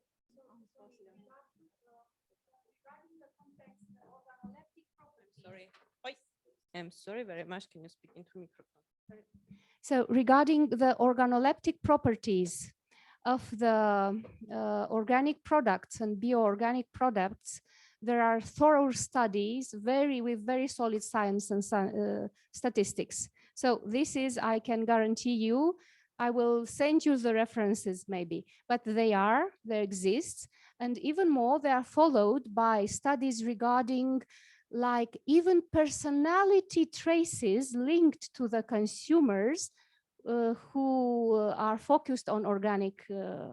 So even how food modulates your moods and your personality traces, even up to this content, so up to this detail. So physiological parameters, you know, as skin humidity, temporary electric charges on the skin, blah, blah, blah, and so forth. Sanguine pressure, glucose, vitamins, whatever, name it. And more, even to the personality traces, moods, and, you know. Thank you. Yes, yes. Deep psychological impact, long term, deep and long term. Thank you very much. Մենք բարձրապես քանի որ ժամանակի սղություն ունենք, չեն կարող It's just that we have time limits. We cannot really have a long discussion around each question. I'm so sorry about that. And actually, it would be nice to stay for long, but we have to understand that we will be here by midnight. And I have a question. Please. There is a second question coming. You had a second question? Who has a question? A question aimed at addressed to the participants. Okay, please. Thank you. Armenian or English? Thank you very much for the panelists. I think this topic is really of great interest to all of us because we feel ourselves as consumers as well as the promoters of organic, climate smart, etc. So again, like Natella, I would also probably just provide comment and come up with some questions and discussion. First of all, of course, for me, it's interesting how we come up with a common branding within these countries, right? Because considering also the conflicts that we have within and whether or not we need the, I'm sorry to say, but we need the common branding together or not. But this is more of a, I think, another topic. But okay, what I would like to add is that the market is overwhelmed with labels, as you mentioned, right? Labels. It's too overwhelming nowadays. It's like superfoods, it's gluten-free, it's cruelty-free, it's vegan, it's whatever, right? It's sustainable, it's green, it's climate smart, it's precision made, you know, agriculture, whatever, right? And organic. So out of all of this, only organic has a standard, as Hasmik mentioned, and the others just comply with like GAP standards and other standards. Don't we actually overwhelm the consumers with all these, you know, brands and labelings? And can we come up with something that's one and linear approach? Of course, every country also has its own legislation. I don't know how we come up with the common things because as you mentioned in your presentation, everyone has certain agreements with within their own regulations. So how do you actually bring all of this into one umbrella? Do you need to bring it into one umbrella or not, first of all?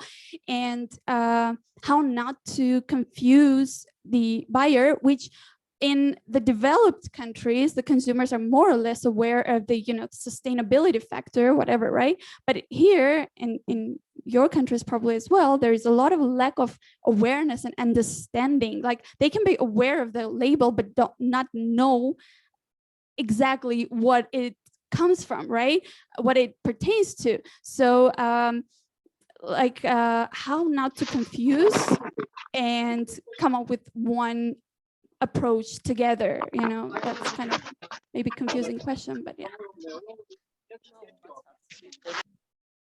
Who wants to answer? I think many of the experts can answer to this question.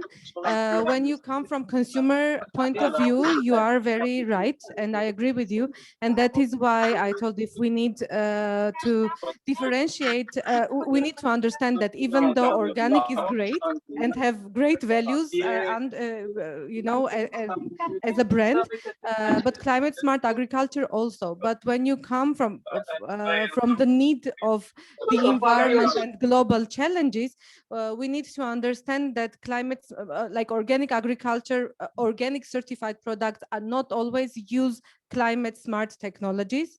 And climate smart is something that the whole world needs now very much, because the like global warming is an outstanding issue for the producers and for the whole world, for our environment, etc.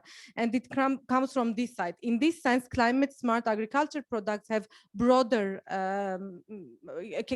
more producers can go under this.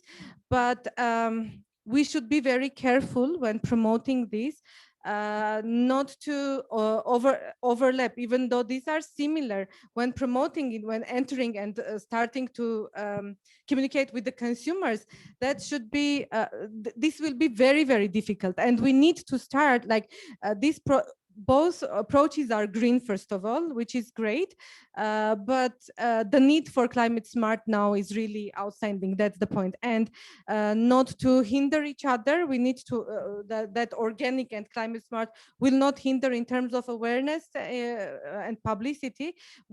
This project needs to talk less about organic now and concentrate on the standards of climate smart.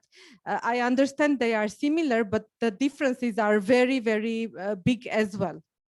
Yeah, not that, that's true. Not always. I'm telling that organic is, that's why I like told that organic not always use climate smart technologies. That's the point.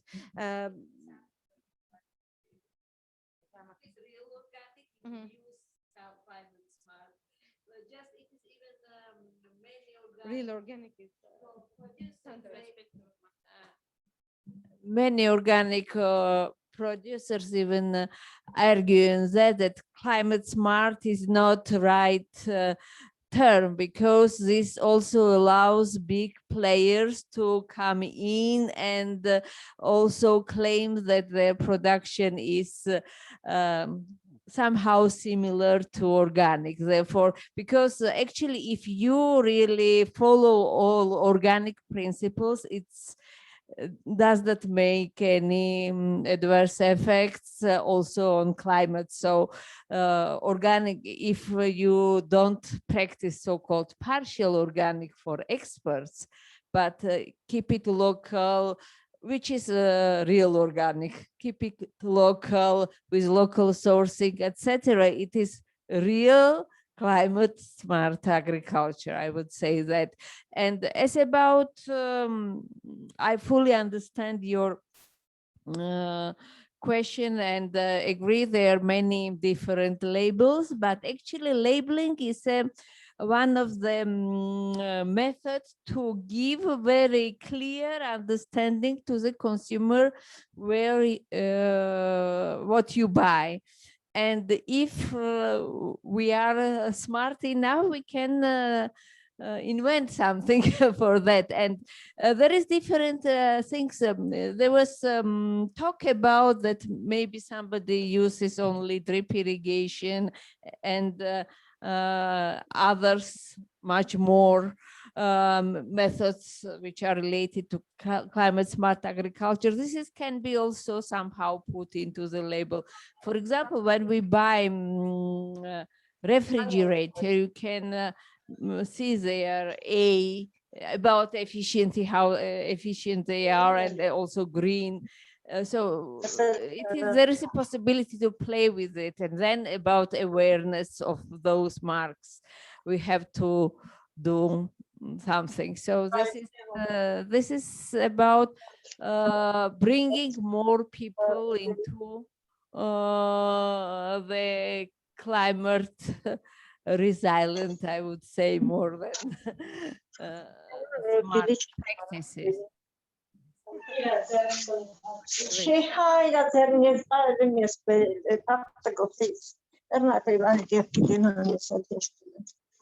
Hello, can you please mute your microphones? Thank you. We have an opportunity for one more question. Not so much of a question, just some comment that I would like to add to the two persons which spoke before me. Coming from a German perspective, we reached currently as people, we have lots of labels, and I need to confess, even myself, I don't know who is behind that, what is behind these labels.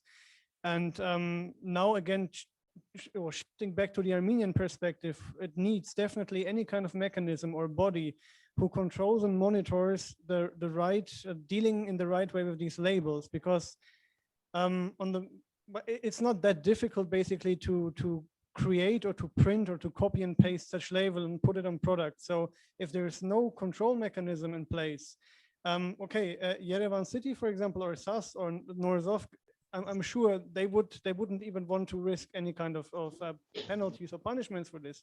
But if we're talking about, I don't know, hundreds of thousands of metrics in the regions, and they understand, hey, the neighbors, they do it and they are successful, so we just copy and paste it. Nobody can control this. So one of the important things, I have no answer on this, but I think this is something we should take into account.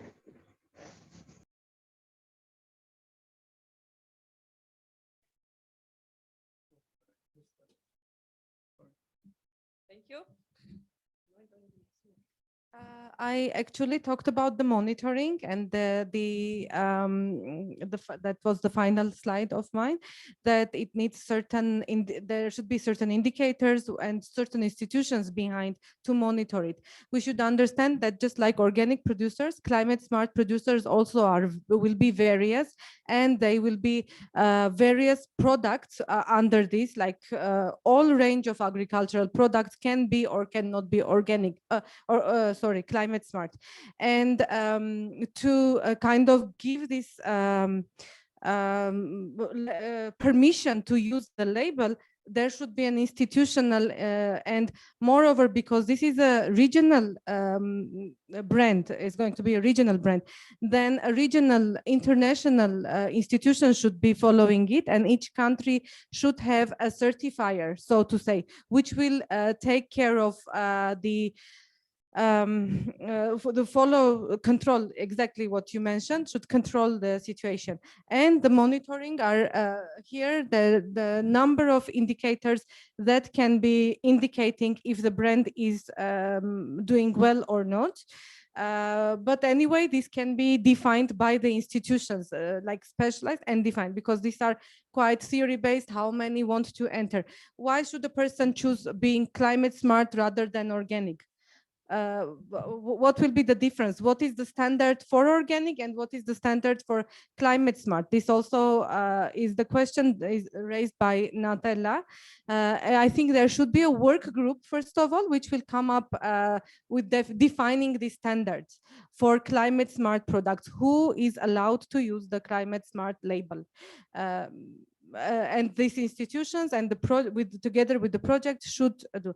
As for certifier, by the way, new structures would not be needed, in my opinion. The same organic certifiers can also certify for climate smart product in the countries. That can be the same institutions, because these are close by their nature, but there should be clear definition among these two category of products, so that when people choose to do this or that certification, they would understand what value is delivered for the consumers, for the government, for them as a producer, and what is the difference with organic.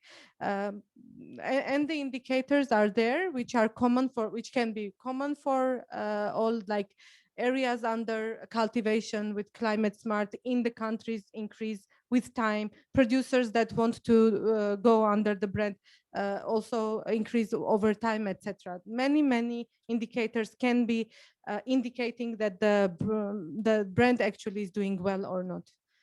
And of course, this should be controlled by the institution. Okay, thank you very much. Ինչ ենք մենք հիմա առաջարկում, մենք հասկանում ենք, որ մի քիչ հոգնած եք. What we offer is that we understand that you're a little bit tired, but we will ask you not to go to the coffee break, but to take your break and croissant, tea, whatever you want, because we're having a coffee break, because we're being quite late. And we offer to immediately start the third panel discussion. What would you say? If you're very tired and if you really want to go, 5-10 minutes of break? No? If everyone wants to be a little quicker, does everyone agree that we continue? Very good. In that case, we're doing the third panel, the third panel discussion, which is already dedicated to retail centers to logistics centers which are able to work and which are climate smart and aimed at the climate smart opportunities. So in some ways, they also have a potential to involve the Black Sea Basin and all of that. In that case, and Violeta is also seated there.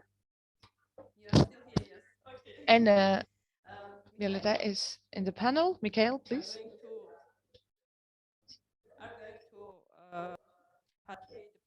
Please, we're having this discussion stream. Vaso, do you hear us? Yes, I'm here. Selçuk Albut, Zoya Prefak, are you here?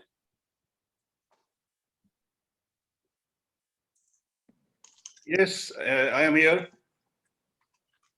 Okay, and Zoya Prefak.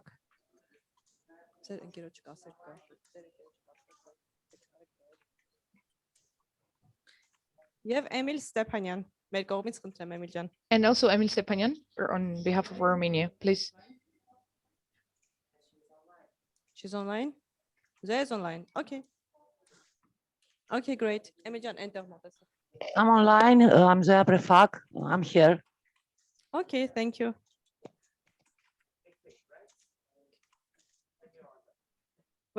We're going to have presentation 3-4 minutes, please, each of us.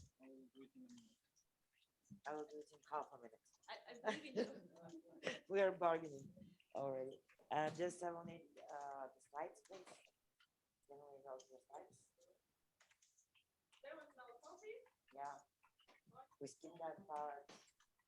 We will now speak about the logistics centers. Actually, to be honest, in Bulgaria, well, we are a little bit behind comparing to the other partners because as of now, we haven't started this procedure of identifying the logistics centers, but what we have research already is that there is no specific type of logistics center in Bulgaria selling or trading only climate smart agricultural production.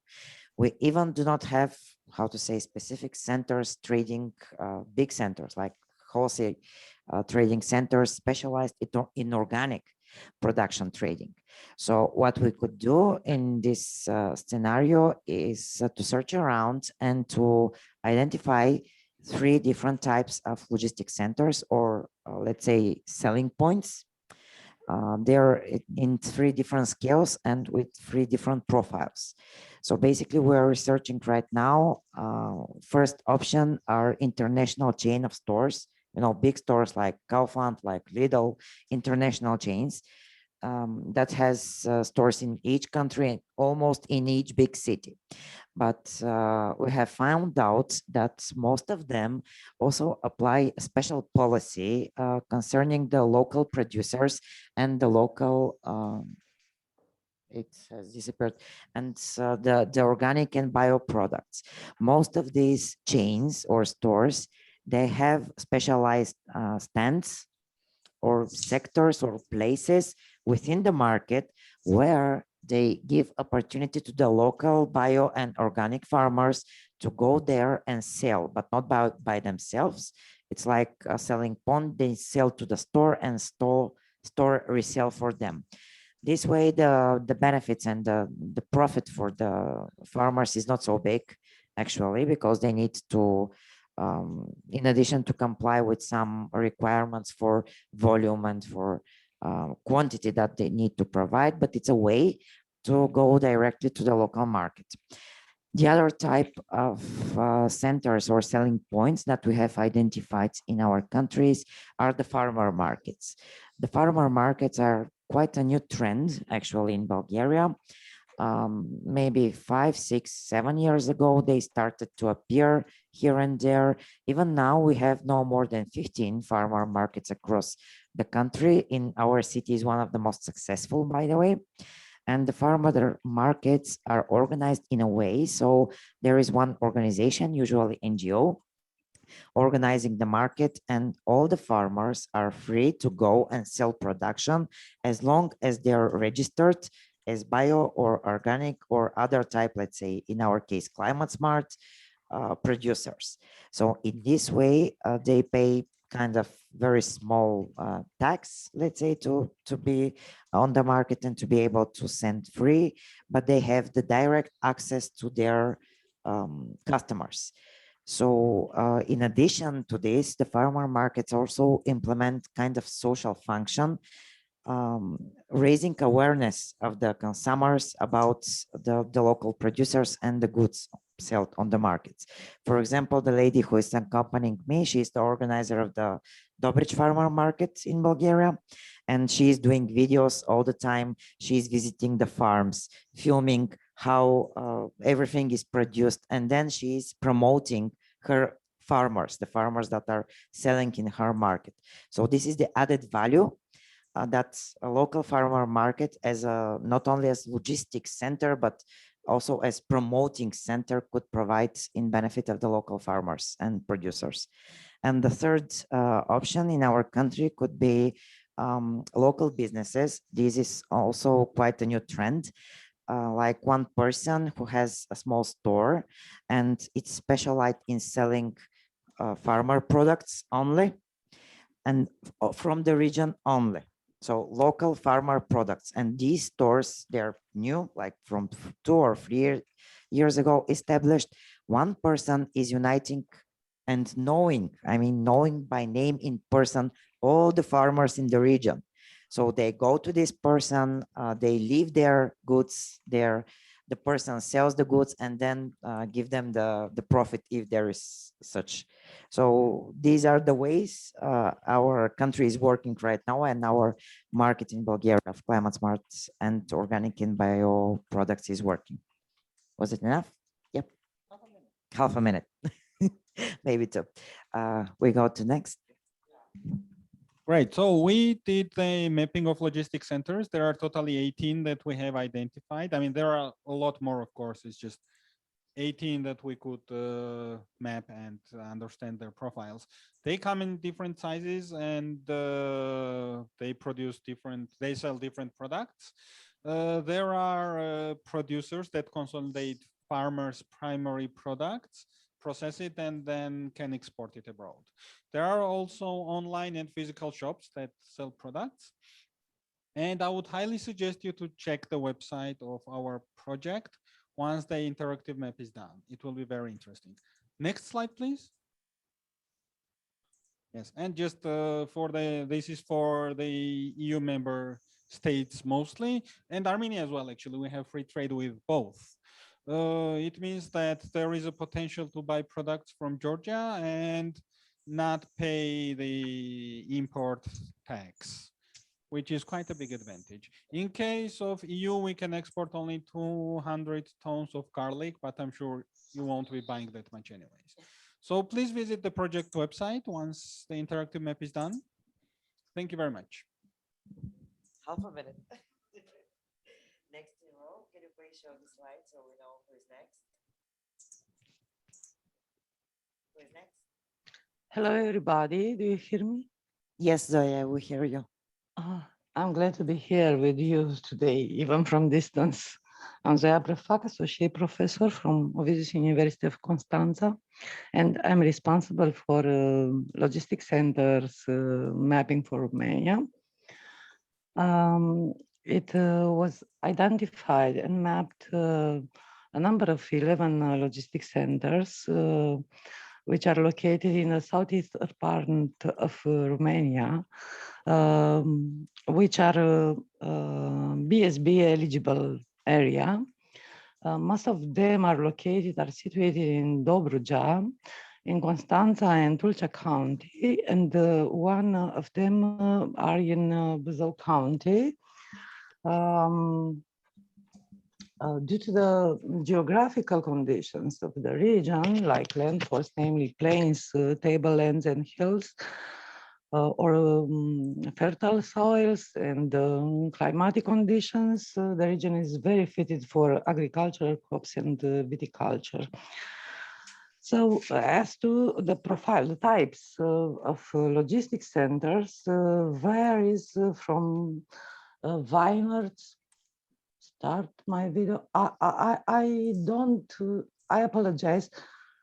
My camera doesn't work. I apologize for this. My laptop is not working properly.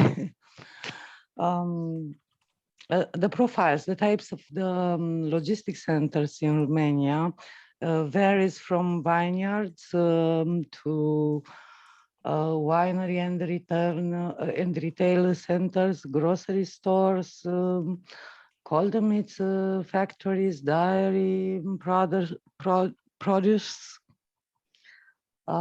breeders' meat processing centers, and others. Please, the next slide, if it's possible. Okay. For example, I choose 5 logistics centers, namely Cramadarie, Băcănia Câmpănească, Comsoradi, Eldamec, and Moș Iosif, which sells various products like wines, traditional meat, traditional cold meat, dairy products, and also babik, pastrami, sausages, etc. The owners of logistics centers start the business in the post-communist period, especially in the last 2 decades, with the desire to ensure, to provide healthy food for their families, and then they developed the business with private financing from local level to the national, up to the national level. Also, products promotion is achieved both through online, with the help, online medium, with the help of virtual stores, websites, or then their own website, Facebook pages, and by organizing, for example, for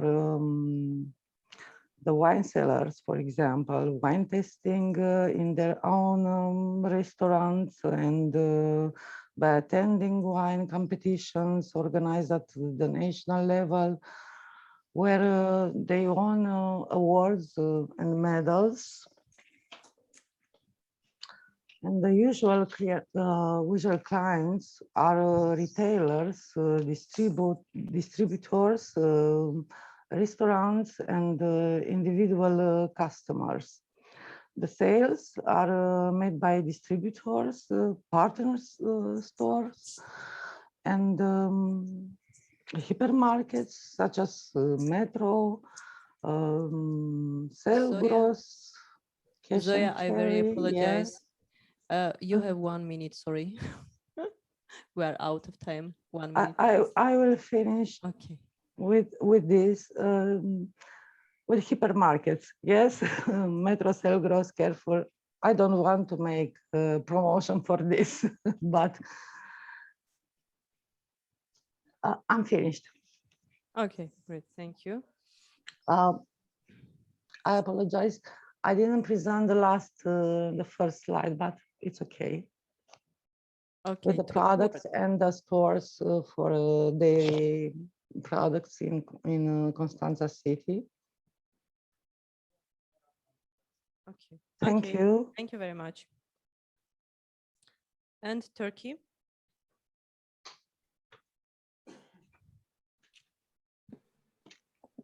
Selçuk, do you hear us? Yes. Are you hearing me? Yes. Okay. Hello, everybody. My name is Selçuk Albut. I am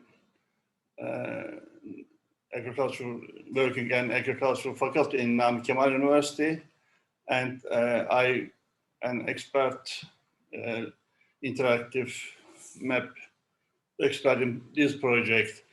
Firstly, I will thank to everyone who helped organize committee this conference. I will provide a presentation about logistic hubs in Turkey for wholesale and retail trading in sustainable delivery, organic farming, and good agricultural products, as well as local, regional, and cross-border chains. In Turkey, there are numerous national and local wholesale and retail logistics centers. They sell their items in local markets, market chains, and internet sales centers, like online sales. These products, all of the Turkey listed in the names, addresses, and current list of all the national and local organic product companies can be found on the Ministry of Agriculture and Forestry website. Next, please. Thank you. This list consists of categorized the good agriculture and organic farm marketing methods in 3 categories. These one, neighbor markets, second, market chains, and third one, online sales centers. Neighbor markets, these are largely controlled by local governments. There are a total of 24 organic neighbors markets in Turkey. As you see, numbers of mostly in Istanbul, 9 markets, Izmir 4, and Ankara, Kayseri 2, and others province in 1 market in the Turkey. Next, please.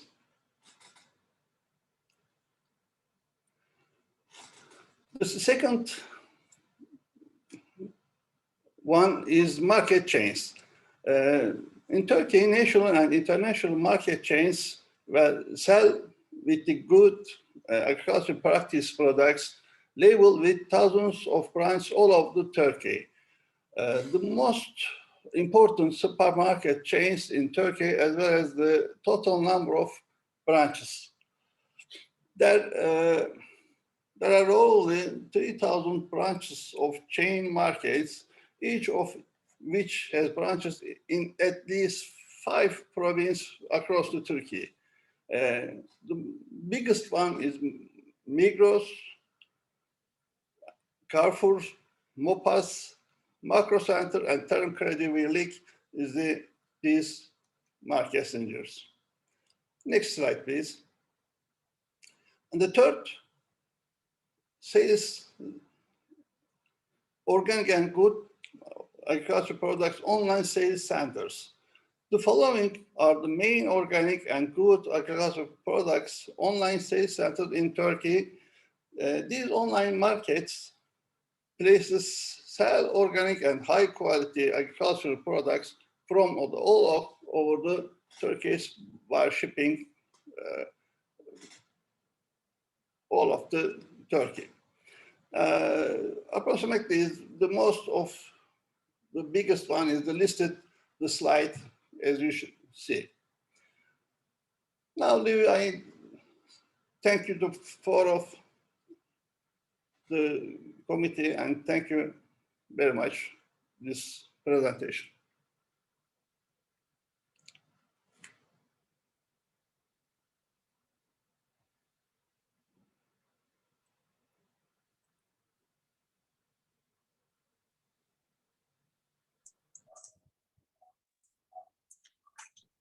Vaso?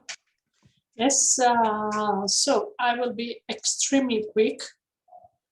So next slide, if you can. So we, as I said before, we worked in the area of region of Central Macedonia and the region of East Macedonia and Thrace, so that is Anatolic Macedonia and Thrace. We identified 10 logistics centers. However, there are much more, but we appointed this task to an external expert, so we had to set a limit. The logistics centers comprise 2 supermarkets, very popular in the wider in Thessaloniki and the wider area.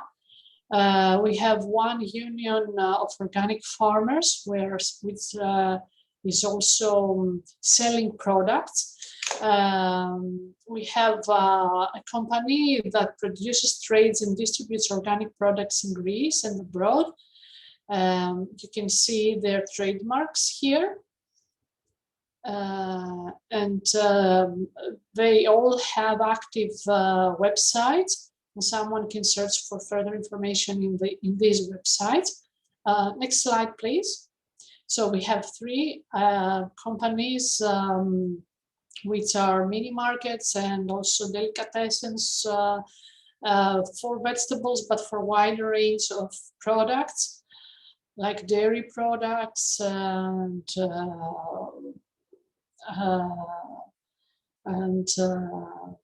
other kind of products that the one can find in a mini market, more or less. So, and apart from that, we have 3 more cooperatives, either consumer producers or only consumer cooperatives. And you can see them here listed here. And these cooperatives are promoting bio products, but also they are applying good practices in the framework of sustainable marketing and also circular economy. And as I said before, you can find further information in their website and also in the texts that we produced for the needs of AGREEn. Thank you.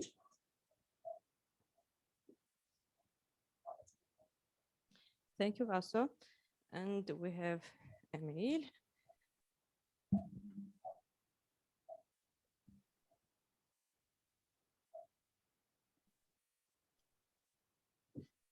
Hello, my name is Emil Stepanian. I'm representing Armenia. Thank you for joining this great event of AGREEn.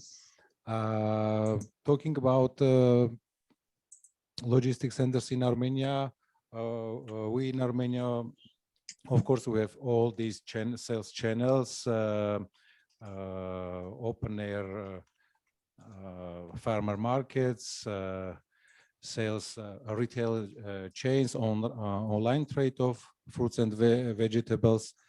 But we would like to concentrate in logistics centers in classical meaning of logistics centers. It means the areas equipped with storages and full range of processing goods, export, import, etc. So in this point of view, we have now in Armenia logistics centers with full range of services, sorting, packing, palleting, storing, custom services, export, import, etc. But we identified about 10 organizations which provides some elements of logistics centers. Some figures about international trade of Armenia in 2020 export. We have some plus minus balanced export and import in terms of fruits and vegetables, and we say that less than 10% of Armenian fruits and vegetables produced in Armenia are exported. It means that there is a great potential for Armenia to produce climate smart agricultural products and export this production. Very huge possibility. And we are sure that logistics centers will significantly activate the international trade of climate smart agricultural products. Next, please. We identified some key obstacles for developing and creating of new logistics centers of Armenia in Armenia. This is lack of communication between key stakeholders, insufficient volumes and seasonality in Armenia. We know that construction of logistics centers require huge investment, and this investment should be justified by appropriate, proper volumes of production. We have a lack of funds and expertise in Armenia, and still low level, not sufficient level, I would say, of governmental support and regulation. And in this framework, we recommend creating networking and cooperation platforms for all stakeholders to communicate. We think that insufficient volumes can be addressed by empowering the production capacity of farmers. And also we suggest cooperation with Georgia, which also a small market like in Armenia. And we think that synergy with Georgian, with our good neighbor Georgia, would beneficial for both countries. And lack of expertise can be addressed through involvement of international experts. We think that availability of funds can be addressed, can be solved through governmental support and third-party investment. We propose to initially to construct 3 logistics centers, one in at the border of Georgia for mutual synergy with Georgian part, one at the border of Iran, and one in the center of Armenia in Armavir or Ararat districts, which are known as main agricultural districts of Armenia. Thank you very much.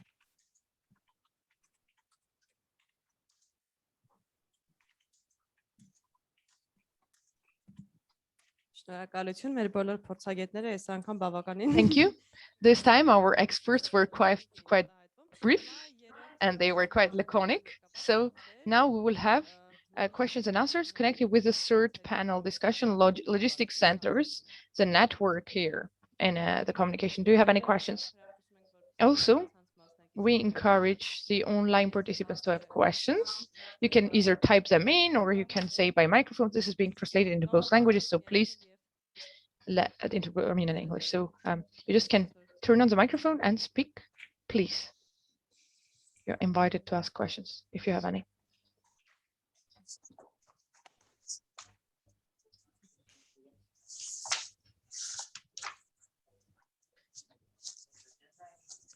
Okay. Okay. Oh, make hearts.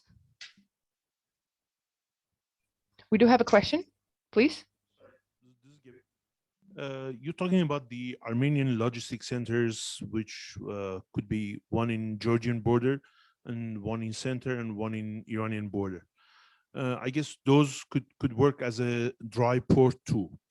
But regarding that, that items which you noted over there, lack of funds and something like that, do we have any experience in other countries, which now we are talking about our 6 countries, to use one integrated system, for example, local postal service, some of the systems cooperating together to giving this kind of the logistic solutions?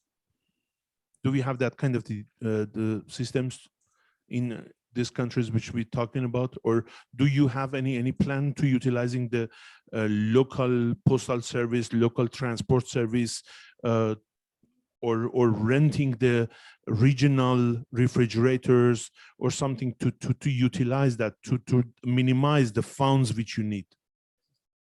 Yes, existing infrastructure, exactly.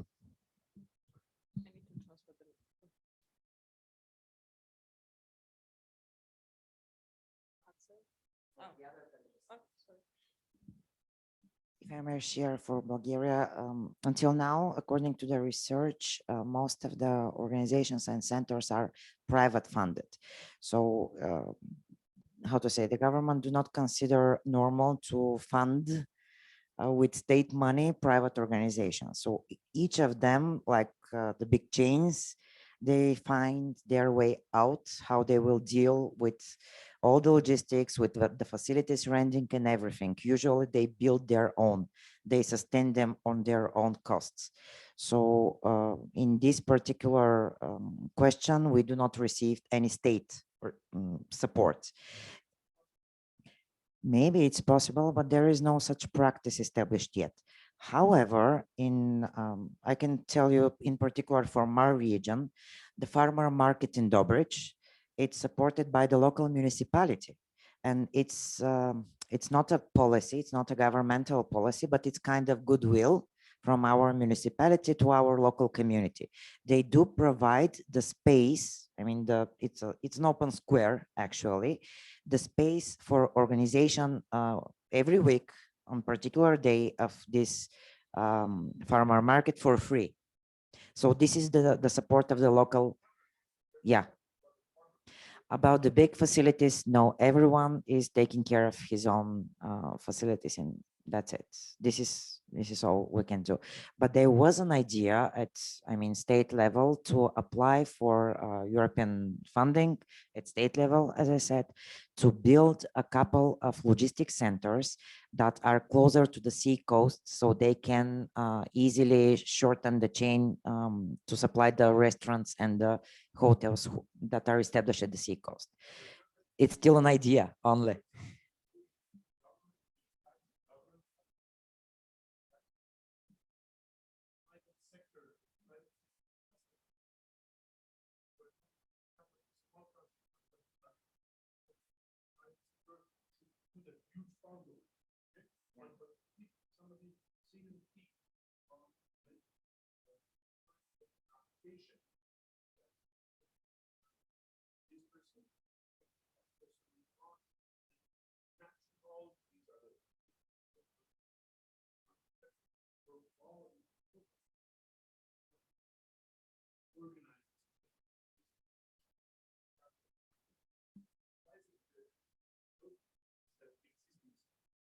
The local infrastructure to get benefit of what you already have, just someone to organize it, to put it together. We don't have such a good practice, unfortunately, but maybe it's a good idea to work on, yeah, in next application.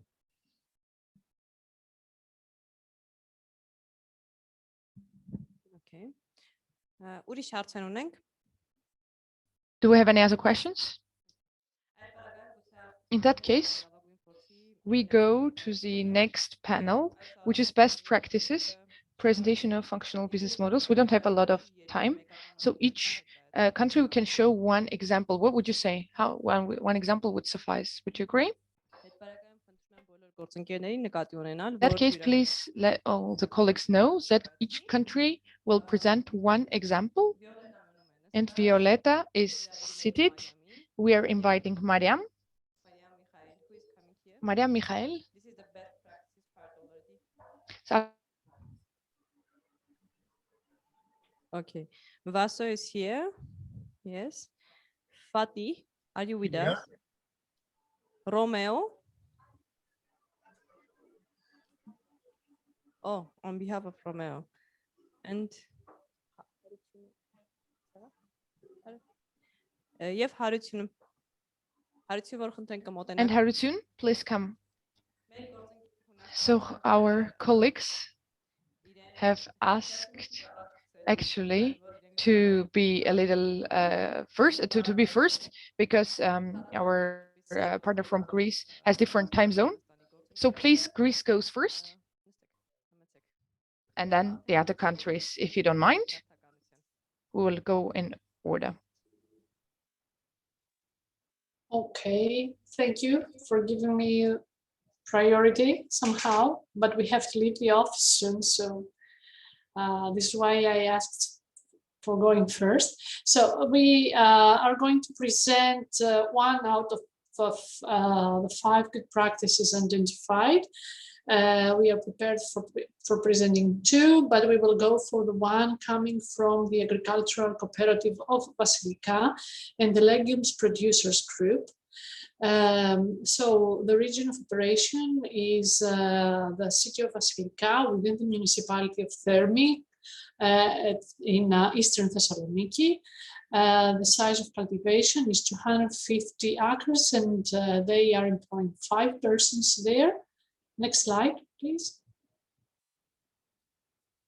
So the agricultural cooperative of Vasilika are using the practice of greening according to the latest common agricultural policy, which asks for areas over 150 acres. There should be a set aside piece, the area named ecological focus area, and 5% of this area should be cultivated with legumes. So they applied this kind of practice, and the production they had, they are selling it, and they're having an actual benefit out of it. Next slide, please.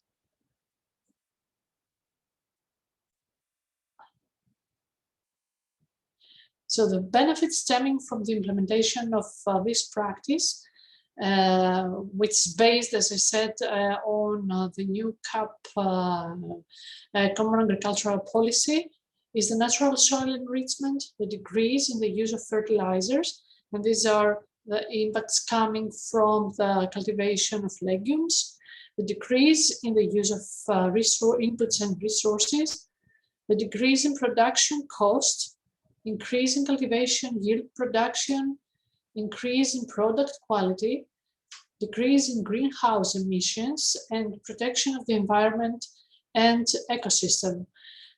We presented this good practice in the framework of our focus group, and we had with us representatives from the agricultural cooperative of Vasilika, who are very open to new suggestions, but they are promoting their practice really effective, and they are they express the potential of expanding this activity and their good practice to further fields. So this is and of course, since they are joining as associate partner this project, they are always available for further information sharing, and of course gaining the experience on behalf of the other partners. So very short, very quick. Thank you. So this is the second one that we prepared, but you said that we should go just for one. Yes, Vasil, thank you. Thank you very much. To which practice do we head now? Ours? Okay. I have prepared one practice only, which is kind of unusual practice, because I know that the other partners will present you farms and other types of family, small and medium enterprises who are focusing on the environmental benefits from the climate smart agriculture. But I decided to present you a practice which is most focused on the social side and the social benefit from the climate smart agriculture. So we have chosen social entrepreneurship, which is founded by an NGO in Dobrich in our city. Actually, it's in the middle of the city. The municipality gave them for free a piece of abandoned land, which was used by the local people for, you know, to store some garbage. I mean, literally. So they have cleared it by themselves. And now they have 200 square meters of land, of greenhouses, and I think about 0.4 hectares of all the field. What is important and what is specific for this, let's call it enterprise? It is a social enterprise, and the only people who are working there are people with mental disabilities. These are people who have never been employed before in their lives. This is the first job for all of them. Some of them, they call them the youngsters. Some of them are more than 40 years old. So for these people, this was the chance to have their job, to have a community They actually build the community during the job, and they have built together with two persons. For me, they are kind of heroes. These two persons who are managing the NGO. They have built everything with their bare hands. From the beginning, they start from a piece of garbage, and they built their way through this with the labor of 22 mentally disabled persons. There are no persons, I mean, normal is not a good word, but there is no such type of persons working there. So in addition to providing employment and jobs to people from the local community who would not have other chance to be employed, they have produced a very delicious food. I can guarantee for it. And they're selling only to local people, or mostly to local people, who are appreciating the organic food production, in addition to the social impact of the enterprise. So these people started to be supported recently by a lot of other businesses in the city, and this practice started to multiply across the country. So now there are other NGOs interested in starting small farms and engaging disabled people in somehow. So this is our contribution to the climate smart agriculture social aspect and social benefits in favor of the local community. This is what I wanted to share with you. Thank you. Next one. There are more photos, and here are some slides. What kind of crops do they plant and do they sell? There are quite more details in the presentation. You will be able to see it. Next presenter, please. Thank you. Thank you. I will talk about one of the examples we are working with. This is restoration of local wheat in Georgia. This is a special project we are running since 1996. As you know, with the former Soviet experience, in Soviet republics, there was a distribution of tasks to each republic. So Georgia was mainly producer of wine and the citruses and tea, while other staple food like wheat was almost neglected and abandoned, despite the fact that Georgia, as Armenia, also belonged to the center of origin of wheat, and Georgia has 5 endemic species, for example, and these species, though are not high yielded varieties, but their composition is very specific, and many health related aspects are connected to those wheat species. The problem in the beginning with reintroduction of those crops to farmers' fields where there was not enough seed material, because also during Soviet time, these seeds were just kept in scientific research centers, and you hardly found them on farmers' fields. So we started a multiplication program where we were giving free to farmers certain amount of seed material and seeds, and they were after sowing and getting harvest, they were bringing back about 1.5 portion of the seeds that they received. And with that, we were able to multiply the seeds, and already maybe we can go the next slide. We were able to multiply enough seed material so that for one of the varieties, One of the varieties we grow, many farmers already grow commercially, and they are directly linked to the bakeries. And also the harvest of this wheat, as I mentioned, is not as high as for high industrial varieties, but also it should be mentioned that high industrial varieties need lots of inputs.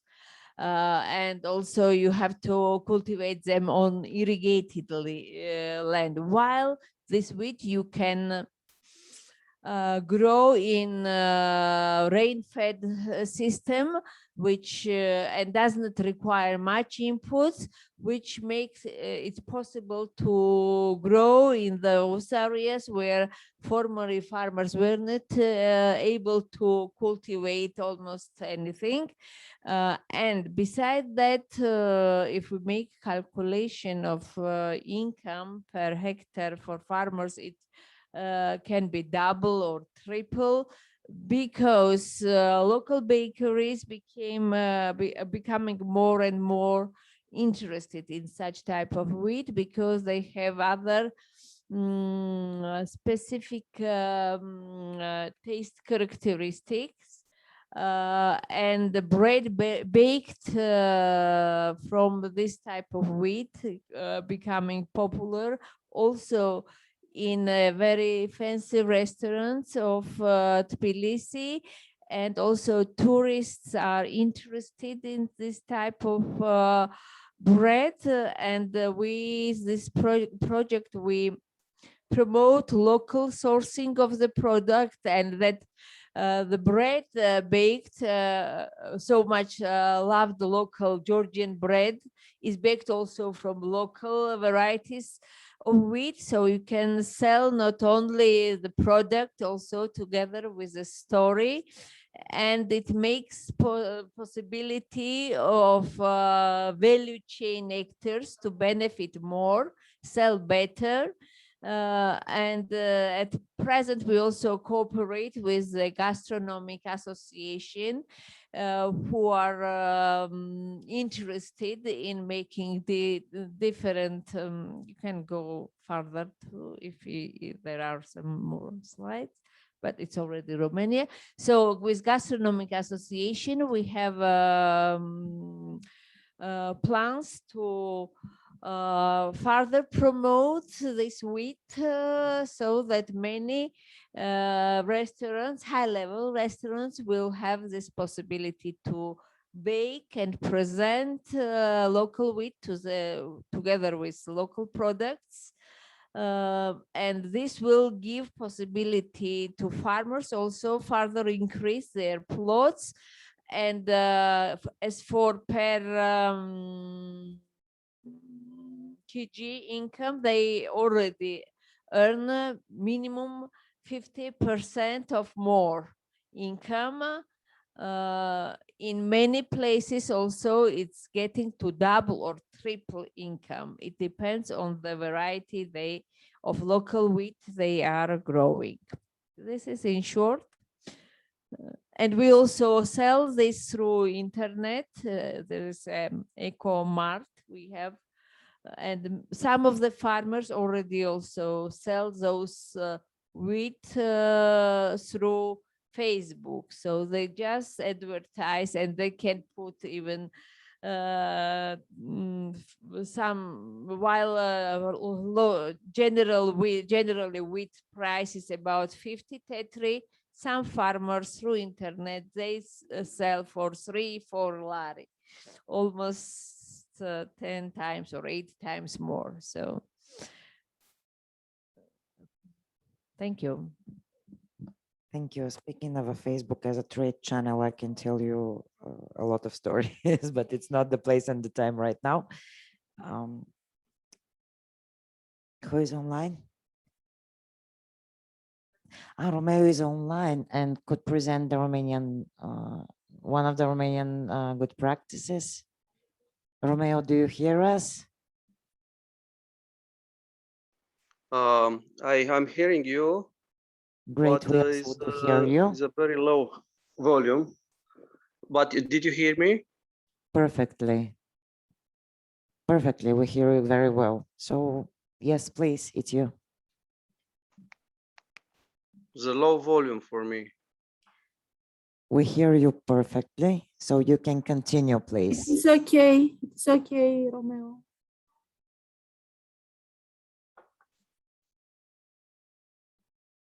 Lilian, maybe you could pass the message that we hear him very well. Auzim foarte bine, vorbești. Just speak.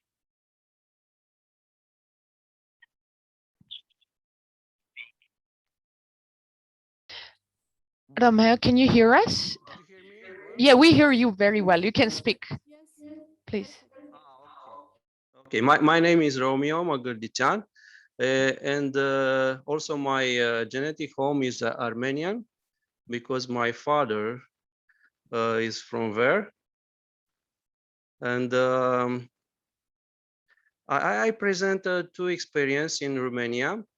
It's about large farmers that already have a technology for climate smart agriculture because they are put in a situation to do it due to lack of rain, lack of water, and let's say more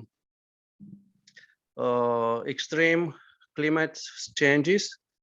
Here I present is one of the largest associate farmer cooperative, is in the south of Dobroja.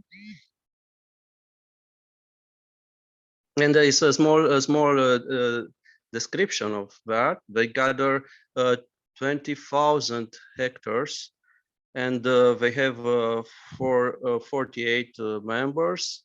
And they have a large-scale agriculture with barley, sunflower, and peas. They also experience on bio on wheat.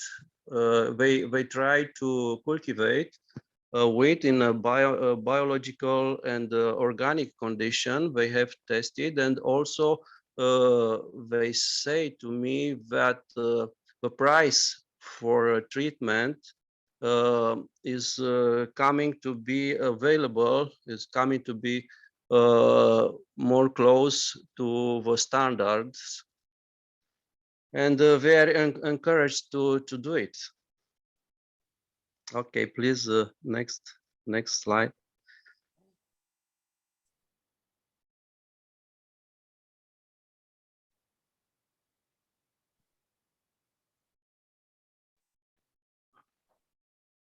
They already apply climate smart agriculture due to the impact of changes, and they, let's say, for example, for their good practice, are delaying the sowing season by 2 weeks. And also they make a precision agriculture and also software application, and try organic and ecological agriculture in 2 farm. Okay. It's about a second example is a large farmer. They are also on the south of Dobruja.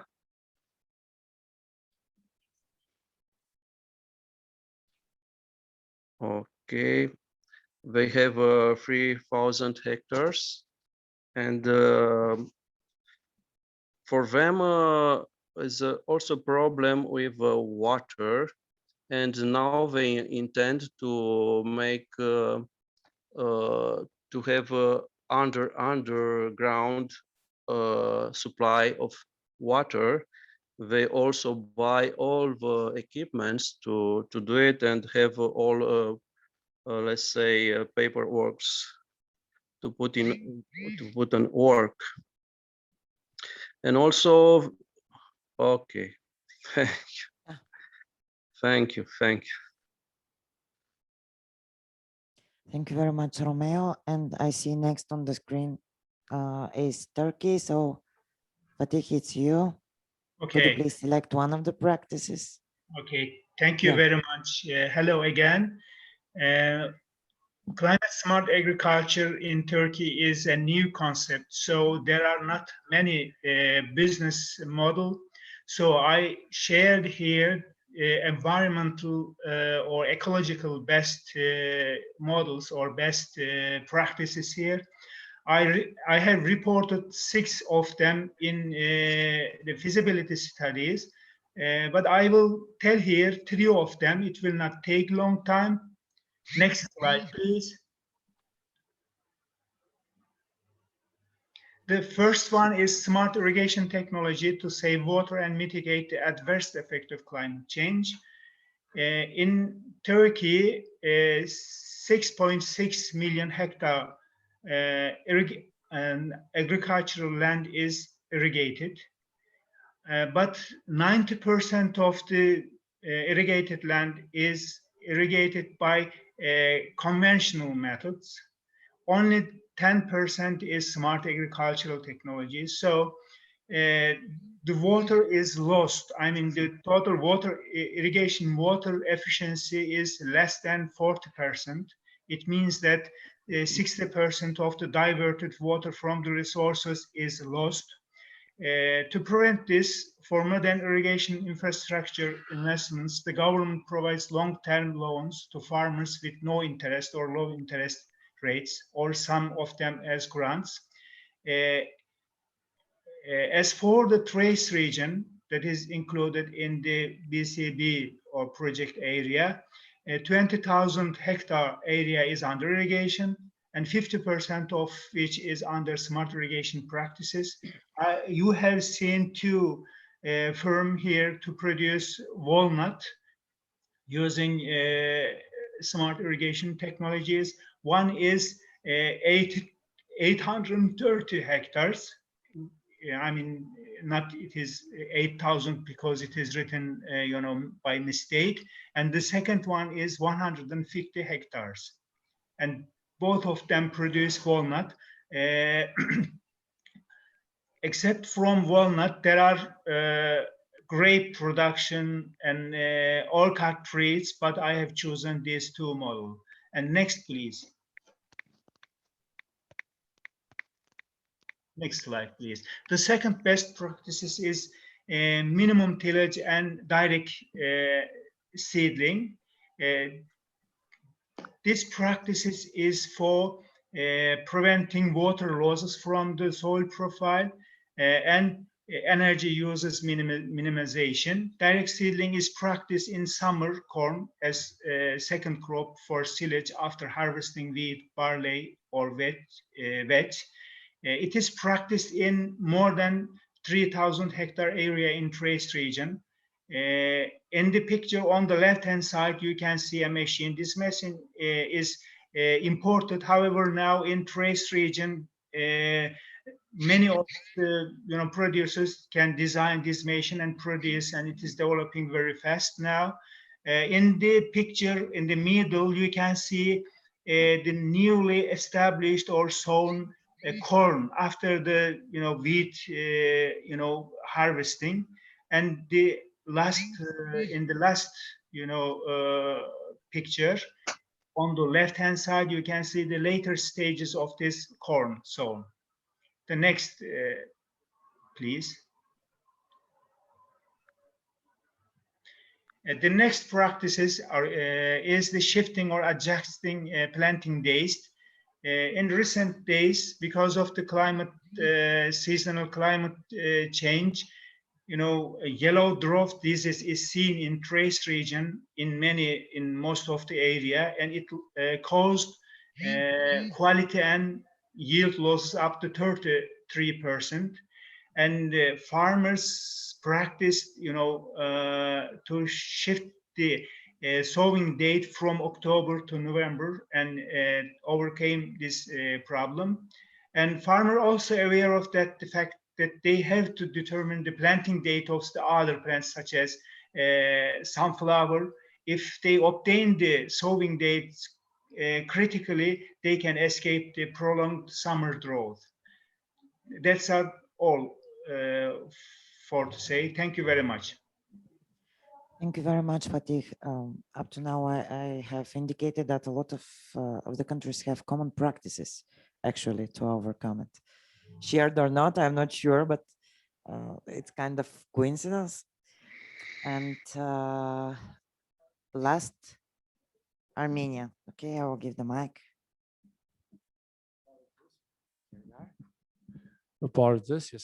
Hello, I am Harutun Manatsakanian. I am from Armenia. I'm Armenian. And since 2009, I have been doing agriculture. And since 2016, I have been producing organic agriculture. And I have 200 hectares of plot. This is located above 1,850 meters above the sea level. Mostly it's emmer. And this is traditional amber, let's say. So it's not been changed in any way. And we get it from the seeds. I have more than, let's say, around 600 tons of products on lands that have not been irrigated by water. And this is based on the hectares that I've mentioned. Since 2016, I have been an organic producer, and what I am doing is that in fall, in autumn, I'm doing the sow. And if there are seeds that there is wheat that is coming in, let's say pests that are happening in spring, I'm also taking care of this. So because Armenia is a rocky land, I'm trying to make sure that this sowing and all of that is done in the right way. And of course, there are losses being reported when we're talking about this. Parallel to this, I've also cultivated quinoa and chicken peas. The Արդյունքից գոյ եմ, այսքան տարիներ հիվանդություններ չեն ընկել, ոչ մի տեսակի պեստիցիդներ չեմ օգտագործել. Because the diseases have not changed and have not been there. And I would like to say that in 2018, I didn't want a certificate of organic farming, but my traditional method has not changed. So I'm not doing any adverse effects on ecology. Thank you.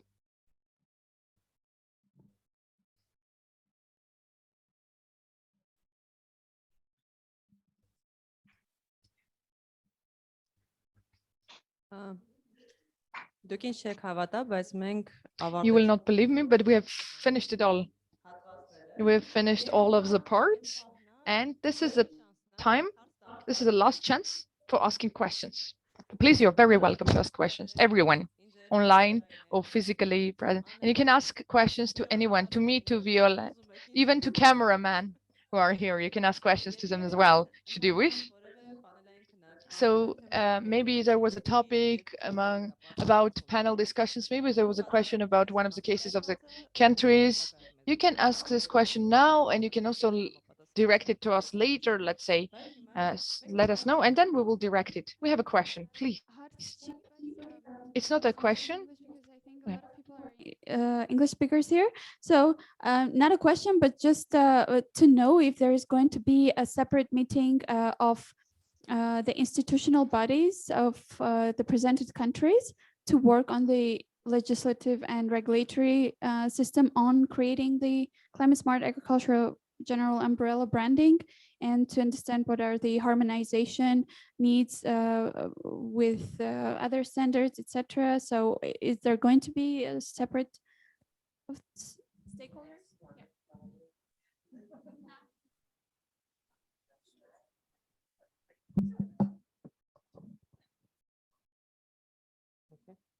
Is it working? Thank you very much for the question. It's a good one. Actually, within the framework of this particular project, we were not supposed to go so far and to actually have something to present to the authorities, to the national authorities. We do have something to present, but from now on, within this project, there is no any meeting planned to be organized, at least by us. But it will be great, actually, if we can inform the authorities in the different countries for this conference, so we can always exchange the contacts for the platform. Moreover, if they are members of the community of practice and the alliance, they can negotiate such type of meeting by themselves. And it's also a good suggestion for a next project, like continuation of this one to be planned. Yeah. Thank you. Okay, another question. Ուրիշ հարցեր։ Other questions? If you don't have any other questions, as far as you understand, ICARE, the Armenian Foundation, really likes participating in a lot of meetings. So we are very active with our partners, we're house beneficiaries. So we got the feedback that people want to drink coffee and actually have their communication. So we have more sessions. There is coffee networking. There should be a slide. Everyone is free. You can take coffee, you can communicate with each other, and you can have nice conversations. We hope this will continue. One question, if possible. It's online, it's Anahit Ghazanchian. I just want to ask you whether it is possible, I mean, it is free and open, yeah, to join the community of good practice. Yeah, it's so. Yes, sure. So, yeah. It is open, yes. Okay, thank you very much. Okay. Yeah, great event. I just put here my observation that actually you managed to bring very large content of 3 full conferences into 1 full day conference. So people are excited but very inspired. Thank you very much. Great work. Good. Thank you very much for the comment. And about the joining the community of practice, please just contact us after the conference and we'll make the arrangement. Thank you. Anybody who would like to say anything? Okay. In such case, we are starting networking and drinking coffee. Thank you for everyone who was listening in the English channel, and we wish you a great